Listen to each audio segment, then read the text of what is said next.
And your first pair is down the track on this beautiful Saturday morning at Byron Dragway. That was Ben Bacon in the Anglia. 6:68 is his elapsed time, left-hand side. And a 6:40 in the right-hand lane for Scott Frost. Coming up now, Troy Bakey and Chris Wicker. Wicker in the 76 Buick right-hand side. As sponsored by Divine Concrete. Beautiful car from Mechesney Park, Illinois. Paired up with Troy Bakey. The 1970 model Dodge Dart, left-hand side of Shannon, Illinois. Bakey well out front. Go a 6:19 elapsed time for Bakey. 7:06 with the 6:94 is the speed for Wicker into the Buick with an impressive 0:11 reaction time right off the trailer.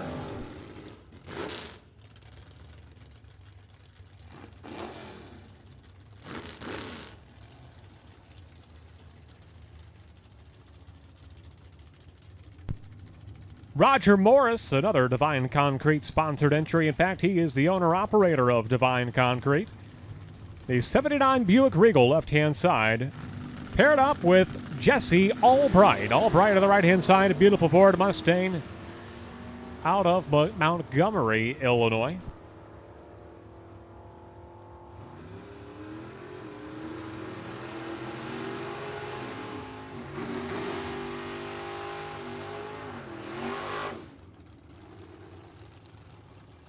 $675 for Albright, $679 for Morris. We continue on. This is Patrick Hill, the owner-operator of Chicago Waterjet Incorporated. Beautiful Chevrolet Malibu on the left-hand side.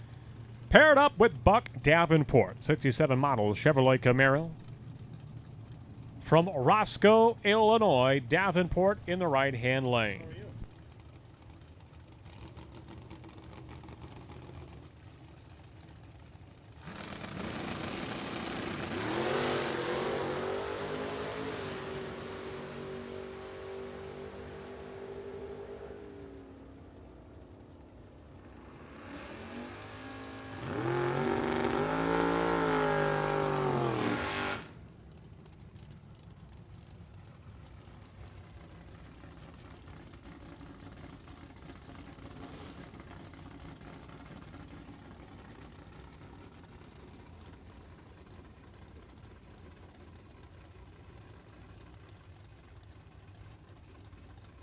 Shane Pope, he was a $30,000 champion the last time we saw the Big Bucks Bracket Bash series at Byron Dragway. That was over the Firecracker Bracket Nationals weekend at the tail end of June, a little over 1 month ago since we've seen bracket racing at the Playground of Power.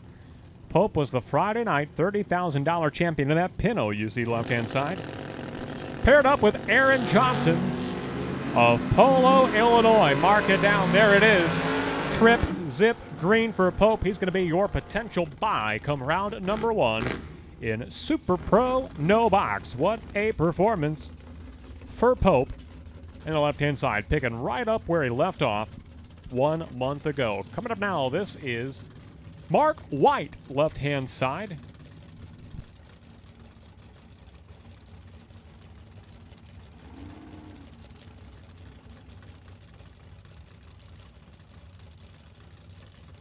Jeremy White coming up now in the Buick Regal, left-hand side of Freeport, Illinois. Paired up with Clay Schlitter in the Chevy Malibu, right-hand side out of Verona, Wisconsin. Schlitter will cross the finish line first. He goes 6:24, 110 miles per hour, 7:10 at 96 miles per hour for Jeremy White of Freeport, Illinois. Al Nigro and Jim Sibley coming up now. Sibley left-hand side of the Nostalgia Pro Stock looking Iaconio and Allen. Chevy Monza left-hand side from Chillicothe, Illinois. Recently retired from Caterpillar. He's paired up with Al Nigro. Beautiful blue Chevelle from Kenosha, Wisconsin. Hometown of one Don's Auto Parts and Machine Shop in Kenosha. Starter and Alternator, proud sponsors of the Playground of Power. Nigro from the big city of Kenosha. Gonna go a nice steady 7:36 elapsed time. 91 is the speed for Nigro on the right-hand side. Jim Sibley, 5:95, 115 is his speed for the Monza. This is Super Pro No Box on track for their one and only time trial session here today.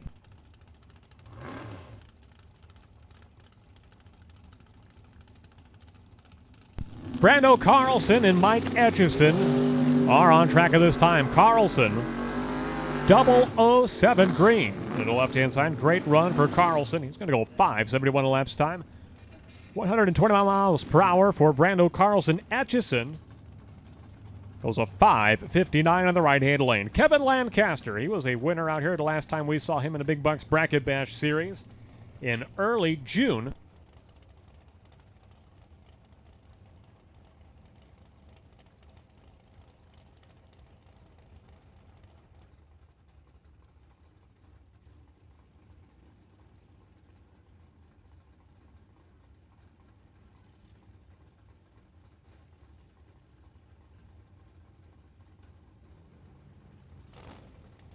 Well, the door ajar light was on for the 37 Chevy Coupe left-hand side of Kevin Lancaster. Did you know that they had the door ajar light on a 37 Chevy Coupe?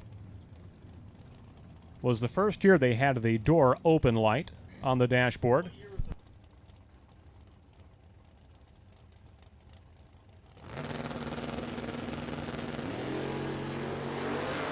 Lancaster, a $5,000 champion already this year.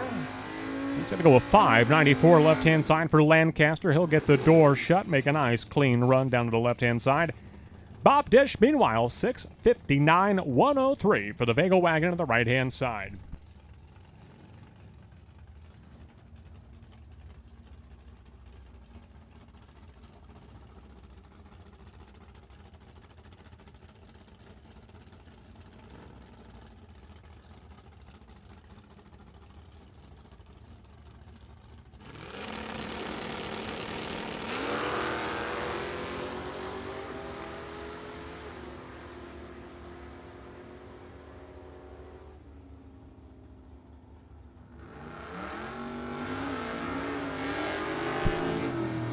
Hey, a reminder, you must be 16 years of age or older with a driver's license to operate a motorized vehicle on the grounds of Byron Dragway. We have had a formal complaint filed of some youngsters out zipping around on motorized scooters over on the west side of the racetrack. Parents, police your kids. Parents, police your kids. Please do not have us do your job and police your kids. Parents, crack down on your kids. If they are on a motorized vehicle, they must be 16 years of age or older. Otherwise, if we catch them, that scooter becomes property of Byron Dragway Incorporated. Sedona, you're already thinking about zipping around on a scooter tonight? A newly confiscated scooter? That may well happen if they do not park them. All right, Brent Rutherford coming up now from Oregon, Illinois. Beautiful Pontiac Firebird in the left-hand side, newly acquired just this year. For the owner-operator of Swanson's Discount Vacuum, located in beautiful McChesney Park, Illinois. Rutherford at the left-hand side. 007 green for Rutherford. He is very, very sharp on the tree. I don't think over the course of the Firecracker Bracket Nationals he had a reaction time that did not read 00 somewhere in the reaction time. And he'll continue and pick up right where he left off. Hey, the first time we've seen Grant Zimmerman at Byron Dragway this season. He's in that red Fox Body Ford Mustang right-hand side from East Peoria, Illinois. Grant Zimmerman, a former $10,000 champion here at Byron Dragway from the Fall Bracket Nationals a couple of years ago. Was he the winner or the runner-up? I can't recall exactly, but he's been to the winner's circle many a times with the Playground of Power for young Grant Zimmerman. Trip, zip, green for Zimmerman. His first outing at Byron Dragway in 2022, and wow, statement performance. 6:43 elapsed time and 1:05, and a perfect reaction time to go along with it. Taylor Schlitter, 684, 100 even. The young man from Cross Plains, Wisconsin. That's going to bring up Daryl Baraski in the Olds 442. An NHRA stock eliminator car. 442olds.com, the sponsor of his machine. His father, Bill, looking on. So Baraski in the Stalker convertible left-hand side. He'll go 707.94 miles per hour through the 8th mile for Baraski. 675 at 101 in the right-hand lane. Doug Lancaster coming up now in a Chevrolet Nova that I believe he acquired from Mark White. That is the Hellraiser 2 Chevy Nova from Morrison, Illinois. Lancaster in the right-hand side. John Coyle in the left-hand lane. The 63 Chevy 2 from Wilmington, Illinois. 12 on the tree for Coyle. Always laser sharp at the starting line. And through the 8th mile, 752 for Coyle, 603 for Lancaster.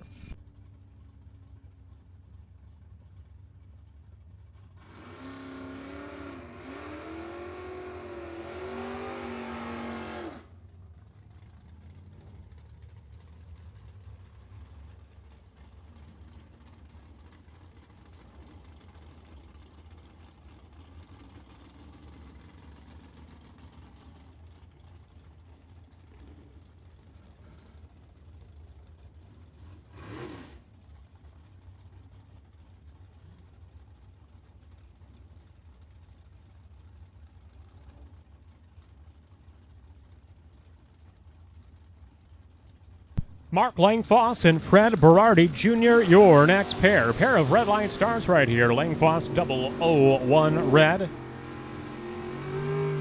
They'll go 634, 107 for Langfoss and the big Dodge from Dundee, Illinois. Fred Berardi Jr., second gen Camaro, goes a 613 elapsed time. 110 is his speed for Berardi. That'll bring up Rick Fuller, right-hand side. Pontiac Firebird from Lena, Wisconsin, paired up with Kip Norup, 2013 NHRA North Central Division champion from right here in Byron, Illinois. Wheeling the 1997 Ford Thunderbird left-hand side.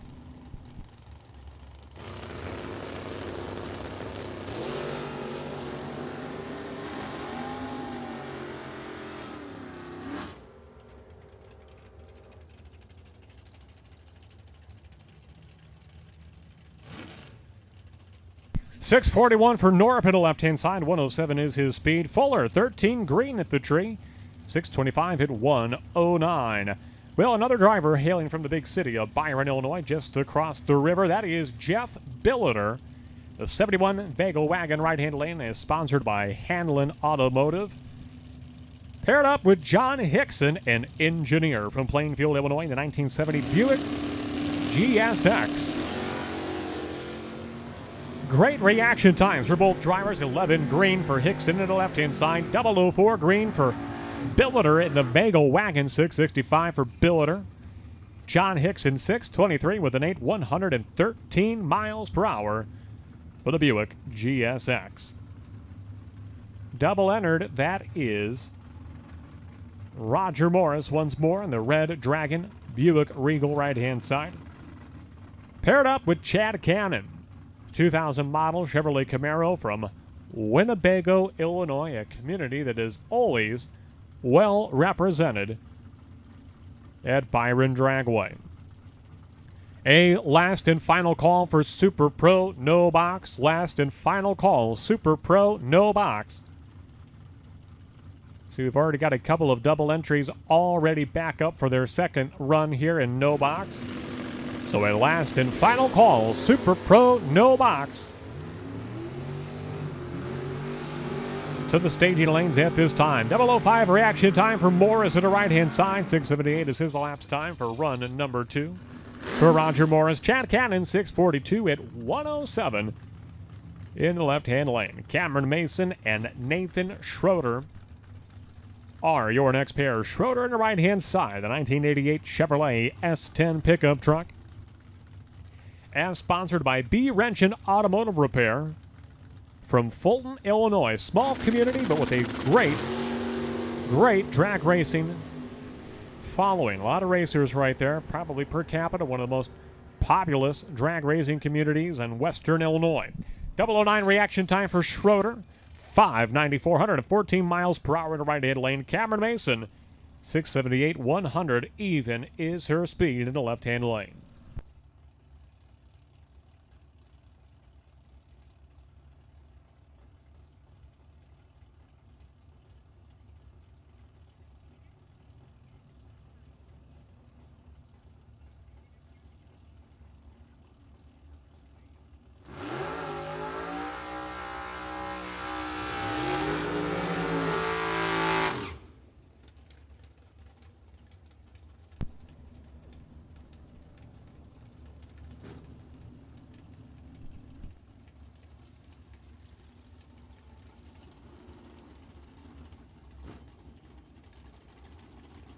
Well, two talented drivers at the starting line, both wheeling a Chevrolet, Andy Schmall and Brett Williamson. Williamson, I believe twice already this year, he has reached the final round in the runoff for Super Pro. Wheeling his trademark 57 Chevy Bel Air on the right-hand side from Rockford, Illinois. Williamson, right-hand lane. Paired up with Andy Schmall, who's on something of a 3-month nationwide tour in the 88 Chevrolet Beretta left-hand side. Picked up a win just 1 weekend ago. For the driver from Idaho Falls, Idaho, Andy Schmall on the left-hand side.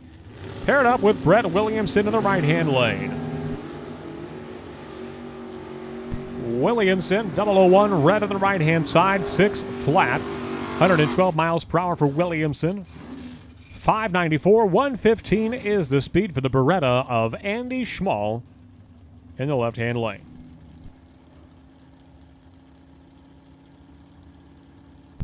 Kenny Norup now coming up from Norup Trenching, right here in his hometown of Byron, Illinois. He's wheeling that orange 1997 Ford Thunderbird on the right-hand side. And we're going to put the call out now for double-entered boxcars. Double-entered boxcars. We need you to lanes 3 and 4. Lanes 3 and 4.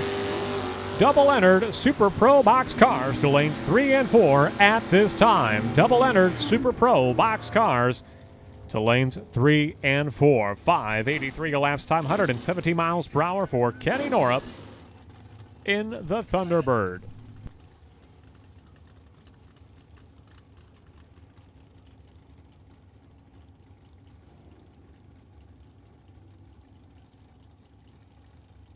Jordan Ansel and Pete Kreinbrink at the starting line. Ansel left-hand side of Morris, Illinois. She reached the final round in Pro Eliminator. The last time we saw the Big Bucks Bracket Bash Series with all of the classes in competition. So Jordan into the left-hand lane, paired up with Pete Kreinbrink in the 67 model Chevrolet Camaro. Kreinbrink, quick car, 585, 116 is his speed for Kreinbrink. 685.98 for Ansel in the left-hand lane. That'll bring up Chris Fuller now, all the way from Green Bay, Wisconsin, making a long tow to be down here with that beautiful 92 Chevrolet Camaro left-hand side. Fuller is paired up with Freegan. That is Fred Freegan in the bright orange 1982 Fox Body Ford Mustang from Sandwich, Illinois. Freegan on the right-hand side, Fuller in the left-hand lane.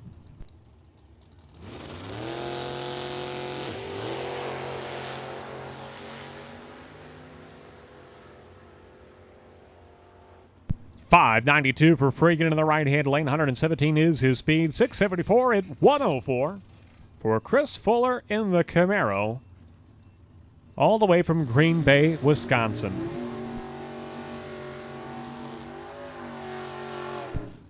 And a second call for Super Pro Box Double Entries. Super Pro Box Double Entries.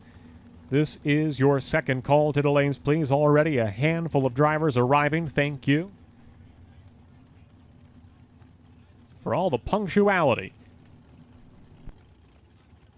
And I believe Jeff Hyland is doing the driving duties now. Typically a top ball bracer, going to go no box racing in a car that he is sharing with Ben Bacon. That is the Tub and Squirt Ford Anglia, owned by the Bacon team, being wheeled right now by Jeff Hyland. Big man in a little car. Hyland left-hand lane, paired up with Mitchell Vincent on the right-hand side.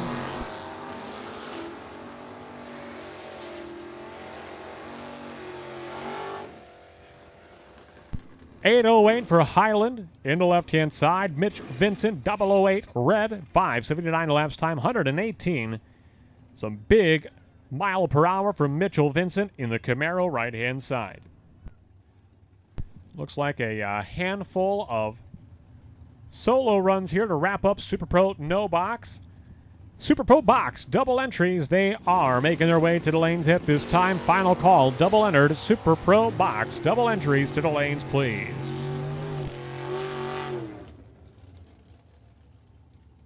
Test and tune, it is going to be a while yet, so test and tune, do not begin to make your way to the lanes yet at this time. It will be a bit. We still have Super Pro Box and Midwest Top Sportsman before we move into Test and Tune.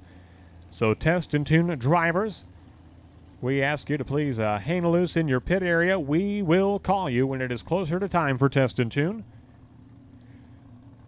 Brian Dumdye coming up now. A beautiful, honest to goodness, one of the most beautiful 57 Chevys you will lay eyes on is up now on the right-hand side. Brian Dumdye of Sycamore, Illinois. Under the watchful eye of his father, Don Dumdye.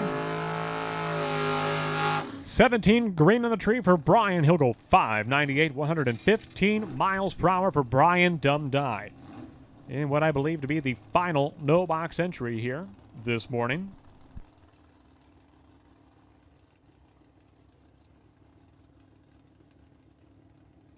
This is Mike Miller in the Manny's Pizza and Saloon sponsored 68 Chevrolet Nova from Mount Carroll, Illinois.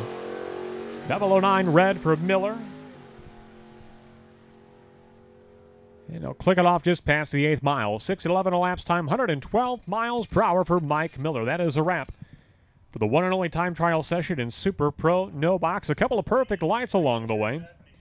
The first of which went to Shane Pope in the Pinto, so he will be your potential buy come round number 1 of eliminations today in the Super Pro No Box category. So it looks like we've got our double-entered box cars at the head of the lanes. We're going to put the call out now for all Super Pro Box. All Super Pro Box for your one and only time trial session. The lanes are wide open at this time for a Super Pro Box for your one and only time trial session this morning.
Sedona, we shift gears now. We go into the Super Pro box category. Scott Mccann and Mike Schlitter, pair of Wisconsin-based GM cars. Leading the way, Schlitter on the right-hand side of the 1970 Olds 442. Always photogenic off the starting line. He'll pick up the front tires each and every time. Wow, look at that. Scott Mccann, Sedona, write it down. The first trip zip green light for Super Pro box coming from the first car. So no need to keep track of that anymore, Sedona. We've got the first perfect light already in the box category.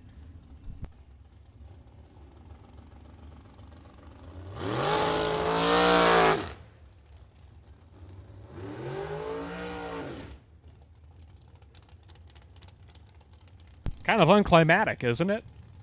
I mean, half the fun is waiting to see who has the light and who can beat that light, and just like that, it's over. The first perfect light right there from Scott Mccann, kicking things off in a big way. Nick Mastrada and Colin Estes. Estes with a new race car today. New set of pipe. That is a short wheel-based dragster. For Estes, they've been a little bit behind on the build, waiting for the car, waiting on parts. Everything has arrived, and that is a beautiful car. Everything is kind of done out in kind of a matte black finish, from the body to the valve covers to the header and all. Quite the attention to detail. The wheels even match. What a beautiful car for Estes on the right-hand side. Very clean, very sanitary. So Nick Mastrada will be the quicker of the two. 5,850 miles per hour for Nick Mastrada. Colin Estes, 26 green, 495, 139 for Estes in the right-hand side. And I'm not sure if that car has seen the track yet or if that was the maiden voyage. If it was, an impressive run for the first time out.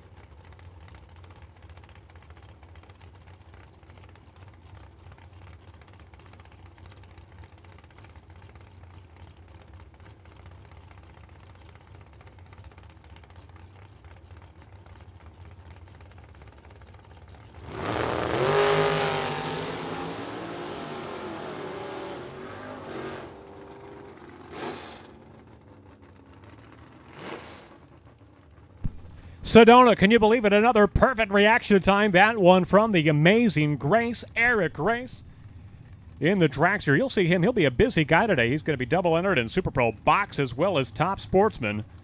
Eric Grace with the perfect light. It is only about 2 or 3 pairs too late from being the potential buy for round 1.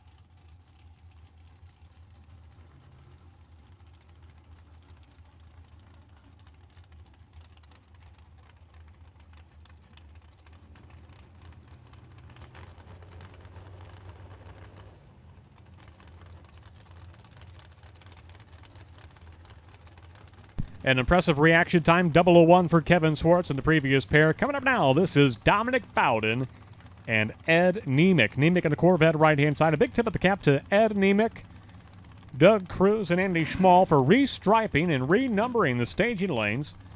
A little over 1 month ago. Big thank you to them. Another perfect reaction time. Dominic Bowden, his trip, zip green. 463 with the 549 miles per hour for Dominic Bowden in Sedona. I believe we are up to 5 perfect lights today. And we might only be about 4 or 5 pairs in the Super Pro box. the best in bracket racing right here at Byron Dragway, and they have certainly leaving nothing on the table and putting their best foot forward here in the Big Bucks Bracket Bash Series. $3,000 to win today, $5,000 the top prize tomorrow in Super Pro. Jerry Klotz coming up now in the Chevy S10 pickup truck right-hand side. 10 red for Klotz on the right-hand side. Driver not yet on file left-hand lane. Entry number 5171.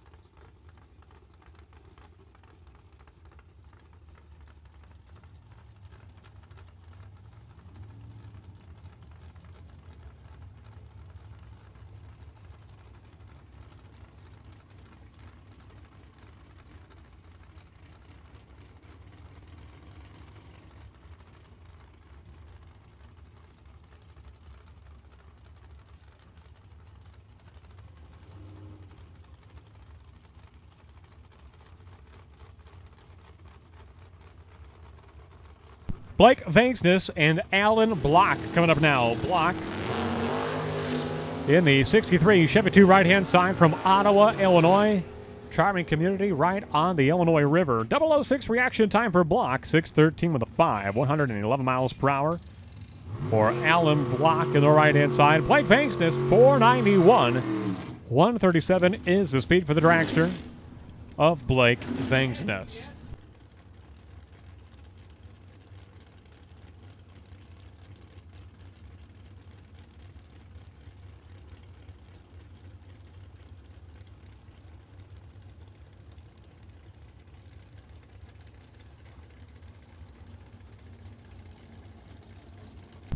The aircraft mechanic from New Lenox, Illinois. This is Jim Oliver in the 66 Chevy 2 left-hand side.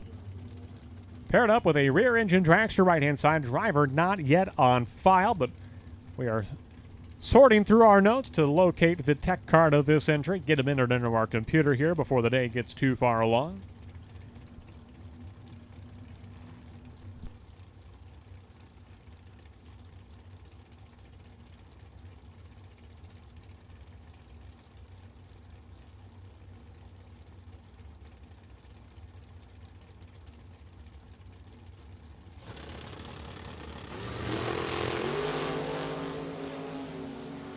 That is Greg Johnstone of Munster, Indiana.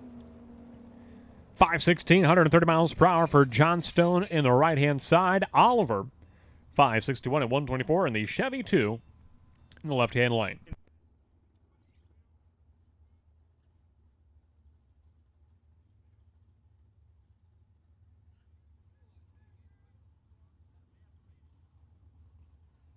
BJ, you almost sound a little bit jaded with that report. Maybe a little bitter, perhaps. He has told me to remind people that if you are from Des Plaines, Illinois, maybe you travel through Des Plaines, perhaps that's where you call home. And if you bought a lottery ticket recently, apparently that's what hit the jackpot last night, the Mega Millions. So if you picked up a lottery ticket in the Des Plaines area here just recently, there's a chance you might not need to go to work on Monday.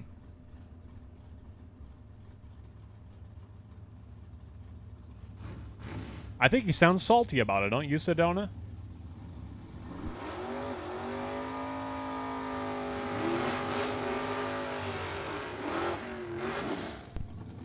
I say better to be happy for their fortune, you know? Good on them. All right, Wes Spurlock and Wendell Curley coming up now. Curley, left-hand side, some new graphics on the car this weekend. Curley, heating and cooling, State Line Solar. Well-branded car for Curley on the left-hand side from Rock City, Illinois.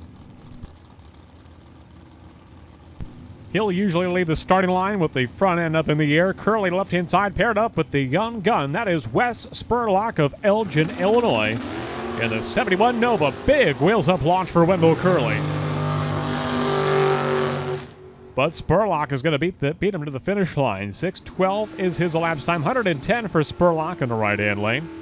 Wendell Curley, 632 at 106 in the left-hand lane for the Camaro of Wendell Curley.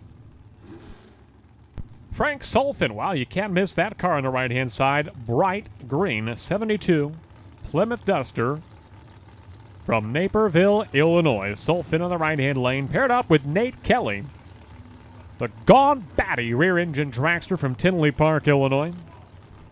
A graduate of our junior dragster program. And certainly turned a lot of heads here with this rear-engine dragster to the left-hand side. Getting deep in eliminations on a number of occasions, just knocking on the door for that big breakthrough day for Kelly on the left-hand side.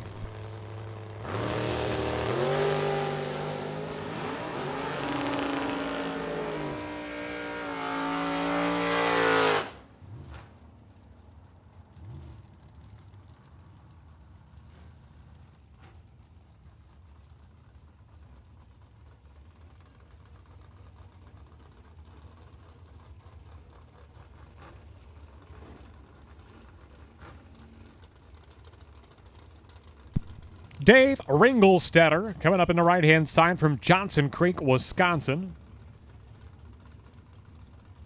In the Roadster, right-hand lane, paired up with Brett Williamson, the 1985 Ford Thunderbird of Rockford, Illinois. In a car that is owned, tuned, and maintained by Randy Good and Company.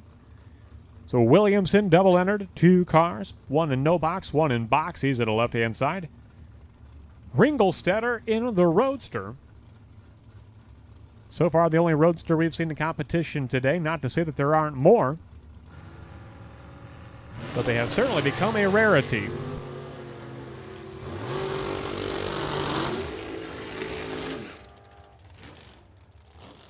Williamson is 13 green on the tree, 570 with the 120 miles per hour in the Thunderbird. Ringelstetter, 625, 100 even is his speed in the Roadster.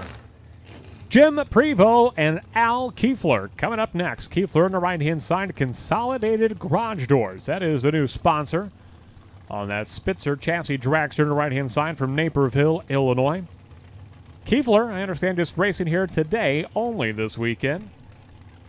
They're tuning up the car, getting ready to go quarter mile next weekend in their hopes to make the field for top dragster at the one-off division race coming up at Route 66 Raceway next weekend. 006 line for Kiefler on the right-hand side. We'll go 470 laps time, 147 miles per hour for Kiefler. 446, 154 miles per hour for Jim Prevost out of Mundelein, Illinois, on the left-hand side. That'll bring up now the Modern Solutions Pest Control sponsored rear-engine dragster of Adam Sweet in the left-hand lane out of Davis, Illinois. He is paired up with a very quick door slammer. That is John Schott out of Watertown, Wisconsin, in the 1995 Oldsmobile Cutlass. Speaking of fast door slammers, Sedona, we've got Midwest Top Sportsman on the agenda today. They're going to follow Super Pro Box's one and only time trial session. 002 reaction time for Adam Sweet, 483 and 143 for Sweet in the left-hand side. John Schott going to be right off the starting line, 519 and 134 in the Cutlass. What a beautiful rear-engine dragster of John Biaggi. Holy burnout, must be a new set of tires on the Camaro of Aaron Schott. He burned it out clear to almost the 100-foot mark. That was unusual, not what you normally see from Schott. But that Hoosier lettering does look about brand new on the car, so I'm guessing he's breaking in a new set of slicks and making sure she hooks up.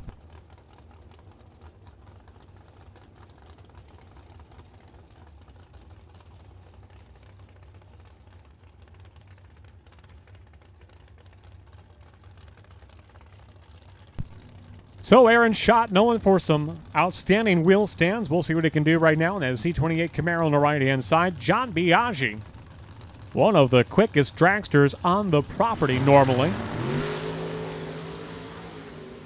Another wheels up launch for Schott. He's going to pull it outside the groove just a touch. 001 red for shot, 5:57, 124 in the right-hand lane. John Biaggi, 4:45 at 155 miles per hour for the Dragster.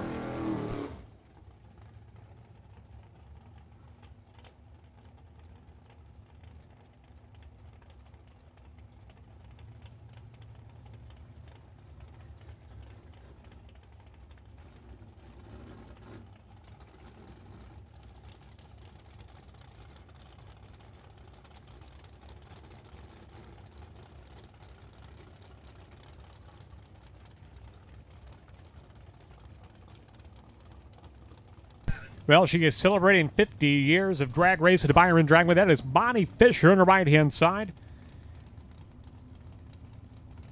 And 50 years into her illustrious career. She was going deep in eliminations at Firecracker Bracket Nationals last month. She is one of the best in the business at the starting line. Bonnie Fisher on the right-hand side, paired up with the beautiful, hard-launching 72 Vega of Steve Klotz in the left-hand lane. Another wheels-up launch for Klotz. Be 003 green in the Vega, 577 with the 7 in the left-hand lane. Bonnie Fisher, she is 10 green at the starting line, 489. 140 is her speed for Bonnie Fisher in her 50th year of bracket racing right here at Byron Dragway.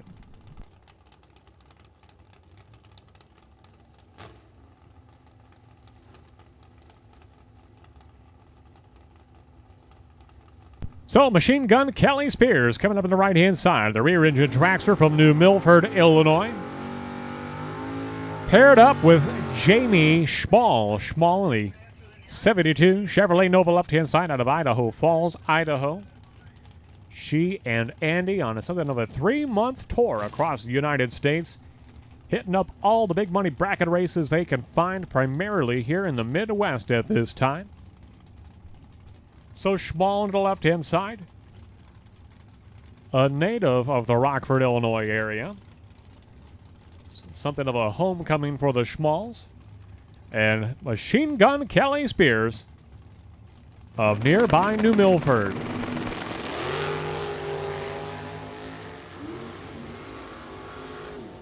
.006 green for Machine Gun Kelly Spears, 478, 143 miles per hour in the right-hand lane. Jamie Schmall, 29 green, 659 at 102 for the door slammer. Track owner B.J. Venksnis hops the wall, retrieving a piece of debris at about the 300-foot mark.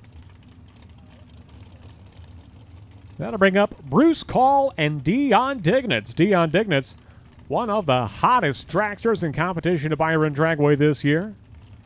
Already a $10,000 winner for Memorial Day weekend. One tough customer for Dion Dignitz.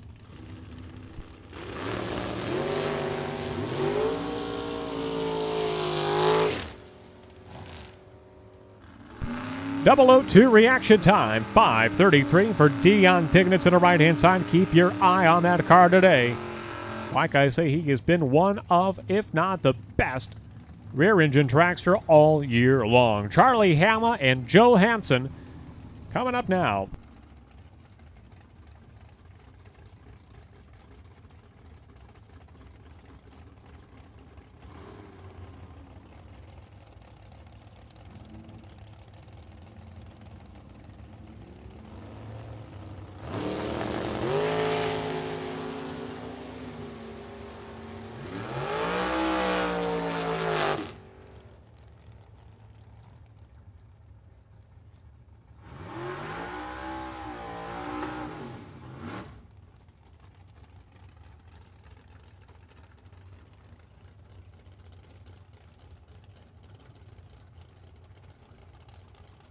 Well, we were talking about Jamie Schmall about 2 pairs ago. Here comes her father. That is Doug Cruz. The 91 Chevrolet Camaro from Rockford, Illinois. Cruz on the left-hand side. Call him a utility player. He does just about everything out here at Byron Dragway. Primarily from Monday to Friday. You never quite know what Doug's going to be up to out here, but whether it's cutting tires, doing some electrical work, maybe restriping the lanes, you name it, Doug Cruz is capable of doing it. 001 reaction time for Cruz. Not just a talented hand at the Dragway, but a talented driver as well. 6:43 at 107 for Cruz on the left-hand side. Ted Cannon, 5:26, 120 miles per hour for Cannon in the right-hand side. Sedona, you probably saw it coming up the stairs, but there was a box from Johnson Tractor out of Rochelle, Illinois. That's where Ted Cannon's employed, so if my guess is that he must have probably been mixing business and pleasure and delivering a part for a mower or a tractor, I presume. On his travels out to the Dragway today, special thank you to Ted Cannon from Johnson Tractor, the Case International Harvester dealer, right down the road in Rochelle, Illinois.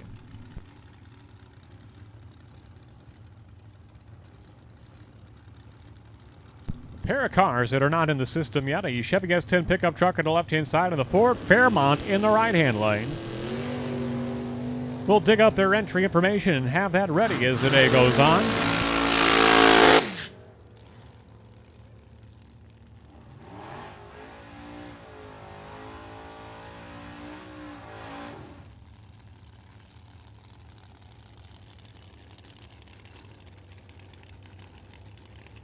Well, here it is. This is the poster car for this weekend. What a fantastic photo that is. Courtesy of Terry McGraw Photography. Hiking the front tires off the ground on the poster. That is Dennis D. Valerio. And hey, there he is in real life at the left-hand side of the supercharged blowing rear-engine dragster. Consistently in a high 420 range. What will he do today?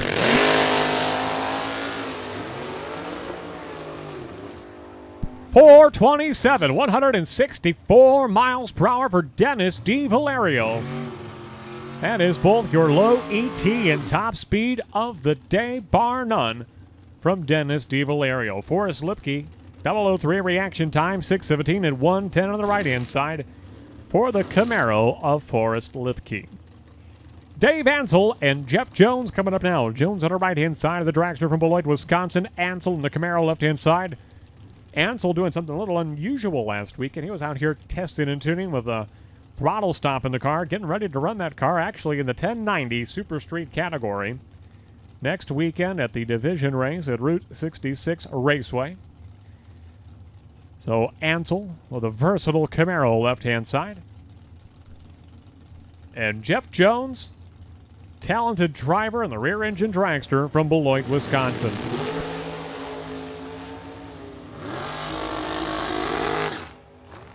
Well, no throttle stop today for Ansel. He'll go 524, 132 miles per hour, 10 on the tree.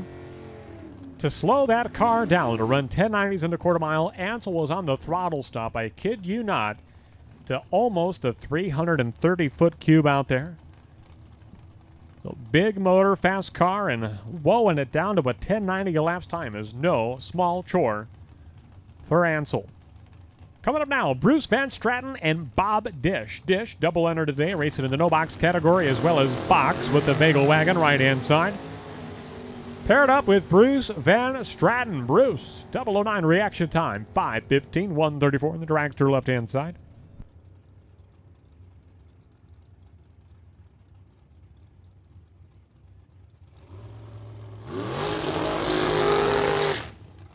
Bruce is the owner of a pair of dragsters, one that he drives, and then one that his hired driver, Shane Pope, is wheeling at the starting line right now. That is Shane Pope. Double enter today. You've already seen him in his trademark Ford Pinto. Yes, the same Ford Pinto that he has so far won a $10,000 to win race this year, as well as a $30,000 to win race this year. And oh yeah, he had the first perfect light of the day today, so he's going to be the potential buy for round one eliminations in Super Pro No Box. Yeah, that's Shane Pope. That's the one we're talking about. He's in the left-hand side, driving the Bruce Van Straten-owned dragster. Paired up with, I believe that is Cameron Shuby over there, not unfiled just yet, with a former junior driver. You cannot forget those beadlock wheels. Those are some bright wheels for Shuby.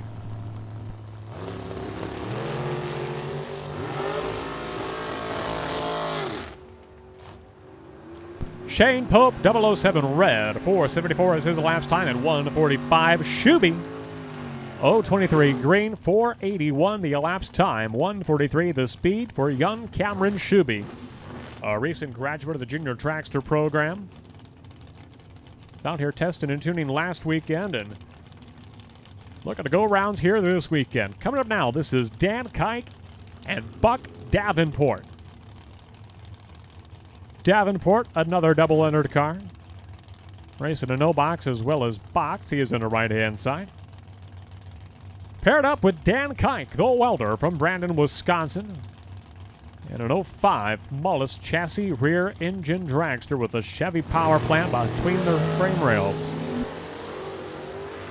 Well, the problem for Davenport off the starting line, Dan Kike is going to be well down track. 469 at 147 for Kike at the left-hand side. 588 with an 8 for Davenport in the Camaro. Here comes the Dodge Daytona. That is Pat Gillespie. The BarCow.com sponsored entry from Pecatonica, Illinois for the car dealer, Pat Gillespie. Paired up with Tim Folker, the two-tone 72 Chevrolet Corvette left-hand side from Freeport, Illinois.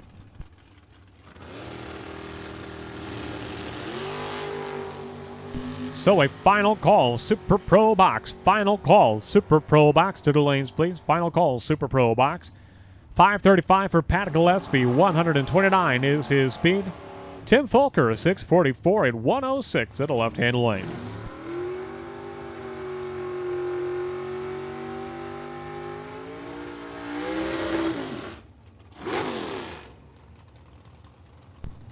Two of Rockford's finest. This is Jeremy Venksnis and Kevin Swartz. Coming up now, Swartz double-entered in the Malibu right-hand side. I believe he was 001 green his first time out. That's going to be tough to improve upon.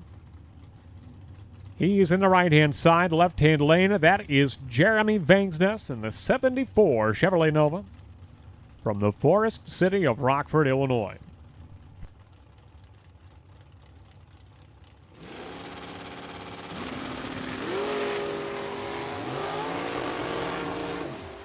How about that, Sedona? Identical 001 reaction time for Kevin Swartz. 2 001 lights in a row. We had said that was going to be tough to improve upon, so, well, if you can't improve upon it, well, just match it again. 2 001 lights today for Kevin Swartz. He is dialed in. He is ready to go. That'll bring up Nathan Schroeder, double-entered as well with the pickup truck on the left-hand side from Fulton, Illinois. Paired up with Jay Allen, 2019 NHRA Super Pro Division Champion from Utica, Illinois, the gateway to Starved Rock Country, beautiful part of the state. Sedona, have you visited Starved Rock? Beautiful, is it not? We've got some caverns, some waterfalls, just a beautiful, quaint part of the state of Illinois. Jay Allen, 007 red, 505 is his last time, 136 miles per hour. Nathan Schroeder, 597 to 115 at the left-hand side. And if you're a real outdoors junkie, you like doing a little hiking or getting a little in tune with nature, just down the road from Starved Rock, the lesser-known state park, Matheson State Park. You know, put that one on your list, Sedona. Once you've gone for a hike at Starved Rock and you got a little more energy in the tank, well, you can burn that down at Matheson State Park, another beautiful park right in that area of Utica.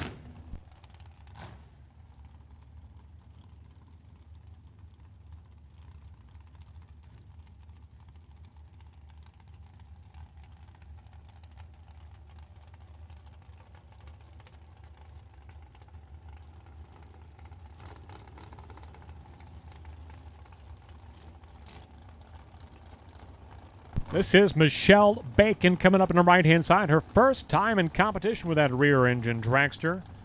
Newly licensed recently.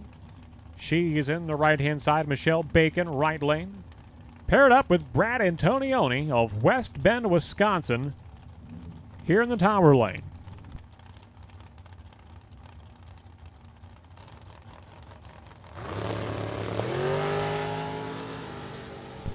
There it is, the 6th perfect light of the day today. That belongs to Brad Antonioni.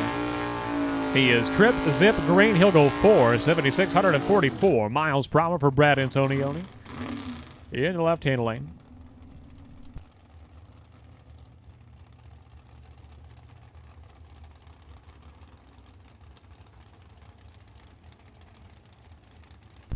Tony Pontillo coming up now, wheeling a car that is owned by Greg Camplain, a car normally from the Brownsburg, Indiana area.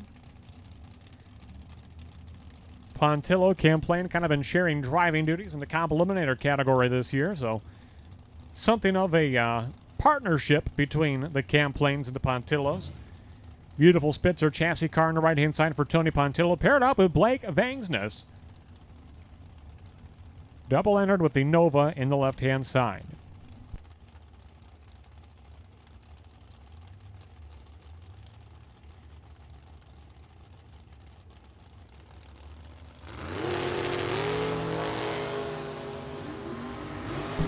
$14 green for Venksnis, 17 green for Pontillo.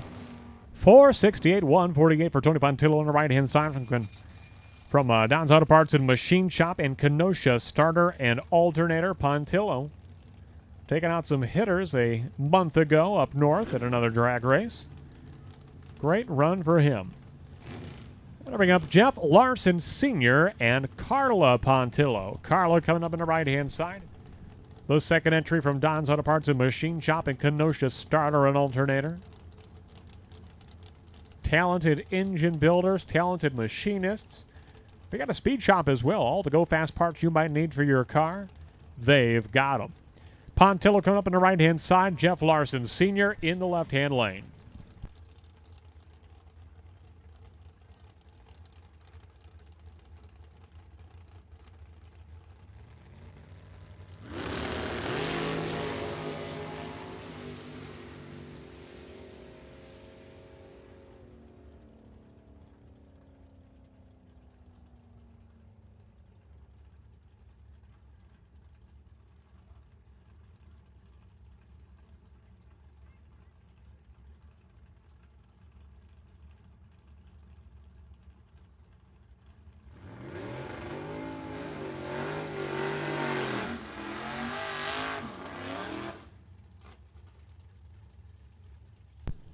No shortage of double entries today. Clay Schlitter and John Coyle. Second time we've seen both of these drivers coming up at the starting line. Schlitter in the Malibu right-hand side.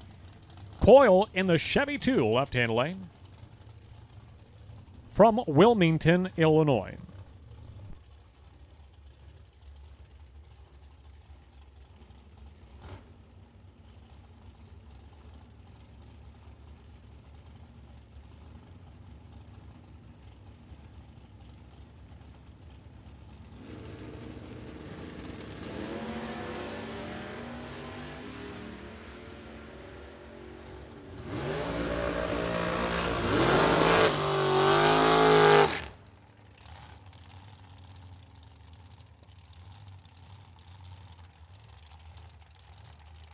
We are paging John Biaggi to the tower, please. John Biaggi to the tower, please.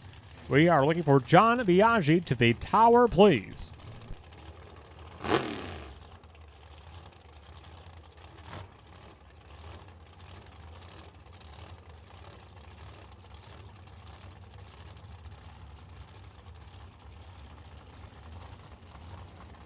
Well, a new setup for Derek Dignitz coming up in the left-hand lane. That is a blower atop the motor.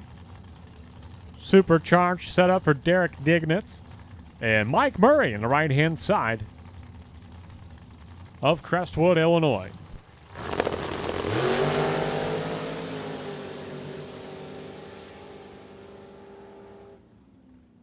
.467, 158 the speed for Dignitz in the left-hand lane. Murray, 13 red, 449 at 156 on the right-hand side.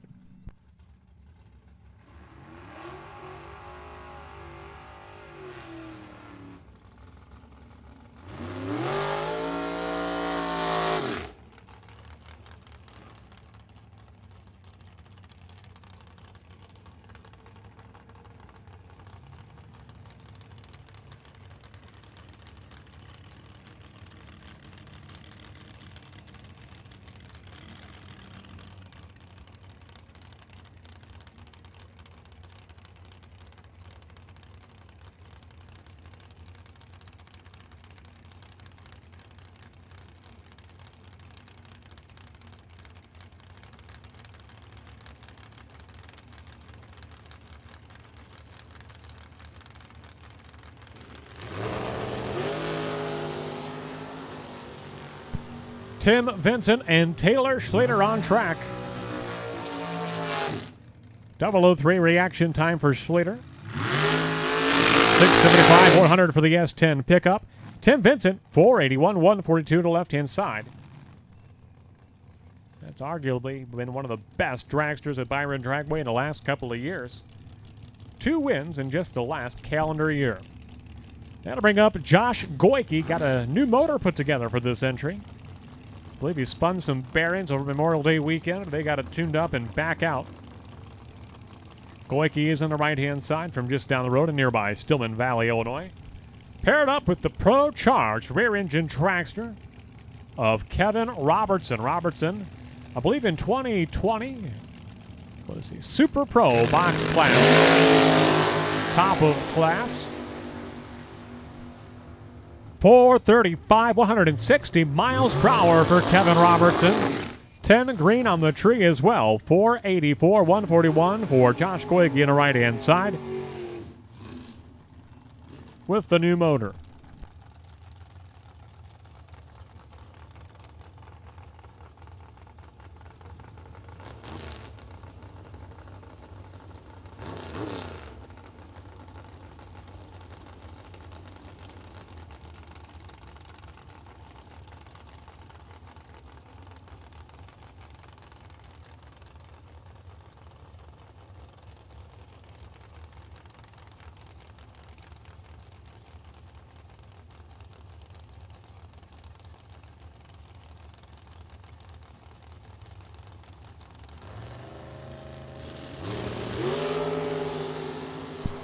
Double 09 reaction time for Vince Magracina in the Monza. Right-hand side, 570 laps time, 119 miles per hour for Magracina. Ryan Fasano crosses the finish line first by almost 1 second. 474 and 144 for the dragster of Ryan Fasano.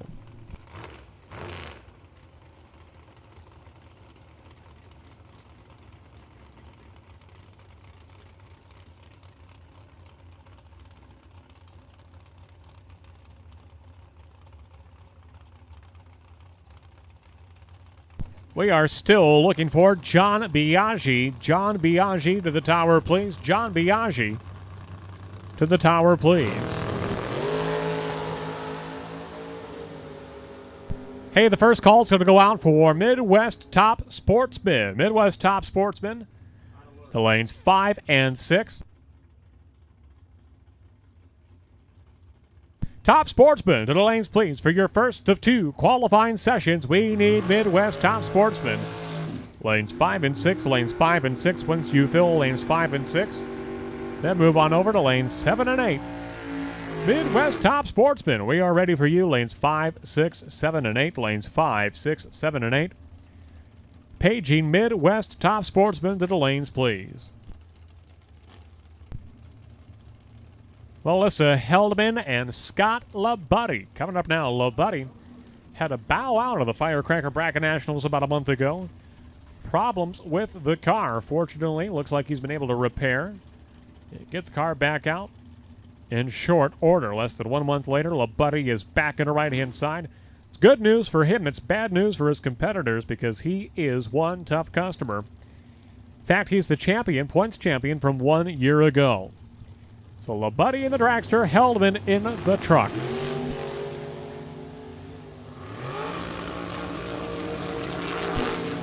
.007 green for LaBuddy, 473, 146 on the right-hand side. Melissa Heldman, 670 at 102 in the pickup truck left-hand lane.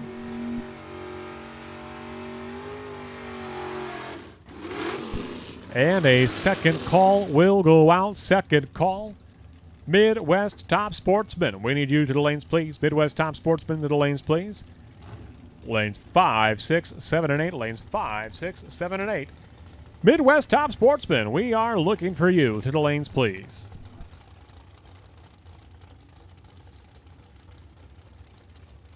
That is Bobby Ince in the right-hand side. Rear engine dragster from Kewanee, Illinois.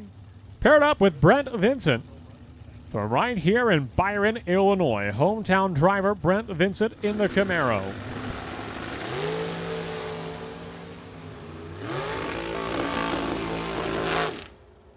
4:57 for Bobby Ince. In the right-hand lane, 6:20 with the 2 at 110 miles per hour for Brent Vincent. With a 23 green reaction time in the left-hand side. They'll bring up Colin Estes for the second time today. In the short wheelbase rear-engine dragster left-hand side from Rockford, Illinois. Estes in the left-hand lane, paired up with Tom Gibson in the right-hand lane. Gibson of Steger, Illinois. In a supercharged dragster right-hand side.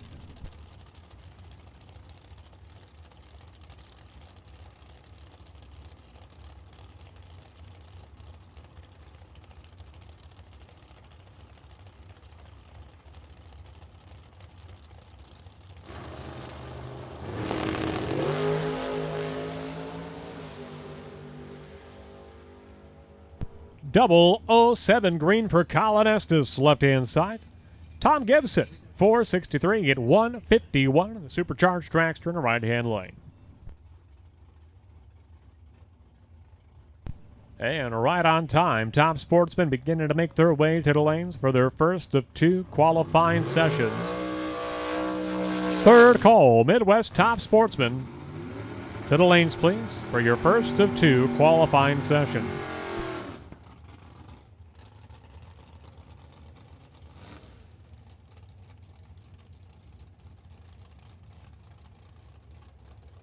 Mike Schlitter and Eric Pavisic coming up now. Pavisic to the right-hand side of the journeyman lineman from Polo, Illinois. A new car for the 2022 season for Pavisic to the right-hand side.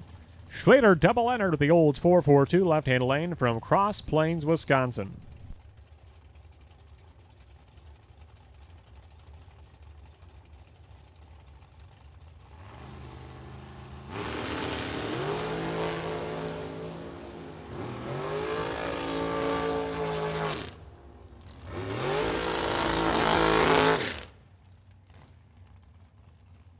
Pavisic, 474, 145 miles per hour for Eric Pavisic on the right-hand side, 661 in the left-hand lane for Mike Schlitter.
And troubles for Brian Folk off the starting line. He'll abort the run of the dragster. No problems for Mike Pavisic, though. 17 green on the tree, 5-10 with a 6, 134 miles per hour for Pavisic.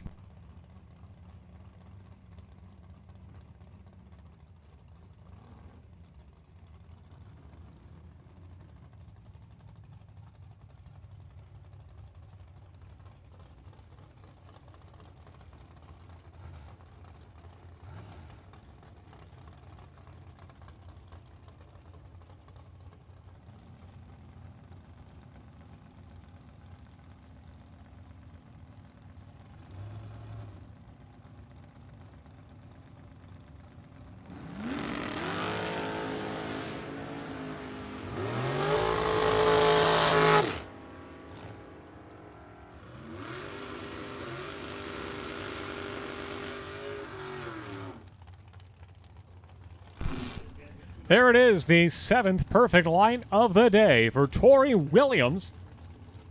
No, he has not had 6 perfect lights himself, but the 6th perfect light of the day altogether. Tori Williams chopping down the Christmas tree. What a run. Again, we've already had a number of perfect lights today. The first one on the no-box side, Shane Pope, P387. That is your potential buy for round 1 eliminations in the no-box side today. Then on the box side, Scott Mccann, M344, your potential buy for round 1 of the Super Pro box class later on today. 16 green for Sweet, 15 green for Jim Zink in the right-hand lane through the 8th mile. 623 for Jim Zink in the right-hand side, 108 miles per hour. Adam Sweet, 482 at 143 in the left-hand lane.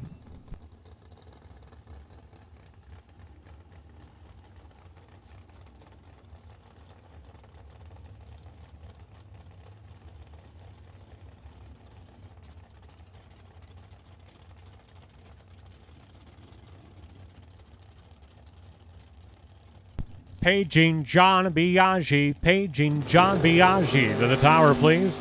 If anyone knows the whereabouts of John Biaggi, please tap him on the shoulder. Let him know that the tower is looking for John Biaggi to report to the tower, please. 002 reaction time. 6:20 with a 5 for Mark Nettesheim to Camaro, right-hand side. 20 green to the left lane. 5:15 with a 9 for his opponent.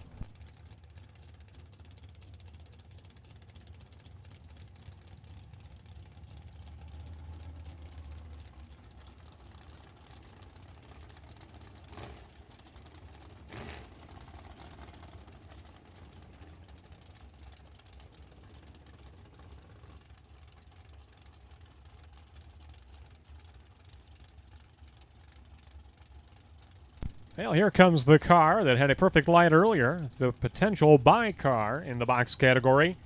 New driver, though. This is Ryan Mccann in the Nova left-hand side. His father, Scott, had a perfect light earlier today. And if Ryan is anything less than perfect, well, then that's not going to live up to the standard set by his father. 003 light for Ryan Mccann in the left-hand lane. Not as good as Pops, but it'll do. 682 with the 3 for Ryan Mccann on the left-hand side. Nick Mastrada, 14 red. He'll go 456 with a 950 miles per hour for Nick Mastrada. Mark Brannick coming up left-hand side. That's not Mark Brannick. That's his car number, but that is not his car. We'll find out who that is. Paired up with Vince Mastrada. Mastrada double entered in the right-hand side of the car star. Collision System sponsored entry in the right-hand side. Your final 2 cars here in the Super Pro box. Nope. Looks like we got one more late arrival.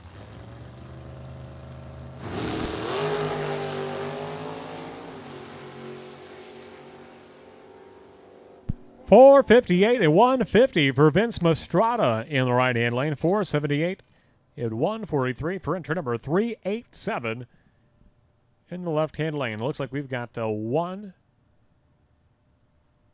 late arrival. Looks like we've got Steve Folks set to come out with that 2-door Chevy 2 wagon of Durand, Illinois. That'll be the final entry here in Super Pro Box Time Trial Session.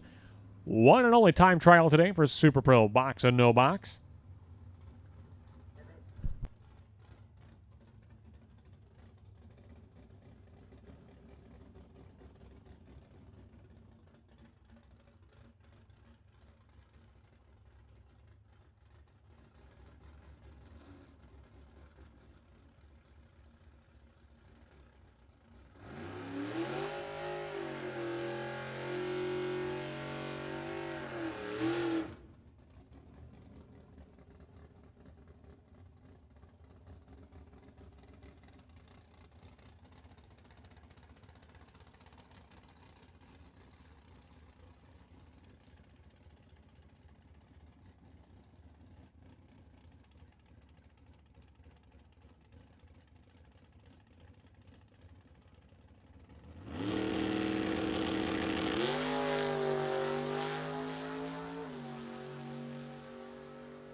And that is a wrap for Super Pro Box Steve Folk. Your final entry, 6:13 elapsed time at 111 miles per hour.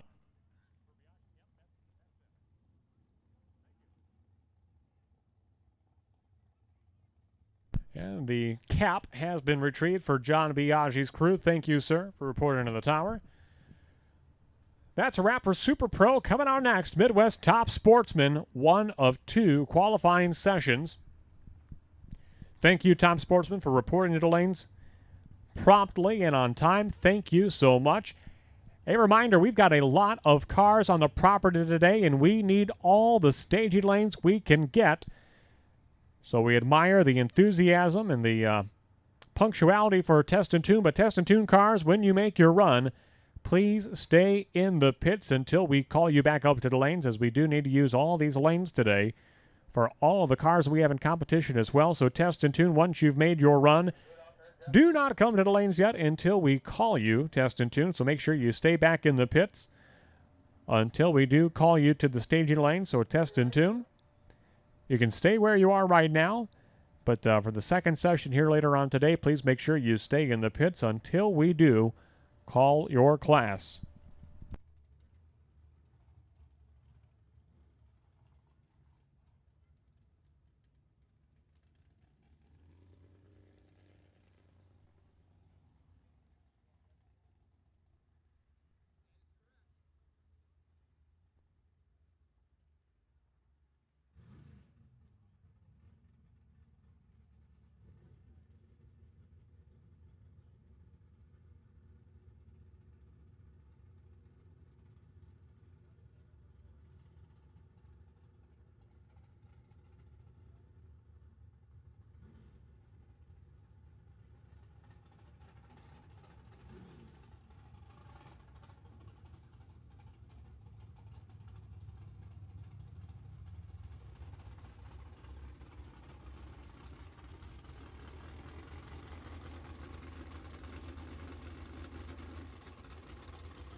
And for the first time in 2022, we welcome Midwest Top Sportsman to Byron Dragway.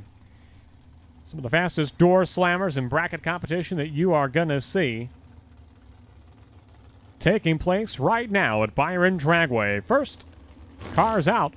Ronnie Claiborne Jr. on the right-hand side. And a 2002 Pontiac Firebird from Frankfort, Illinois.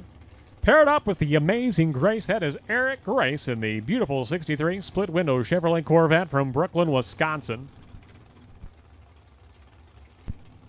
We saw Grace earlier today in a rear-engine dragster, racing that in the Super Pro box category. Had a perfect light already today in the dragster. What can he do in the door car? 004 green for Eric Grace. He'll be your number 1 qualifier at this time. 442 of the 558 miles per hour for Eric Grace at the left-hand side. Ronnie Claiborne Jr. having problems at the just after the Christmas tree. He'll abort the run, shut it down early, coasting through to a 692 at 67 miles per hour. Yes, I did say Eric Grace, your number 1 qualifier. We do qualify Midwest Top Sportsman. That'll put them on a ladder. And that ladder will take them all the way through eliminations. So at this time, Eric Grace is your number 1 qualifier, but only 2 cars have been down so far. We believe we've got somewhere north of 25 cars entered today for Midwest Top Sportsman, so a fantastic turnout for the ultra-fast Top Sportsman door slammer category. Bob Romano and Mark Zierer coming up now. Zierer on the right-hand side. The 1979 Pontiac Trans Am from Wind Lake, Wisconsin. He is in the right-hand side. Bob Romano Driving the world's fastest Saturn, 1998 model Saturn from Gilbert, Illinois. A car that is owned, tuned, and maintained by Rick Zirk.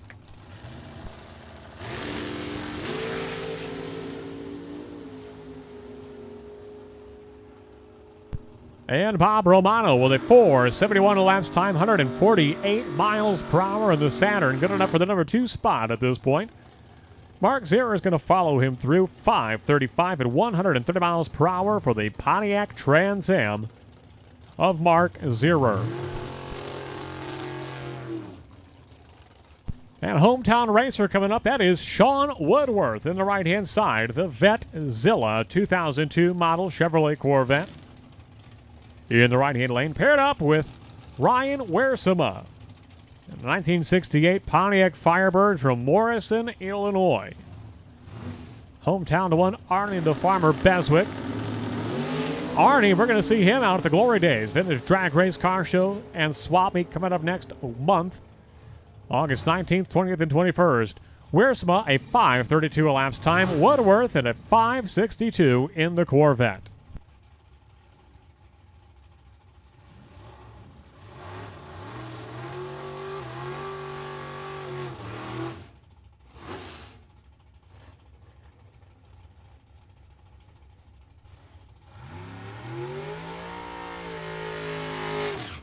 Well, some complications for Charlie Hama on the burnout.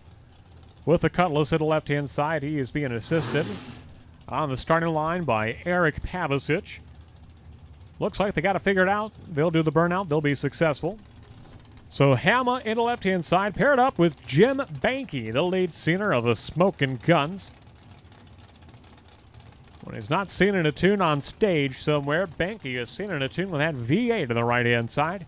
2002 model Chevrolet Camaro with the assistance of Richard Davis, Big Drag, helping to call the tuning shots. 005 reaction time for the Kryptonite Camaro of Jim Banky. He'll go 4:70 with a 950 miles per hour for Jim Banky in the Kryptonite Camaro. Charlie Hama, 487, 143. That'll put him in the top 5 right now. Number 4 qualifier, currently in the top half of the field.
A 487 on the right-hand side, 502 left lane for Josh Fears.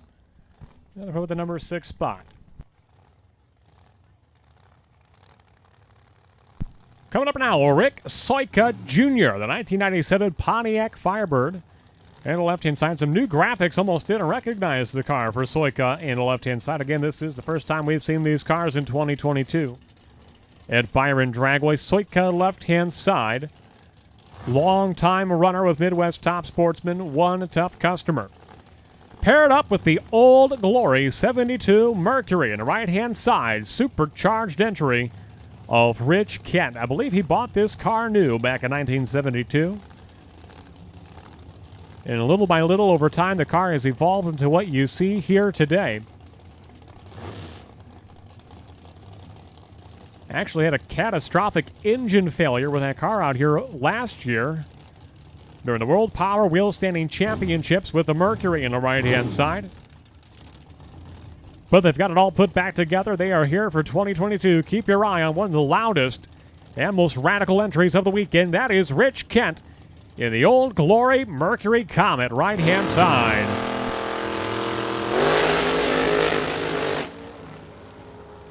And the car makes a move towards the middle. Rich Kent's going to click it off and coast it on through to just a 6:85 elapsed time. No problem for Rick Swanka, though, as he will go to the top. 4:34. 164 miles per hour for Rick Swanka Jr., your new number 1 qualifier with the Pontiac in the left-hand lane.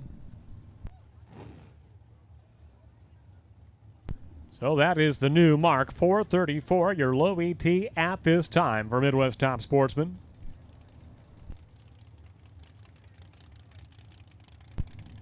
We got a lot of good cars still yet to run. Will that time stand as the low ET for Top Sportsman?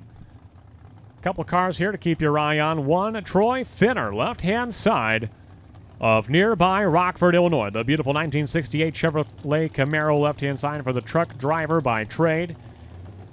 Finner in the left-hand side. Beautiful car. Gotta love the metal flake, especially in the purple graphics on this car of Troy Finner. He is paired up with the Chevrolet Cavalier. That is Don Matika from Franksville, Wisconsin.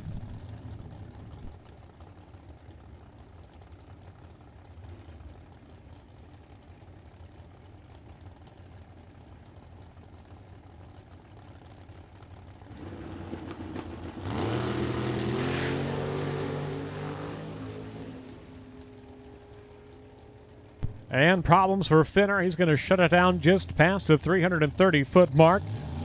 Coasting through to a 5:26. Matika, 467, 150 miles per hour. That'll put him in the number 3 spot at this time for the Cavalier of Don Matika.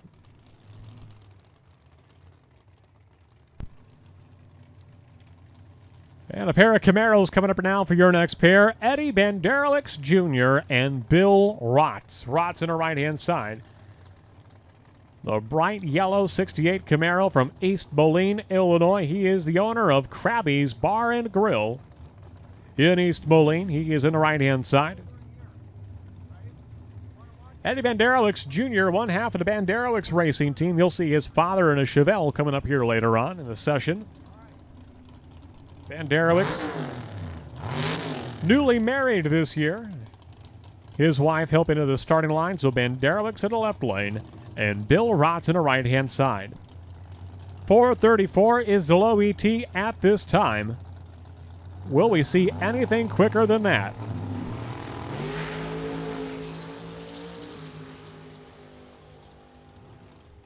.442 for Bill Rotz in the right-hand side. That's going to be good enough right now for the number 3 spot for Bill Rotz. 4:42 with a 7, 161 miles per hour. Just 0.02 of a second behind Eric Race for the number 2 spot. That's going to bring up your next pair. A new paint scheme in the right-hand side. That is Alex Bosek in the right lane. The 02 Dodge Neon for the former NHRA division champion.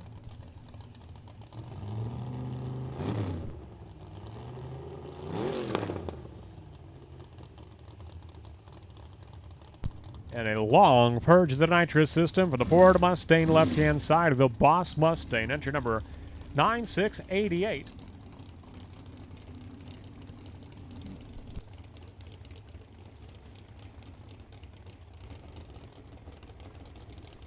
That is Cal Davis of New Boston, Illinois. Sedona, I'm going to say I've never heard of New Boston, Illinois in my life. That may be our featured community of the week in our Spotlight City, New Boston, Illinois. We'll do some research, get back to you with that. But at this time, Cal Davis in the left-hand side, Alex Bosek in the right-hand lane. Bosek from the city of Chicago, Illinois. So don't know, have you heard of Chicago? You have heard of Chicago.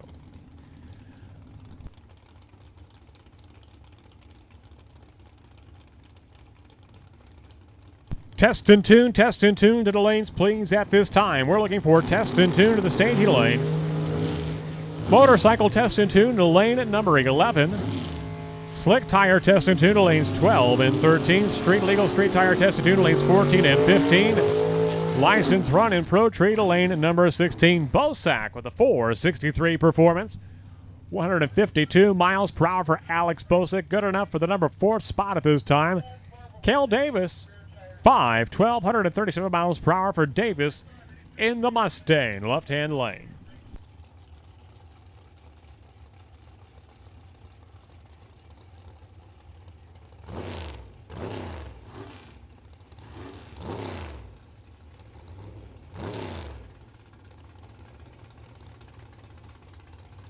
Jeff Sutherland coming up now. The 1998 Oldsmobile Cutlass on the right-hand side from Andover, Illinois, paired up with another Cutlass. That is Matt Simchak from Hales Corner, Wisconsin. Simchak Tower side, Sutherland in the right-hand lane. Again, 434. That is the number to beat right now from Rick Soika Jr. Your low ET so far. Will it stand before the session is through? Plenty of cloud coverage at this time. Track is totally shaded.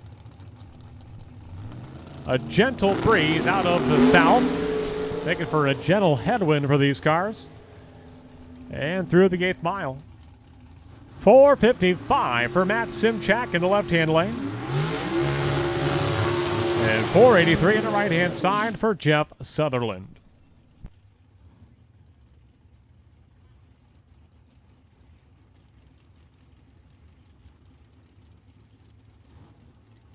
So Simchak right now, moving into the number 4 spot. He's going to bump Bosick down 1 position with that performance. And your next pair now, this is John B. Lopez Jr., the left-hand side, the 1994 Z34 Chevrolet from Moni, Illinois.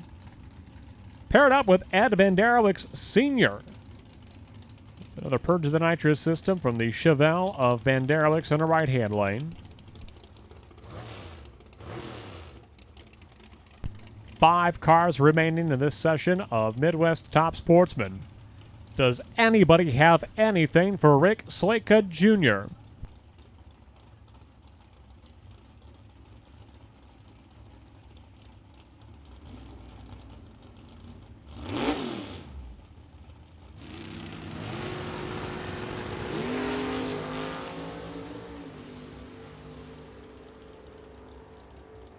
.502 for Ed Banderowicz Sr. on the right-hand side. .503 for John B. Lopez Jr. They were wheel-to-wheel the whole way down. Banderowicz getting there first. Good enough for the number 13 spot at this time.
Kurt Crummell coming up now in the 2000 Pontiac Trans Am right-hand side from Hampton, Illinois, and Brian Brown in the Camaro from Coal City, Illinois.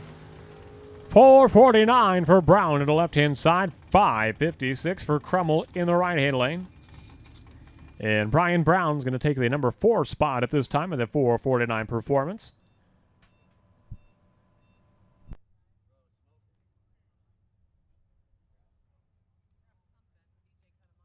And we go on hold here for just a second. A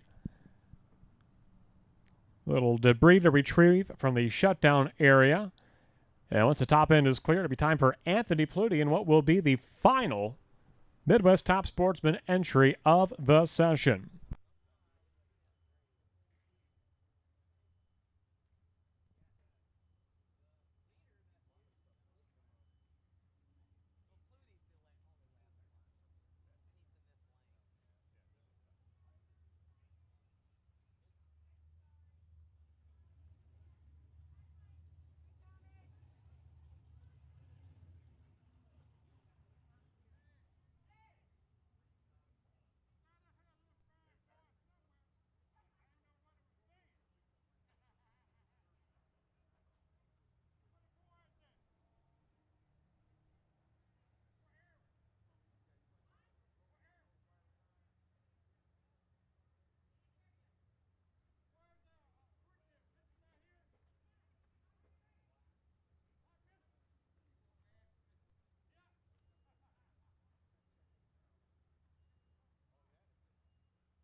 And what will be the final car of this opening qualifying session for Midwest Top Sportsman? This is Anthony Pluty.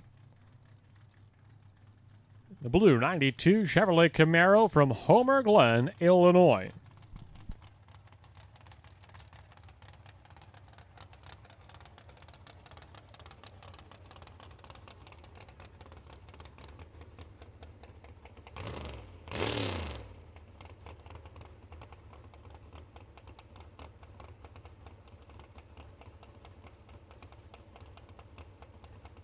Well, in every pair, for probably the last 3 pairs, we have seen a car make it into the top 4. Don Matika to Alex Bosick to Matt Simchak to Brian Brown. They've all taken turns at the number 4 spot. Going to take a 442 or better to crack the top 3. What does Anthony Pluty have in store?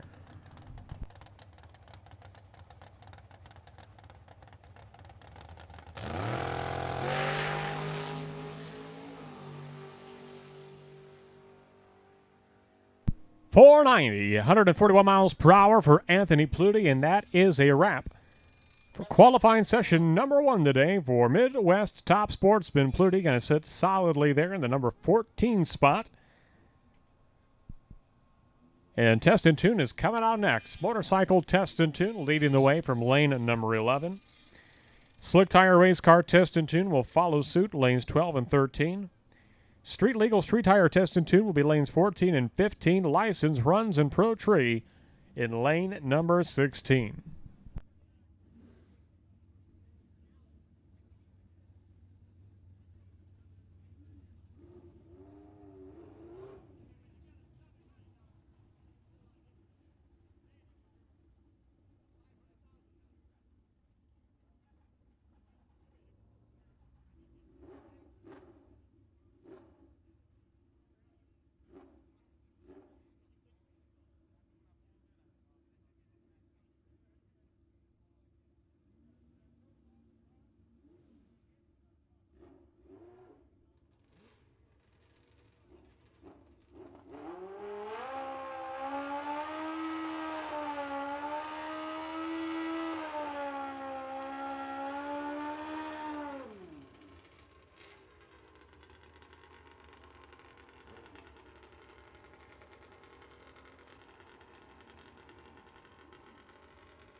Ed Enzer in the street legal 91 Ford Mustang from Sheridan, Illinois. 8:25 elapsed time. 123 miles per hour out of the throttle, coasting through the finish line for Enzer.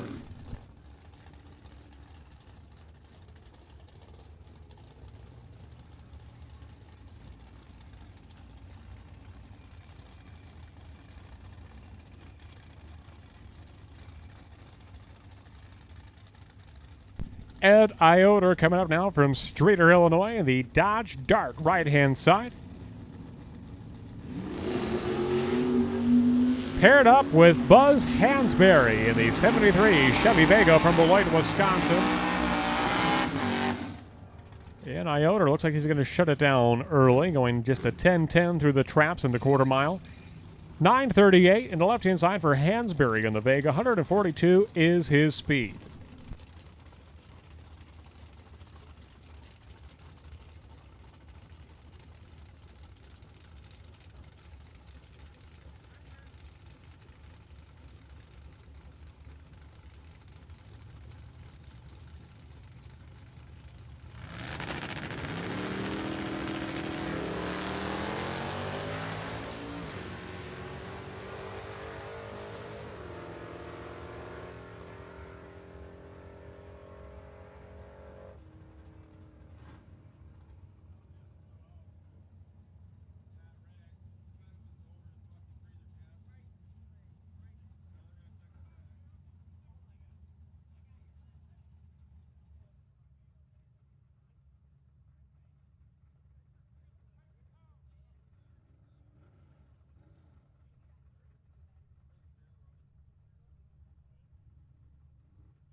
Hey, a reminder that if you have any sort of trouble with your car today, make sure you do pull it outside the groove, bring it to a stop. It is easier, quicker, and will make your fellow racer far more happy if you contain any sort of cleanup to a small puddle under the car rather than a long stream that might extend the length of the racetrack. So if you have any problems whatsoever, please do pull it outside the groove, save the car, save the track, and keep the day running nice and smooth. And a reminder to test and tune cars. Please come to the lanes when we call you. After you run, please do report back to your pit area. Stay there until we call you. So many cars here today that it is a little case of musical staging lanes, so we are having to overlap and use multiple lanes over and over again. So racers, to help the program run smoothly, we do ask that after you make your run, please report back to your pit area, and we will call Test and Tune back when it is time for the second Test and Tune session later on here this afternoon.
Nine 6,939 miles per hour to the left-hand side for the S10 pickup truck of Dominic Kudani on the left-hand side. 1171 on a moderate pass for entry number 579R.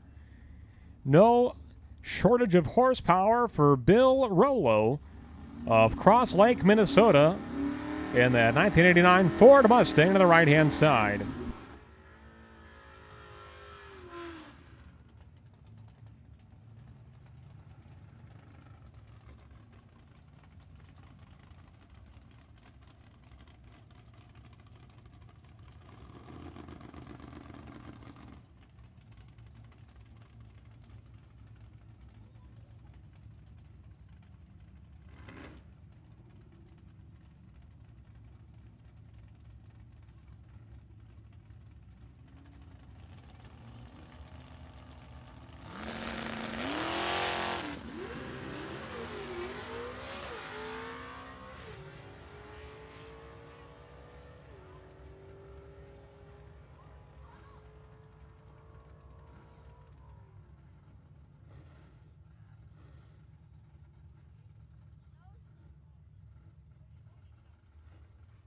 That was Mark Anderson to the right-hand side of Hayworth, Illinois.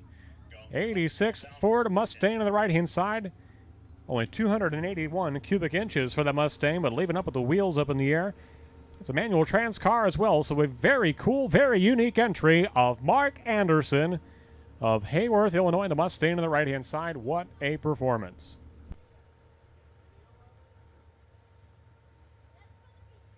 That was a 10:03 at 1:30 for Anderson.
Now, this is my kind of car here, Mr. Stiles. That is Bill Schwartz, right-hand side of Eldridge, Iowa. Beautiful. And I can't overemphasize that word enough. Beautiful 69 Chevelle, right-hand lane. Looks like it just rolled out of the spray booth this morning. That gorgeous paint.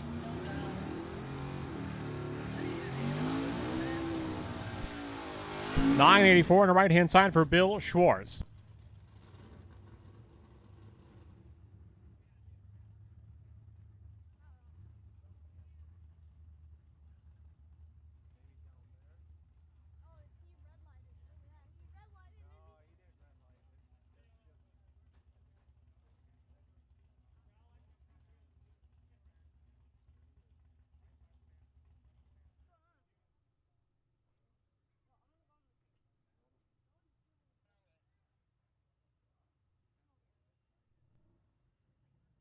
And we're going to go on hold on track as we have an off-track emergency to respond to.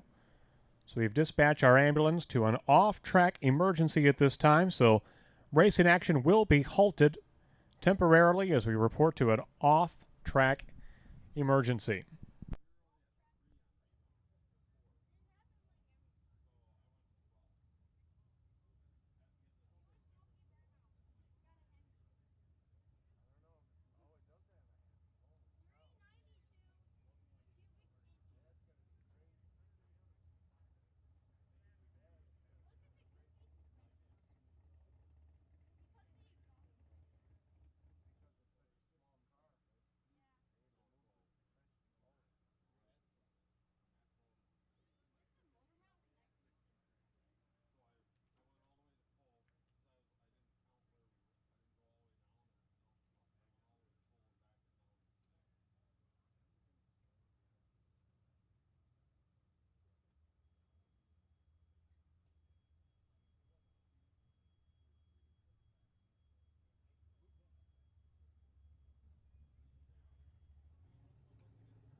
Well, a quick update. Looks like we're about 10 minutes away. 10 minutes away from resuming. So we're about 10 minutes away from having our ambulance back into position and resuming test and tune here shortly. So thank you for your patience. Thank you for your understanding. And we'll be back to racing here shortly, looking at about a 10-minute start time.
All right, the safety crew is en route to their post. We're just a minute or two away from getting things back underway again.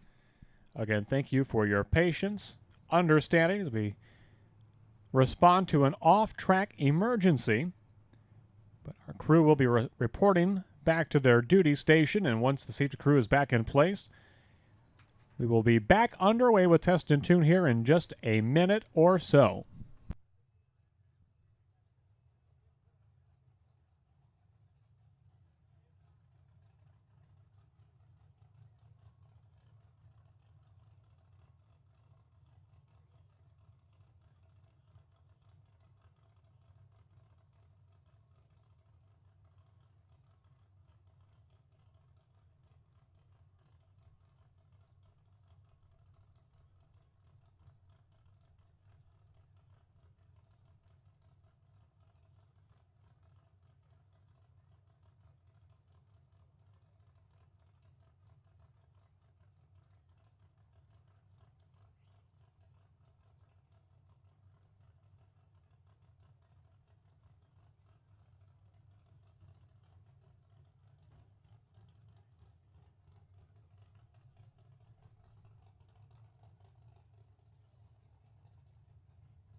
We are paging Tommy, the Hitman Mercer. Paging Tommy, the Hitman Mercer, to the water box area, please.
That was Gordy Beach of Rockford, Illinois, 1278.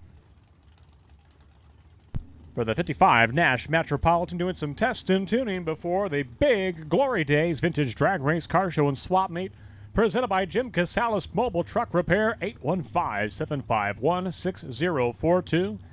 Located there in Kirkland, Illinois. Glory Days coming up August 19th, 20th, and 21st. If you like what you saw from Gordy Beach, you're going to love Glory Days. 3 days of 66 and older vintage drag racing taking place right here at Byron Dragway every summer. That'll be August 19th, 20th, and 21st.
Hey, the first call goes out for double entered Super Pro no box. Double entered Super Pro no box. To the head of the lanes, please. Lanes 3 and 4. Lanes 3 and 4.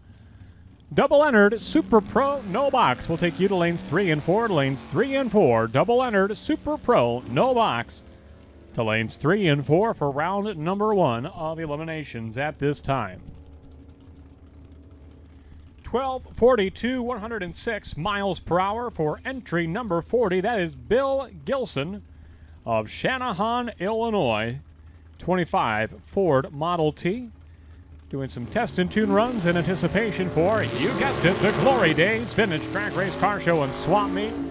So don't know without a doubt the world's #1 premier must-attend Vintage Drag Race Car Show and Swap Meet Friday and Saturday and Sunday.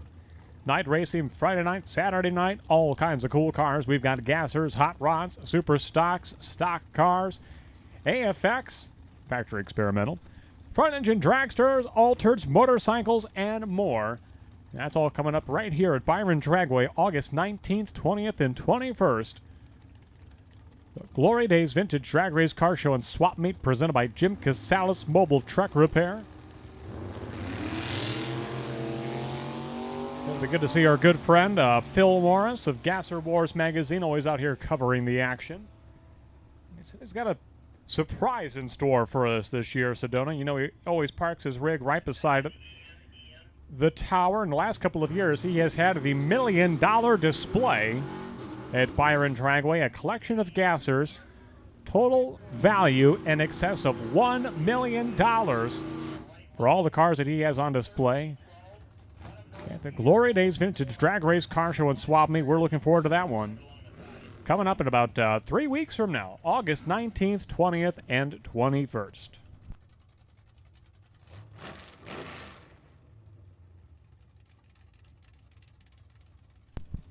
Here comes another car that'll fit in just perfectly for Glory Days. That is Chris Peterson, left-hand side of Tampico, Illinois. Heavy equipment operator, just 25 years of age, in a beautiful 56 four-door Chevy.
Jake Miller with a 9.0 elapsed time in the Altered from Silvis, Illinois. He'll deploy the parachute, slow it down, and make the corner for the Altered.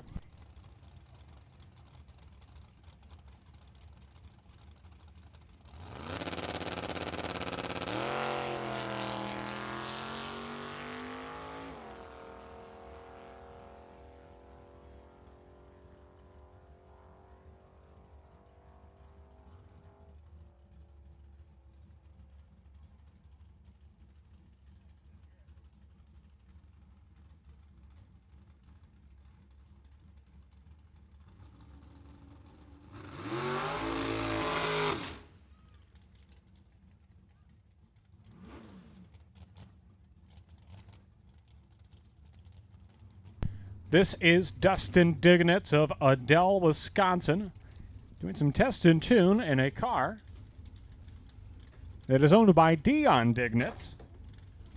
89 model rear engine dragster for Dustin Dignitz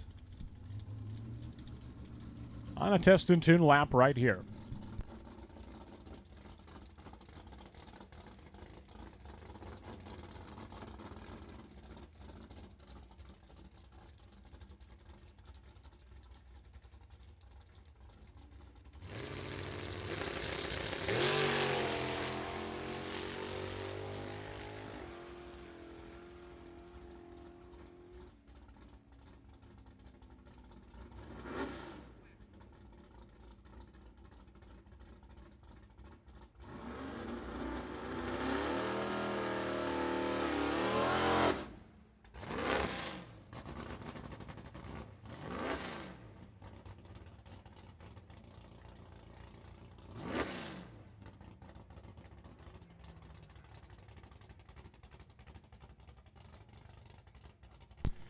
Joe Gagliano of Machesney Park, Illinois, the 1970 Chevrolet Super Sport Nova on a solo run.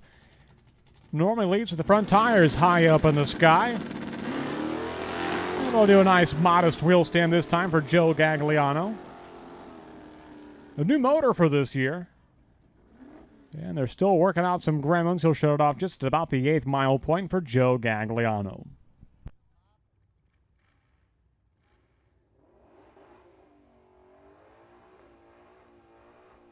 And these are the street legal, street tire test and tune cars on track at this time. Looks like we got all the double entered Super Pro No Box cars. We'll call the remainder of our Super Pro No Box entries. We'll take all Super Pro No Box entries to the lanes, please, at this time. Lanes 3 and 4, lanes 3 and 4, odd left, even right. Once we fill 3 and 4, we'll move on down to 5 and 6, and so on and so forth as needed. Again, if you desire the left-hand lane, you'll be looking for an odd number lane, beginning with lane number 3. And if you desire the right-hand lane, you'll be looking for an even number lane, beginning with lane number 4. Well, that's your number 39. John Gagliano will wisely back out of the throttle. That convertible Mustang on the left-hand side was doing everything but gaining traction off the starting line. Had the car pointed at the wall before lifting off the throttle. And John's going to go a 15:28, 110 miles per hour in the left-hand lane. 11:21 at 129 on the right-hand side for Sarah Kaler in the Cobra Mustang right-hand side.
All right, Sedona, this is a first. I thought it was the Mystery Machine from Scooby-Doo, but zoink scoop, we've got the Mullet Machine. And he's got flamethrowers and everything. This is Goddard Wagner, who I assume has a mullet under that helmet.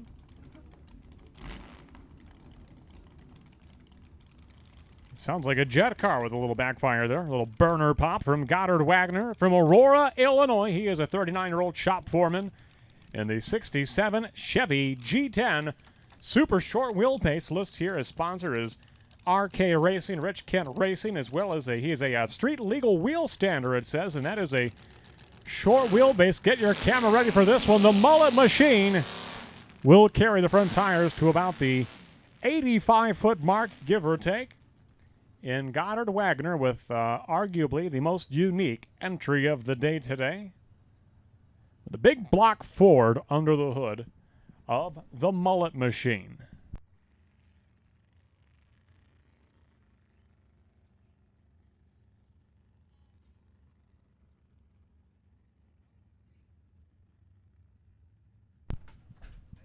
Well, we go from one unique entry to another. We got the Malibu wagon back again from last weekend.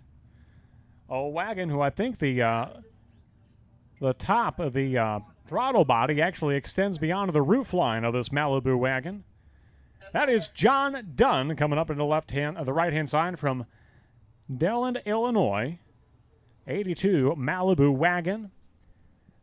Looking for his third NHRA competition license run here.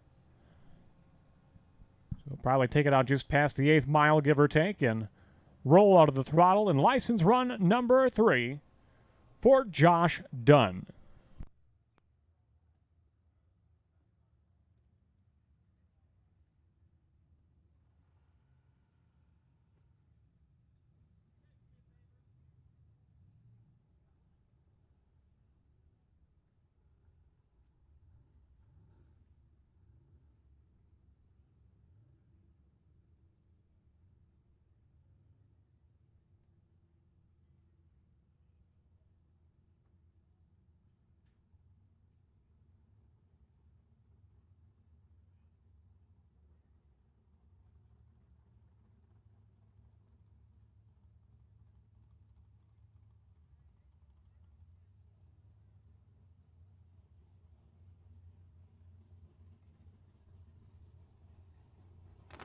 A reminder, test and tune, please report to your pit area. Please report to the pit area at this time. We will call test and tune back when it is time, but do not come to the lanes. Do not come to the lanes at this time.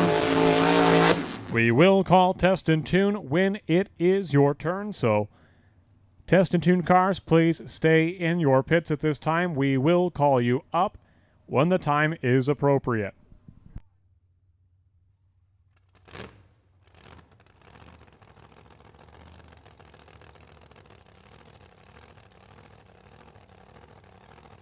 So this is Josh Dunn of Monticello, Illinois. 82 Chevy Malibu wagon, 540 cubic inches of blown supercharged Chevy under the hood. With a 42-year-old welder and chassis builder. Part of the Dunn and Gone racing team and over Dunn services. Josh Dunn.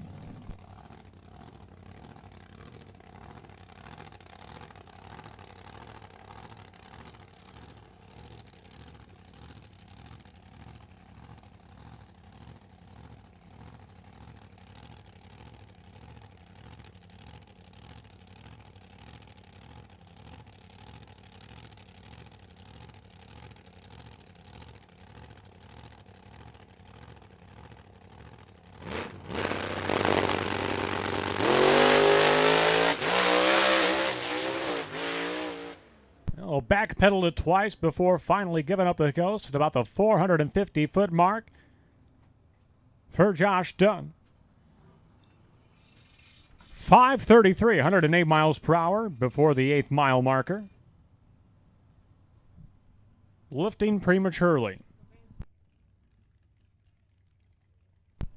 The mullet machine still putting out flames over on the west side of the racetrack. Please do make sure that he is clear of our tree line there. Over by the Estes camp, make sure that he does not set that tree afire. The mullet machine, what a unique one. Wow. Still, Sedona putting out the flames.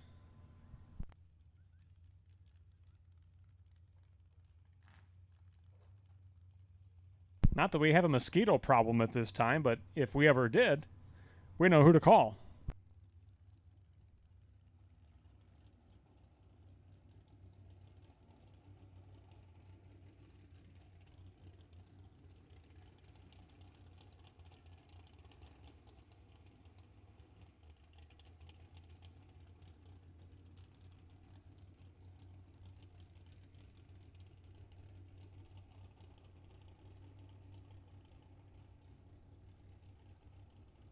What appears to be the final test and tune car of this session. Jordan Wick of Oshkosh, Wisconsin, 27-year-old social media manager. The Jacobson rear engine dragster. Sponsored by Jim's Car Shop. A member of the Wisconsin Timber Rattlers.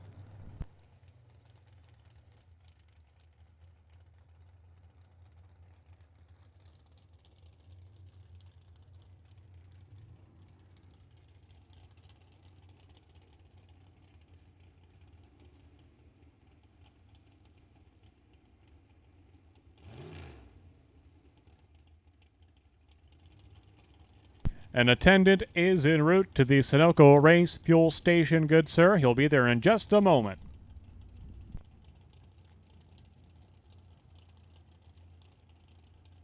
So, Jordan Wick of Oshkosh, Wisconsin, on a license run.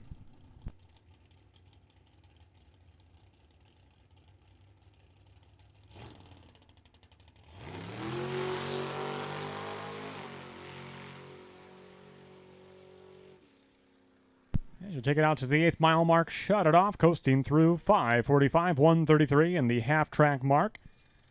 Coasting through to a 9:35, 100 even at the traps, and we're going to go down here for a moment just to do a little starting line maintenance before we go into round number 1 of Super Pro No Box.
Well, a very good afternoon. Welcome again to Byron Dragway for this Big Bucks Bracket Bash Series weekend. $3,000 to win here today, $5,000 the top prize tomorrow.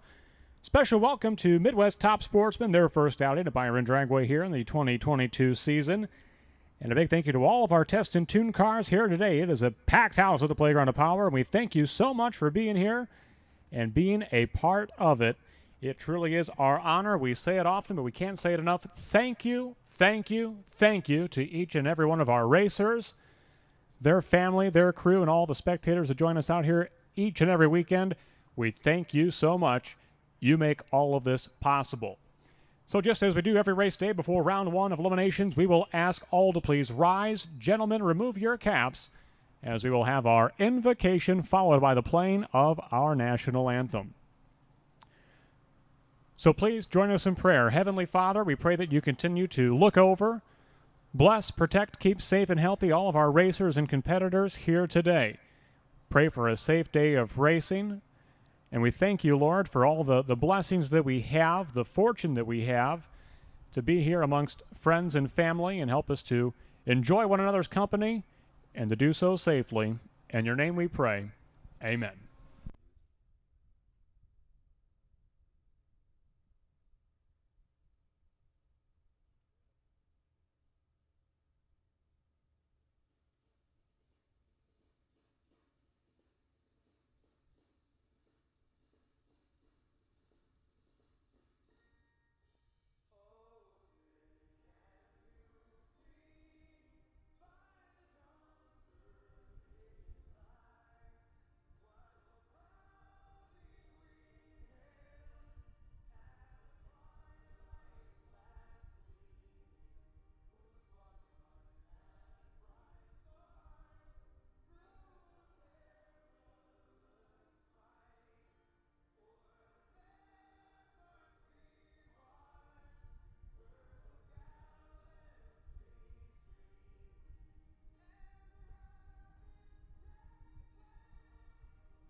And with that, we are ready and set to go round number one of eliminations. A big thank you to the entire cast and crew of Byron Dragway that makes these events possible. The head of the staging lanes, your staging lane director today, that is the man of steel, Brian Steele, at the head of the lanes.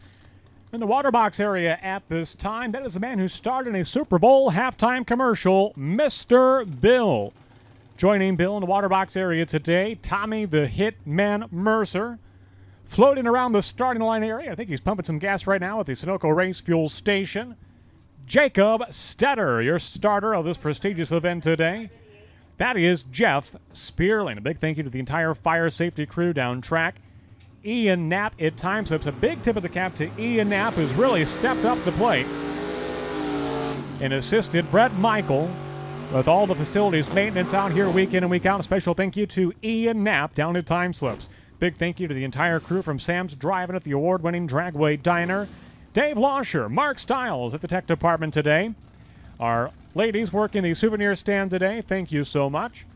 A big thank you to Trudy Young, to Rhonda Venksnis,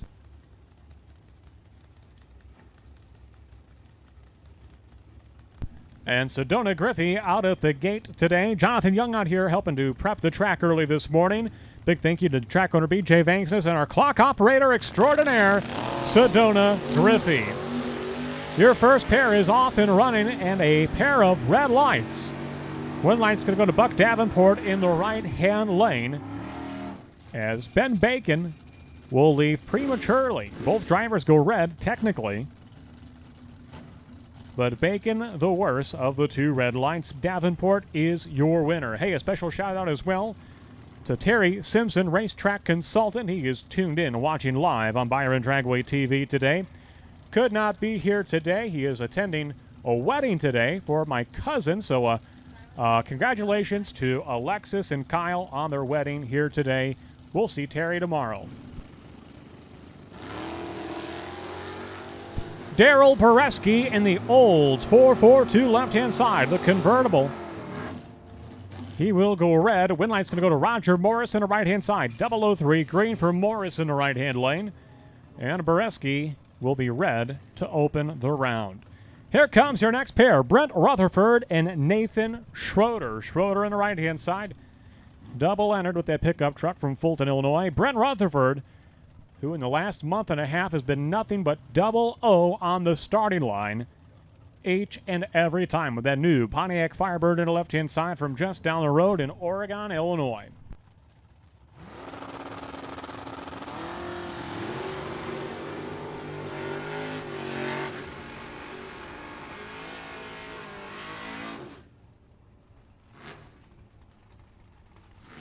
And a win light to Nathan Schroeder, right-hand side. Nathan with the starting line advantage. And he'll capitalize at the finish line and pick up the win in the pickup truck over Brent Rutherford. Coming up now, another pickup truck, number 1X3 in the right-hand side. That might be Jerry Klotz in the right lane. We do not have that car on file just yet, but we will dig up the entry card for the white pickup truck with a 684 dial-in. He is paired up with John Coyle, the 63 Chevy 2 left-hand side. From Wilmington, Illinois. Coyle is off and running. Klotz trying to reel him in. And at the finish line, the win line's going to go to John Coyle. 29 green at the tree and dead on one. Pickup truck missed the tree, breaks out by 1/1000th of a second. Coyle is your winner, left-hand side. Kevin Lancaster and Clay Schlitter, pair of red Chevrolets coming up now. Schlitter in a Malibu, right-hand side. He'll leave first with a 626 dial-in. Lancaster, the 37 Chevy Coupe, with a 595 dial-in for the farmer from Shannon, Illinois.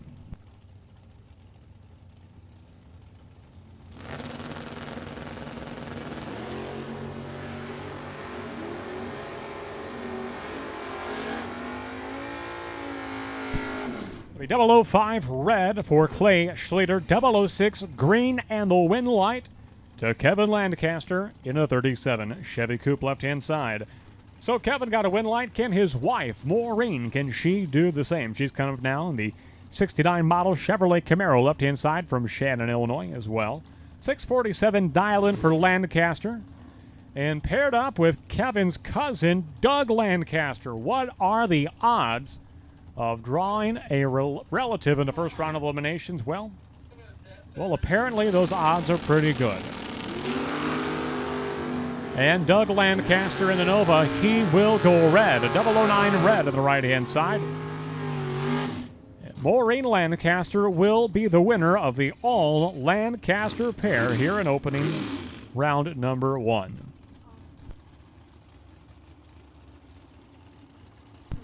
We have a driver, a no-box car, I understand, with a dead battery down by the time slips area on the return road. So it looks like they're just past time slips along the return road. If anyone would be so kind as to give a tow back to the pit area, I do not know who it is. I just know that we have a car that has rounded the corner but appears to have a dead battery and needs a tow back to his pit area. If you've got a golf cart with a tow strap, and if you'd be so kind as to assist that racer in need of a tow back to his pit area, I'm sure that they would be grateful. Win line here goes to Kip Norup over Mike Miller. Norup in the left-hand side, slight advantage at the starting line. He'll get there and get the win One over the dial. Miller got there first, breaks out by 0.005 of a second. Norup is your winner.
Well, the Chevelle in the previous pair lost his gas cap right at the starting line. We paid special attention to make sure he cleared the top end of the racetrack, got the time slips, and the message was delivered, as well as his gas cap before resuming.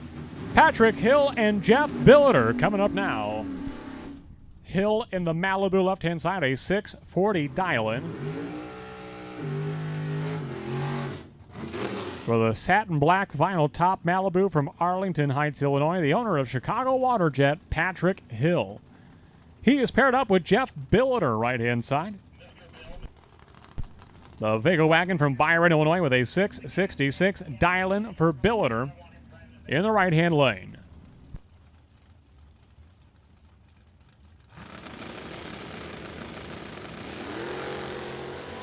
.002 red for Patrick Hill, and Jeff Billiter will come away the winner. 668 on the 666 dial-in. Billiter advances to round number 2.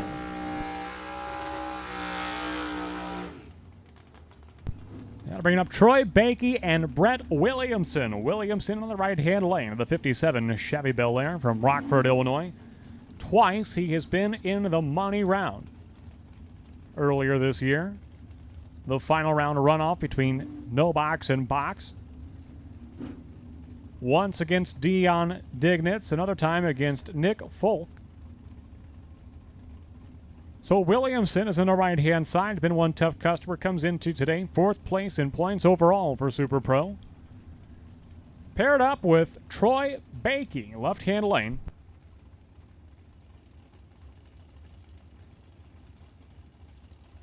.617 dial-in for Bakey in the Dodge Dart.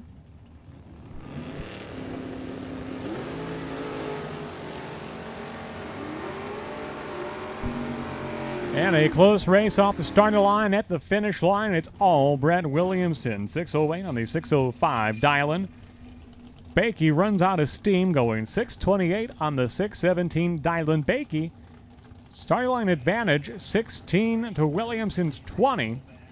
Williamson closer to the dial.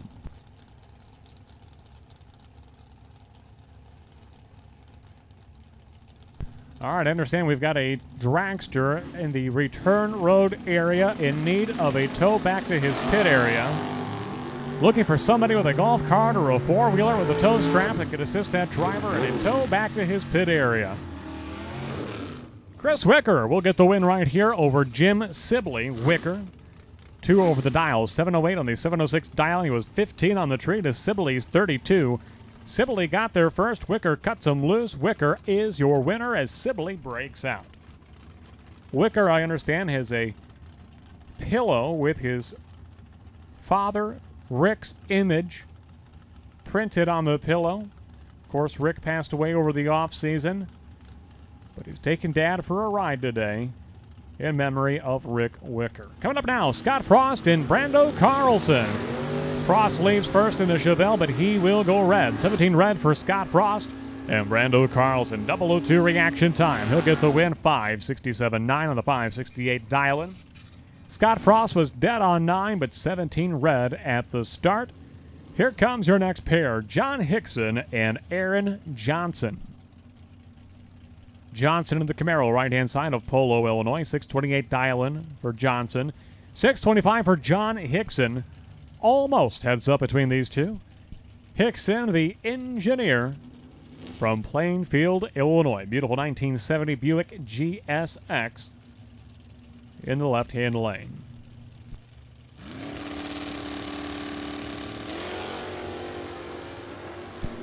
Very good race off the starting line. One of, if not the closest race of the day so far. This one's going to go in favor of Aaron Johnson. Check it out.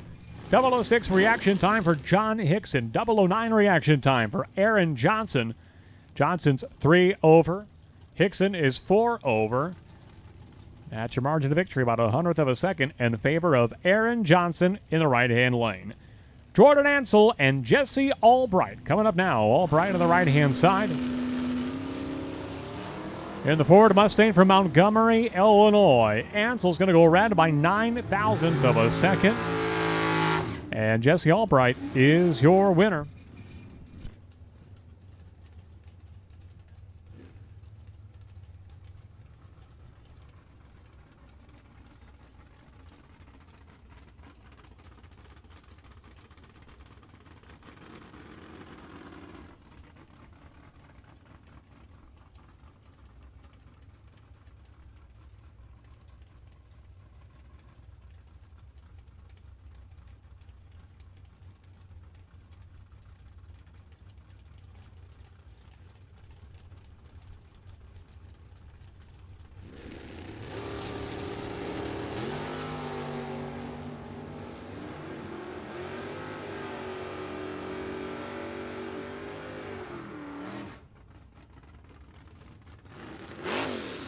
Andy Schmall, your winner over Bob Dish. Schmall on the left-hand side, 1 over the dial-in, 27 on the tree. Better at both ends of the strip, and he is the winner.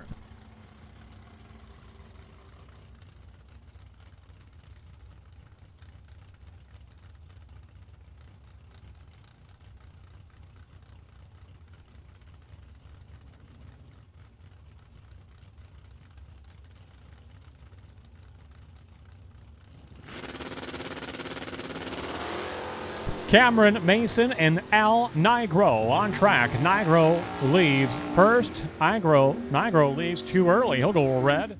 And Cameron Mason will prevail. She'll be 10 on the tree, dead on 7. 17,000 total package for Cameron Mason. She advances into round number 2. Hey, do not forget, buybacks are available. Buybacks are available at the Blue Top Tent, located beside the Sunoco Race Fuel Station. Swing on down and buy your way back in to today's $3,000 to win Super Pro Box No Box race. Just $40. $40, that's all it is. To buy your way back in to round number 2. You know what $40 is, don't you, Mark? That's 2 $20 bills. Or 4 $10 bills. Or 8 $5 bills. Either way you cut it, $40 is what it is. And you know what? You win the buyback round, you get your money right back. How can you go wrong?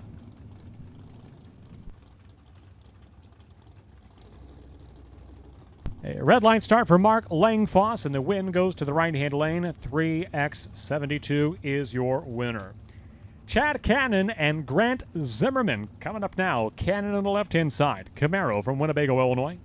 Almost heads up. 643 dial for Cannon, 644 for Zimmerman. Zimmerman, his first outing to Byron Dragway in 2022, but guess what? He unloaded off the trailer and was trip, zip, green, and time trials earlier today.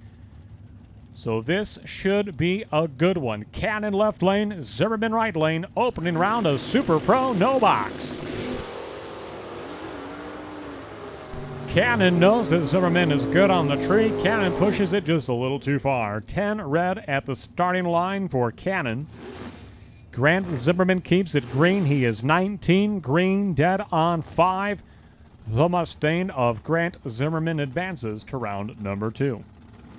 That'll bring up Rick Fuller and Ed Kroll. Kroll on the right-hand side. The Gray Beal Auto Repair sponsored Chevrolet Camaro from Elgin, Illinois. Fuller left-hand side from Lena, Wisconsin. 3rd generation model. That's a Pontiac Firebird, Mr. Stiles. I'm reading the screen. It says Camaro. That is a Pontiac Firebird. The Firebird's going to advance into the next round, going dead on 8. As Ed Kroll in the Camaro will go red.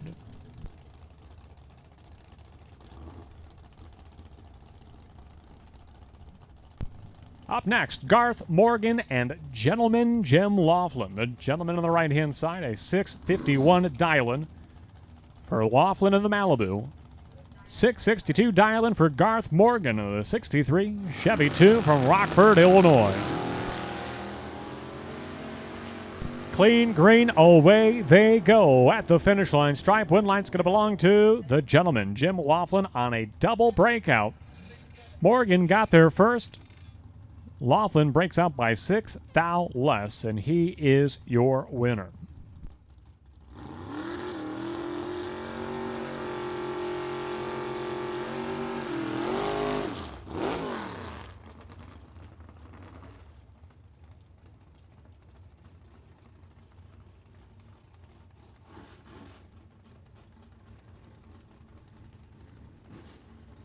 Tyler Brooks coming up.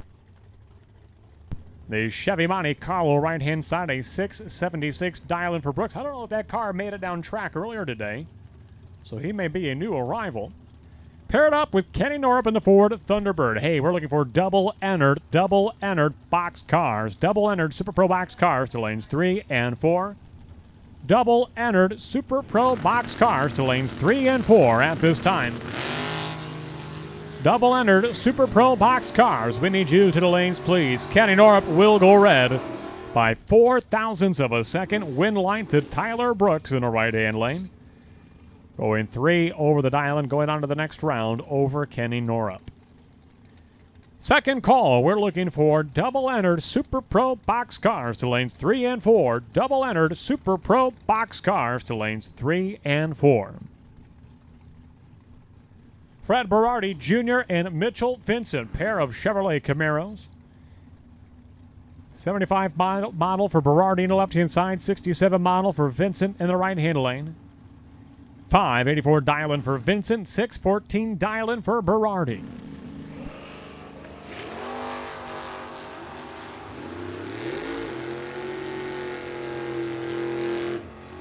And Fred Berardi Jr. is going to be the winner. He'll go double weight off the starting line in dead on 3. 11 thou total package for Fred Berardi Jr. Picking up the win in round number 1. Chris Fuller and Dan Roth coming up now. Roth on the right-hand side, a 617 dial-in for the 1980 Z28 Chevrolet Camaro from Loves Park, Illinois, for the aerospace mechanic. Fuller making the long tow all the way down from Green Bay, Wisconsin to be here in the 92 Chevrolet Camaro left-hand side with a 670 dial-in for Chris Fuller.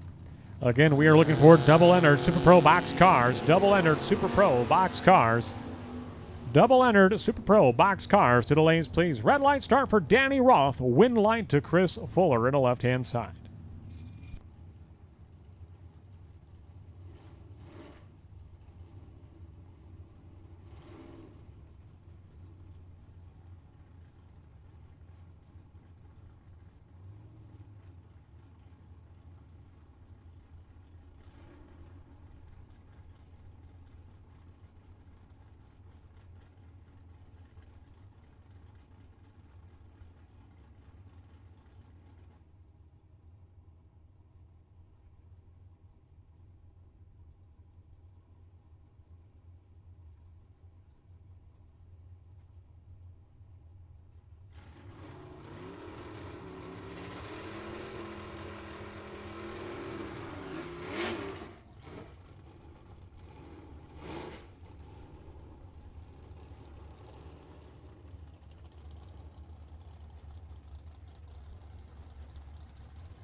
And I'm sure this one is not by design, but two best of friends and two neighbors in the pits.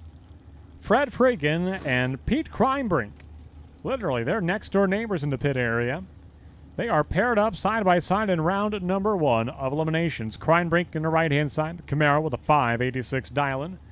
Friggin of the Mustang, a 593 dial-in for Friggin. Red light start for Fred, and Pete Crimebrink is your winner. 587.6 on the 586 dial-in. Crimebrink will prevail over Fred Friggin.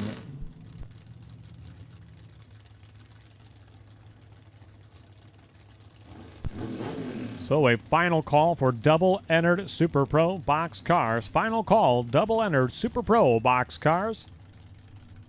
We will be calling the rest of Super Pro Box in just a moment. Final call, double-entered Super Pro Box cars to the head of the lanes, please. Roger Morris and Brian Dumdye. Morris at the left-hand side of the Buick with a 667 dial-in. Dumdye, 597. The 57 Chevy right-hand lane.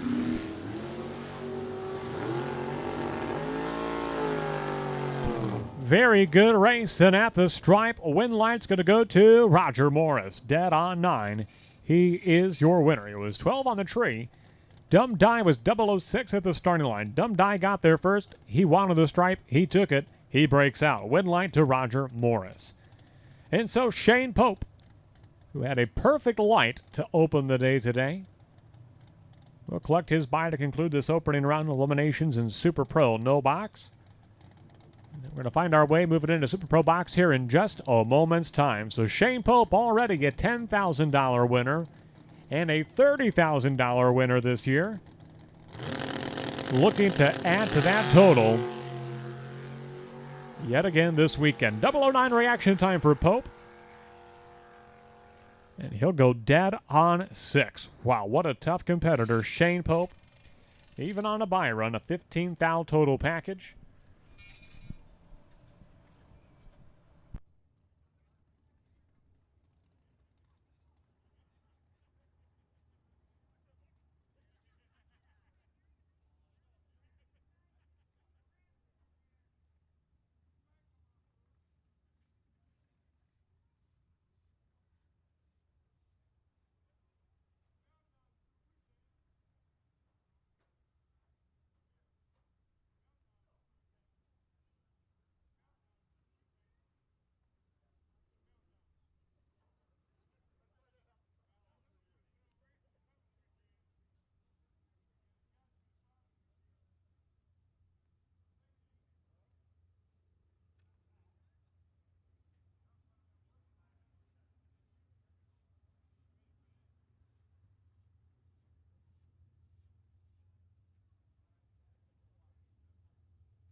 So we've got all the doubles. We'll take all Super Pro Box cars. Super Pro Box, this is your opportunity. This is round number 1 of eliminations.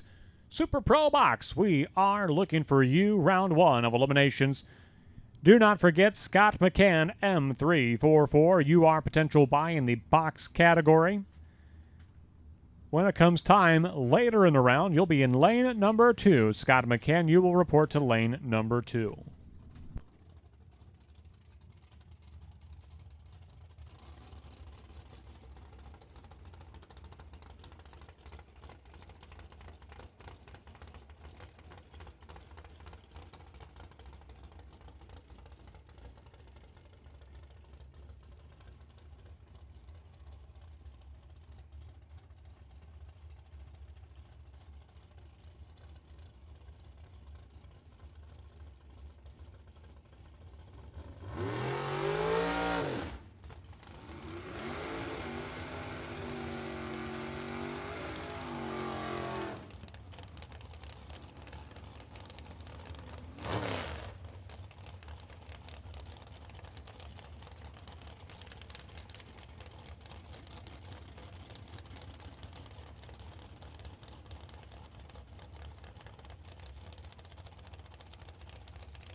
Win light to Colonist is 005 reaction time. He'll get there first, get the win by 0.03 of a second at the stripe. And the opening pair of Super Pro box. Here comes Ryan Mccann, who is sharing driving duties of that Nova with his father, Scott Mccann. Scott is sitting on a potential bye at the end of this round. So Ryan Mccann, left-hand side. Ed Nemec in the Corvette, right-hand lane. At the stripe, win line's going to go to Ryan Mccann. Dead on 7, 12 on the tree. 19,000 total package. Ryan Mccann is your winner. Nemec got there first. Nemec breaks out of the stripe. Mccann is your winner. That'll bring up Kevin Swartz and, well, the Mastrada brothers. I believe that is Nick Mastrada in the right-hand side. They are double-entered. 458 dialing for Mastrada, 725 for Kevin Swartz.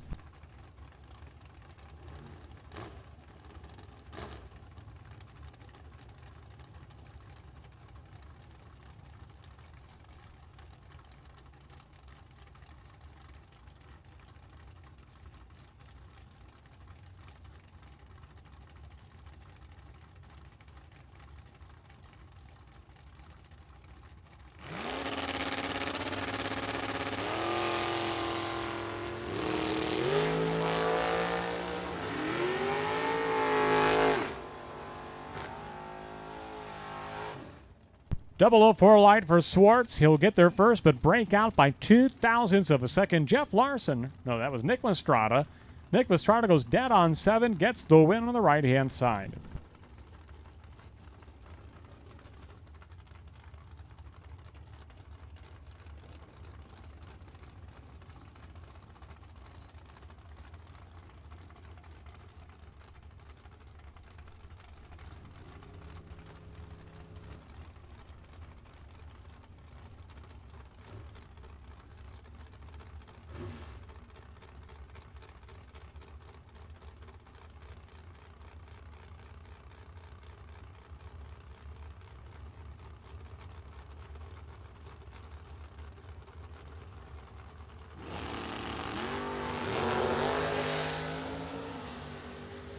Blake Venksnis, Forrest Lipke on track at the finish line. 007 reaction time for Blake Venksnis. He is your winner.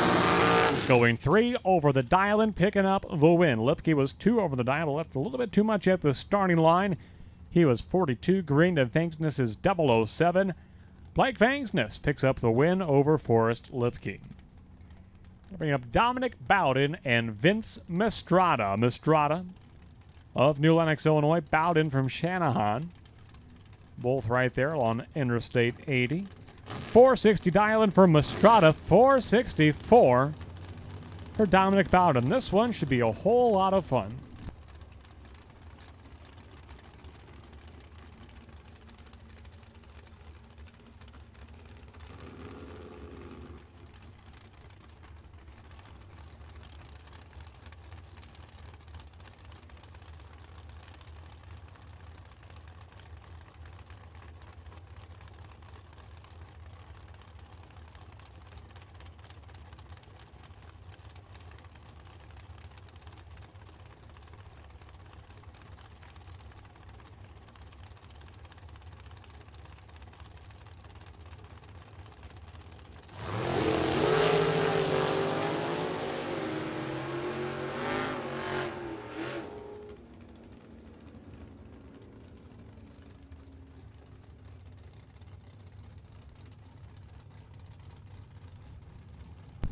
And Vince Mastrada will be the winner over Dominic Bowden. Bowden will go red by 0.03 of a second.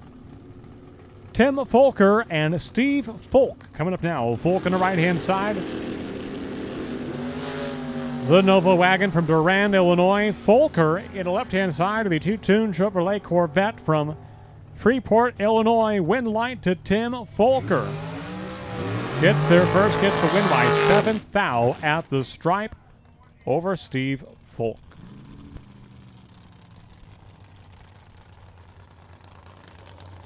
She made it. She made the basket. Thank you for retrieving that debris. That scrap of paper, sad scrap of paper along the track right there. Thank you kindly for being a protector of the environment, for helping to preserve these lush green grounds of Byron Dragway. Jake, if we ever put together a pickup basketball team, we're going to recruit her. She made that basket from probably 25 feet away into the wind, I mind you. 006 red for Adam Sweet. Win line to Josh Goinke. 1 over the dial, 486 and the 485. Dylan Goinke is your winner over Adam Sweet.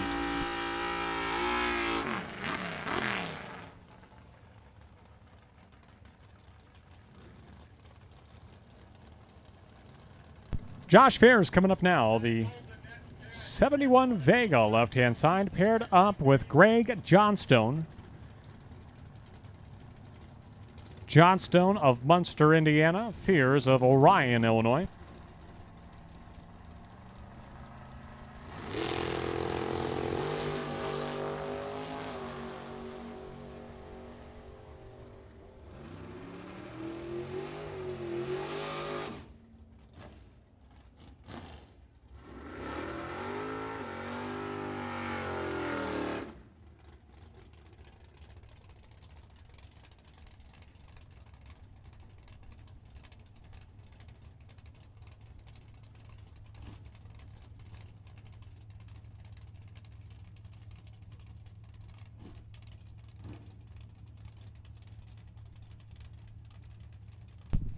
Jamie Small in the left lane up against Nathan Schroeder in the right lane.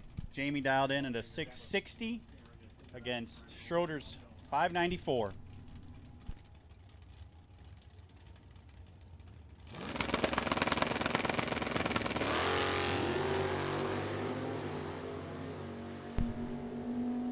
Who's going to get it at the stripe?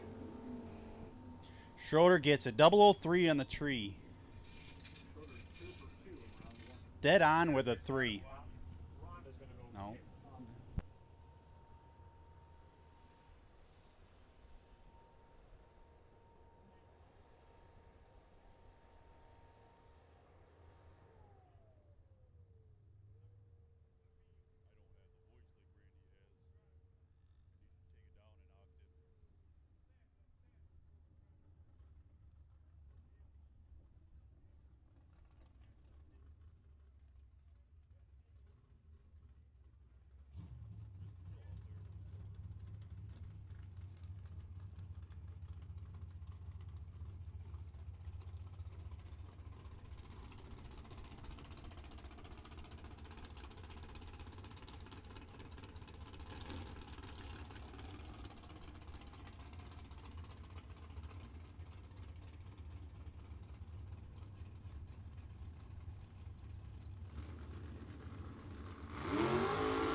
And we continue. Dave Ansel and Dion Dignitz. Dignitz been almost untouchable this year.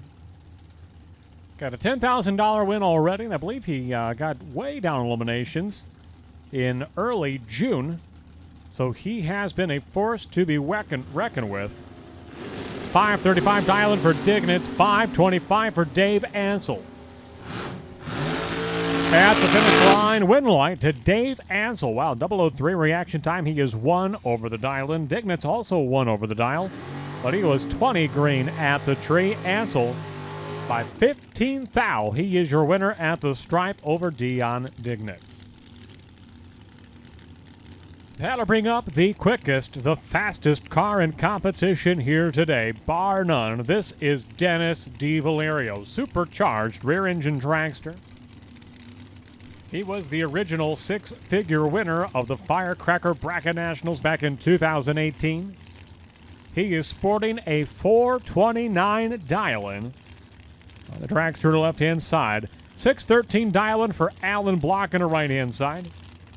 By the time they reach the finish line, De Valerio will probably be closing in at about a 40-mile-per-hour difference in speed.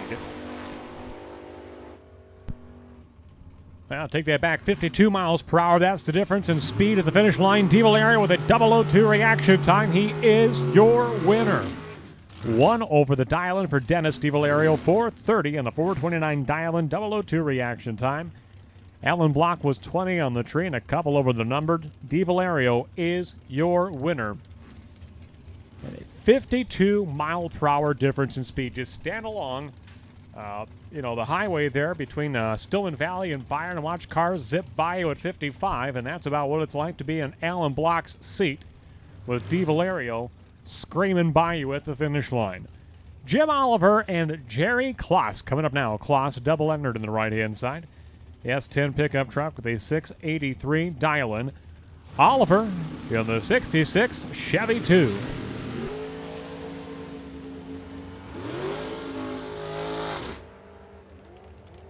Well, you can hear him working the throttle at the finish line, going dead on one. Jerry Klotz is your winner over Jim Oliver.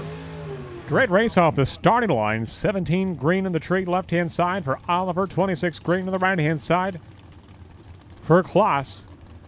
They're both working the finish line down there, but breaking out by 1 thou was Oliver. Going dead on one on the right-hand side was Jerry Klotz for the win.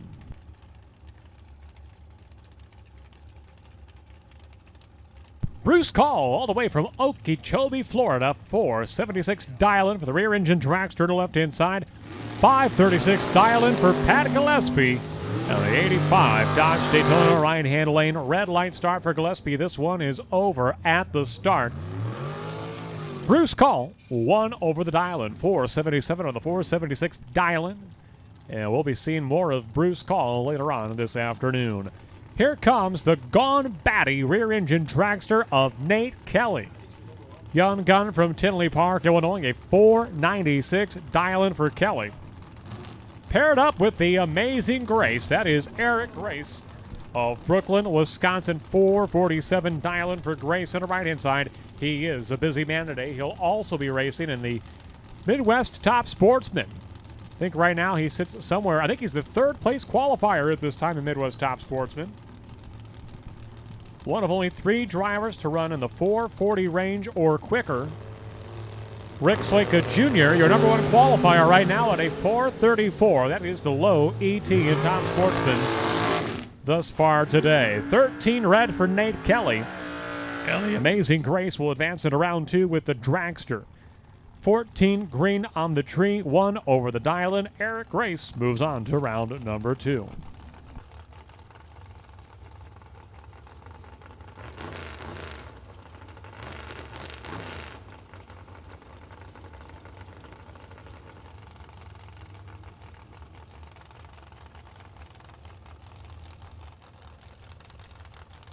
Ryan Fasano, Mark Nettesheim coming up now. Nettesheim on the right-hand side, a former...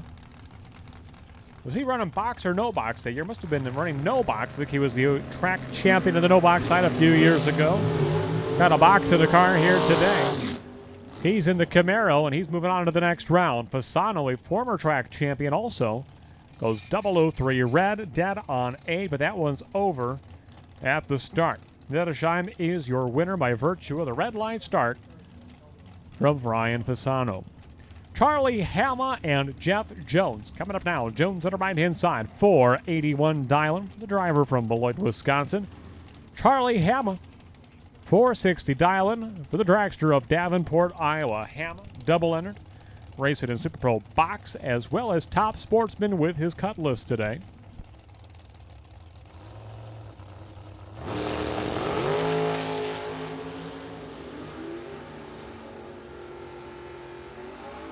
Charlie Hama is your winner. Check this one out. 002 reaction time for Jeff Jones. 006 reaction time for Charlie Hama. Hama gets there first, takes him through by 4 thousandths of a second, gets the win over Jeff Jones. What a drag race.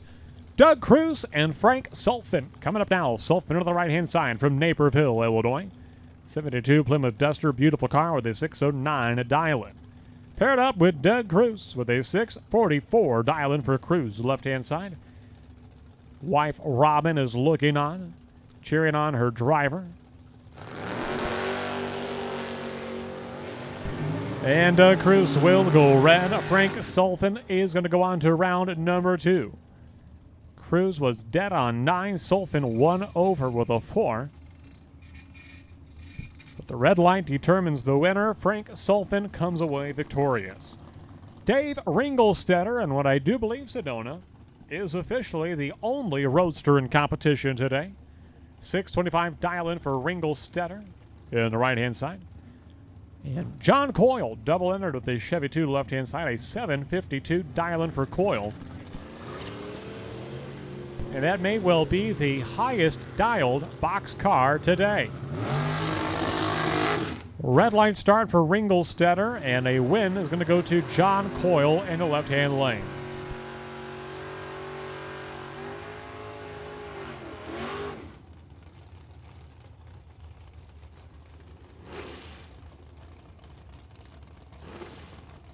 That'll be Bruce Van Stratton and Buck Davenport coming up now. Van Stratton to the left-hand side. The Dragster from Wisconsin, a 5:15 dial-in for Bruce. 5:85 dial-in for Buck Davenport on the right-hand side. Double entered and no box as well as box. He already picked up a win light on the no box side. Can he be 2 for 2 in round number 1? We're about to find out.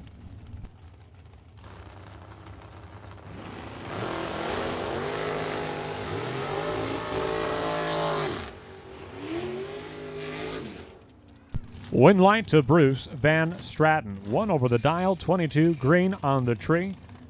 Both drivers 1 over the dial. This race decided right at the starting line, 22 to a 40 at the Christmas tree. Win light to Bruce Van Stratton. Here comes Dan Kike and Al Kiefler in a heads-up matchup. 471 for the pair. That is the dial-in both lanes. Kike left-hand lane, Kiefler in the right-hand lane. Kiefler, I think, competing just Saturday only this weekend and looking to be at Joliet next weekend to run quarter mile with Top Dragster.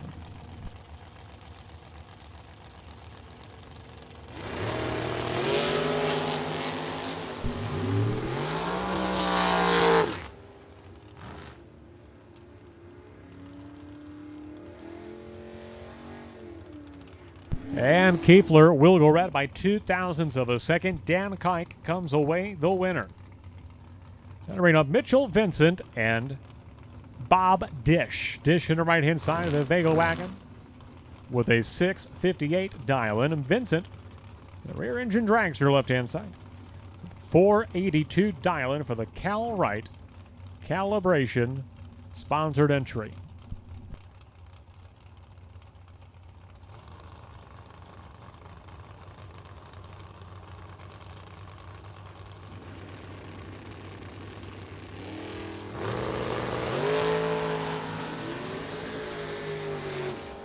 A red line start for Bob Dish. Win line's going to go to Mitchell Vincent in the left-hand lane. 003 green. Dead on 9. It was a stout 12,000 total package for Mitchell Vincent. That'll bring up Mike Pavisic and Brett Williamson. Williamson fanning the smoke out of that Thunderbird in the left-hand lane.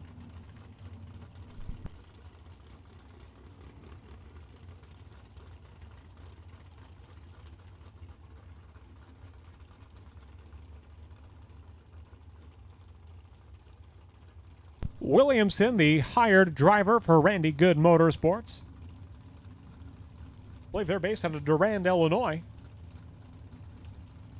With the Thunderbird left-hand side, Pavisic, the cement finisher from Dixon, Illinois,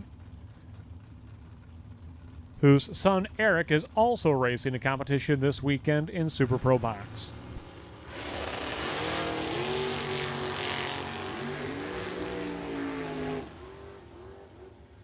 How about that Brett Williamson? Trip, zip, green. Mark that down. I believe that is the 7th perfect light of the day today. Williamson will prevail. 1 over the dial-in, picking up the win over Mike Pavisic, who's about 2 over the dial-in. That'll be up Melissa Heldman and Monty Fisher. Fisher on the right-hand side, celebrating 50 years of drag racing at the Byron Dragway here this season. And she is laser sharp on the starting line. Fisher on the right-hand side, Heldman in the left-hand lane. A pair of young ladies are set to do battle here in round number 1. 671 dial-in for Heldman, 490 dial-in for Fisher.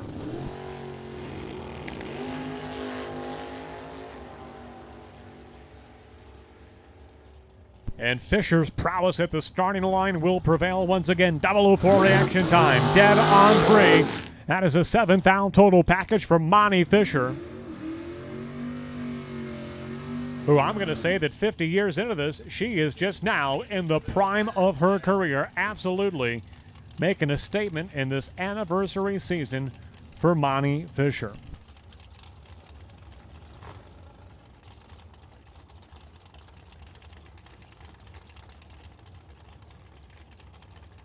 Derek Dignitz has a supercharger on his car these days. He's at the left-hand side. New combination since we saw him last month.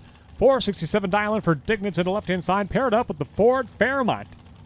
Driver not yet on file. We're sifting through our records.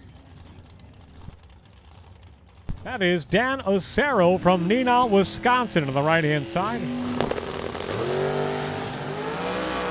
46-year-old fireman. And the Fairmont of Dan Osero is your winner. Mark it down. That is your 8th perfect light of the day today. Trip, zip, green, dead on 3. 3th thou away from a perfect run for Dan Osero, which we might be into double-digit perfect lights here before the round is through. Here's a driver that usually has a fan club in the stands as well as tuned in watching live on Byron Dragway TV. That is Steve Klotz at the left-hand side. That hard launching Chevy Vega left-hand lane from Waterloo, Wisconsin. I wish the sun hadn't, or the clouds hadn't set in at this time, because you could really admire the metal flake and the paint job in this Vega left-hand side. But hey, a little cloud coverage means a little more traction, which means a little more wheel stand for the Vega. He'll carry the front tires out to just past the Christmas tree. But by the time those tires come down, the win light's already on for Ted Cannon. 003 red for Klotz, 001 red for Ted Cannon. The lesser of the 2 red lights is Ted Cannon, and he'll be your winner. With a 2 thou difference in red light starts, Cannon is your winner. Wes Spurlock and Aaron Schott. Schott, I do believe, with a new set of slicks on the back of that Camaro. Did you see that burnout earlier for Aaron Schott? Burned it out to about the 100 and...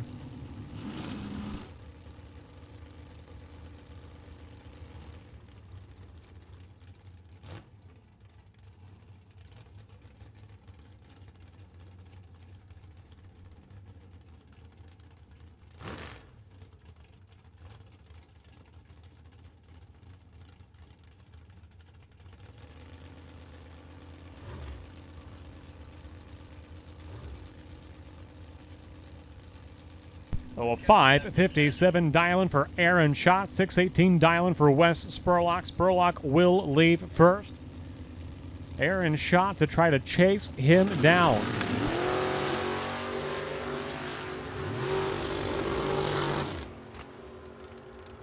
And Spurlock's going to go red by 002 at the starting line. Win light to Aaron Schott. The wheel standing Z28 does it again. 558 on the 557 dial-in. Schott is your winner.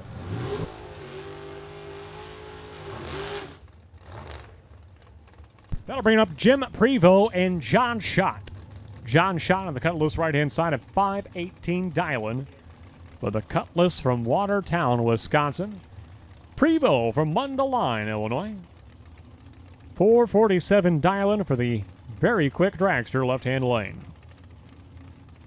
They'll go from total cloud coverage a second ago to total and direct sunlight for this pair. Close race off the starting line. 1 thou separates them at the Christmas tree. And at the finish line, John Schott goes dead on 5 and gets the win, taking Jim Prevost across the starting line by 7 thousandths of a second. That is the margin of victory for the Dork car of John Schott.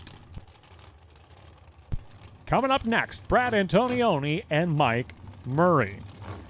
What I believe to be the first time we've seen Murray's car out of Byron Dragway this season.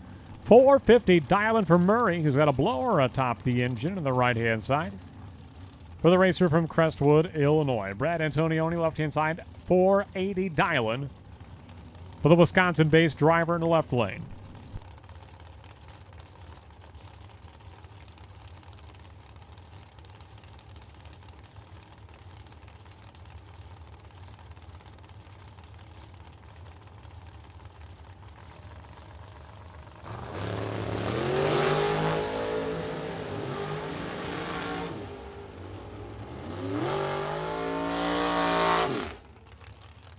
Close drag race. Brad Antonioni is going to be the winner. He is 1 over the dial-in. Murray is 2 over the dial-in.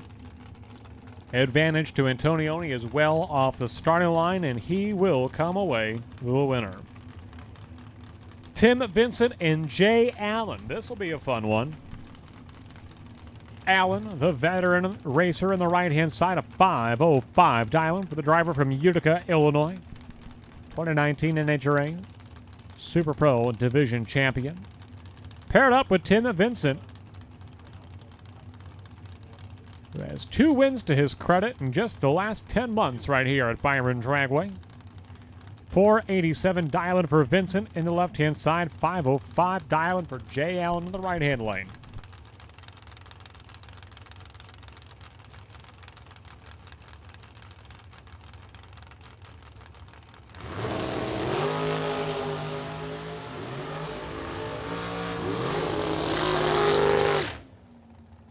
Well, Tim Vincent gets the jump off the starting line, 008 to Allen's 028. But Allen's going to cross the finish line first. Allen is your winner. 506 to the 505 dial-in. Tim Vincent gives it back. He's going to be 4 over the dial-in at a 491 on the 487 dial-in.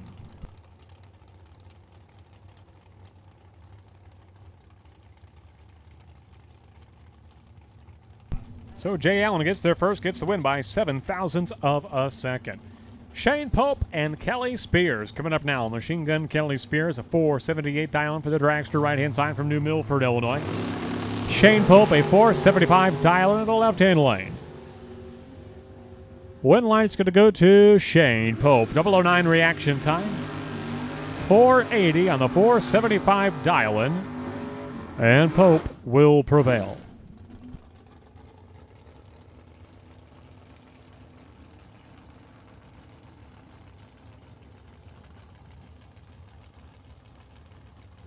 Well, a final call for Super Pro Box cars. Final call, Super Pro Box for round number 1 of eliminations. Final call, Super Pro Box, round 1 of eliminations. Hey, your new potential buy for round 2 of Super Pro No Box, that's going to be Brando Carlson. Brando Carlson, you are the new potential buy for round number 2 of Super Pro No Box.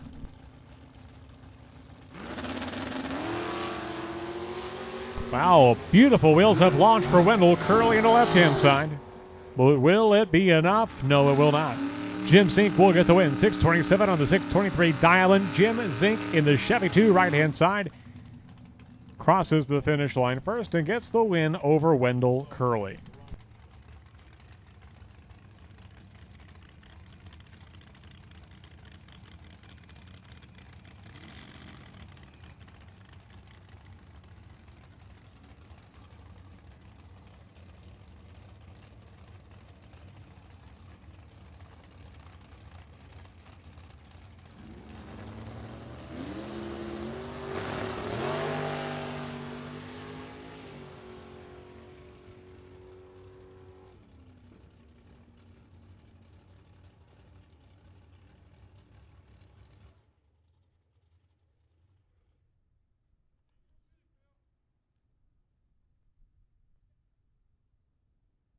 Well, a pair of red lights at the starting line. Joe Hansen, the lesser of the 2 red lights. He'll get the win light in the right-hand lane.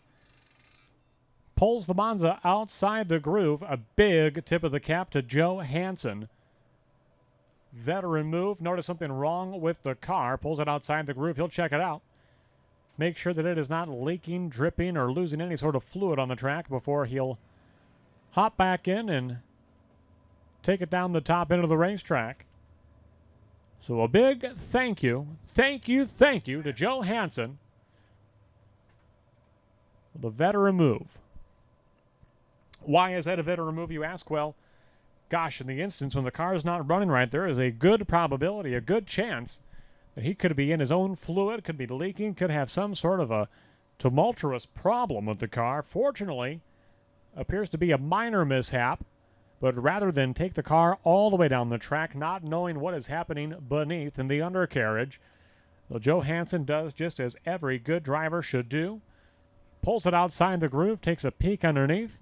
It's clean, it's dry. He'll take it off the top end of the racetrack, and those sort of moves like that can save us lots of time on a day like today.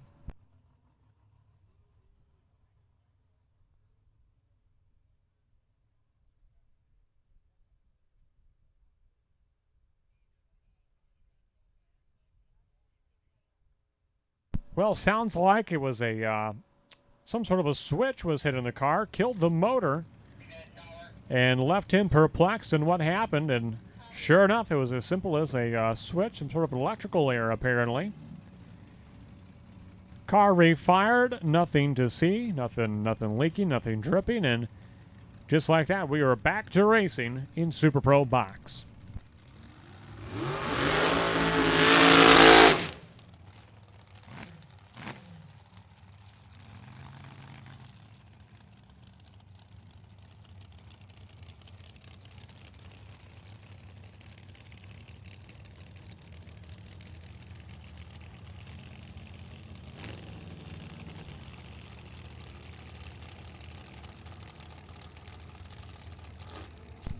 Well, we've got a pro-charged entry paired up with a supercharged entry. The supercharged car, that is Tom Gibson, right-hand lane. 464 Dialin on the right-hand side. Kevin Robertson with the pro-charged entry, left-hand side, a 437 Dialin for the driver from Port Washington, Wisconsin.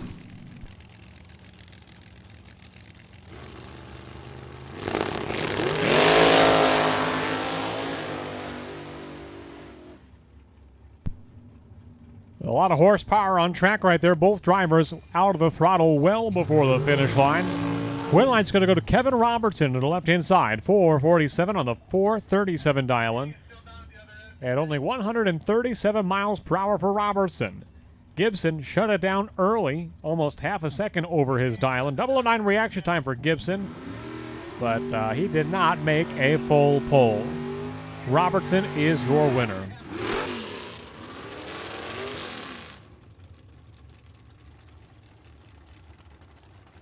We're going to have a pair of drivers, both graduates of the Junior Dragster program. Shuby as recently as last year. Vincent as recently as probably 15 years ago. Vincent left-hand side, a 621 Dialin for the driver from Byron, Illinois, in the Camaro left-hand side. Shuby, a 484 Dialin for the Dragster right-hand side. And Vincent will go red. Shuby will go on to the next round. 483 on the 484 Dialin. Shuby, and what may well be her first round win in Super Pro competition.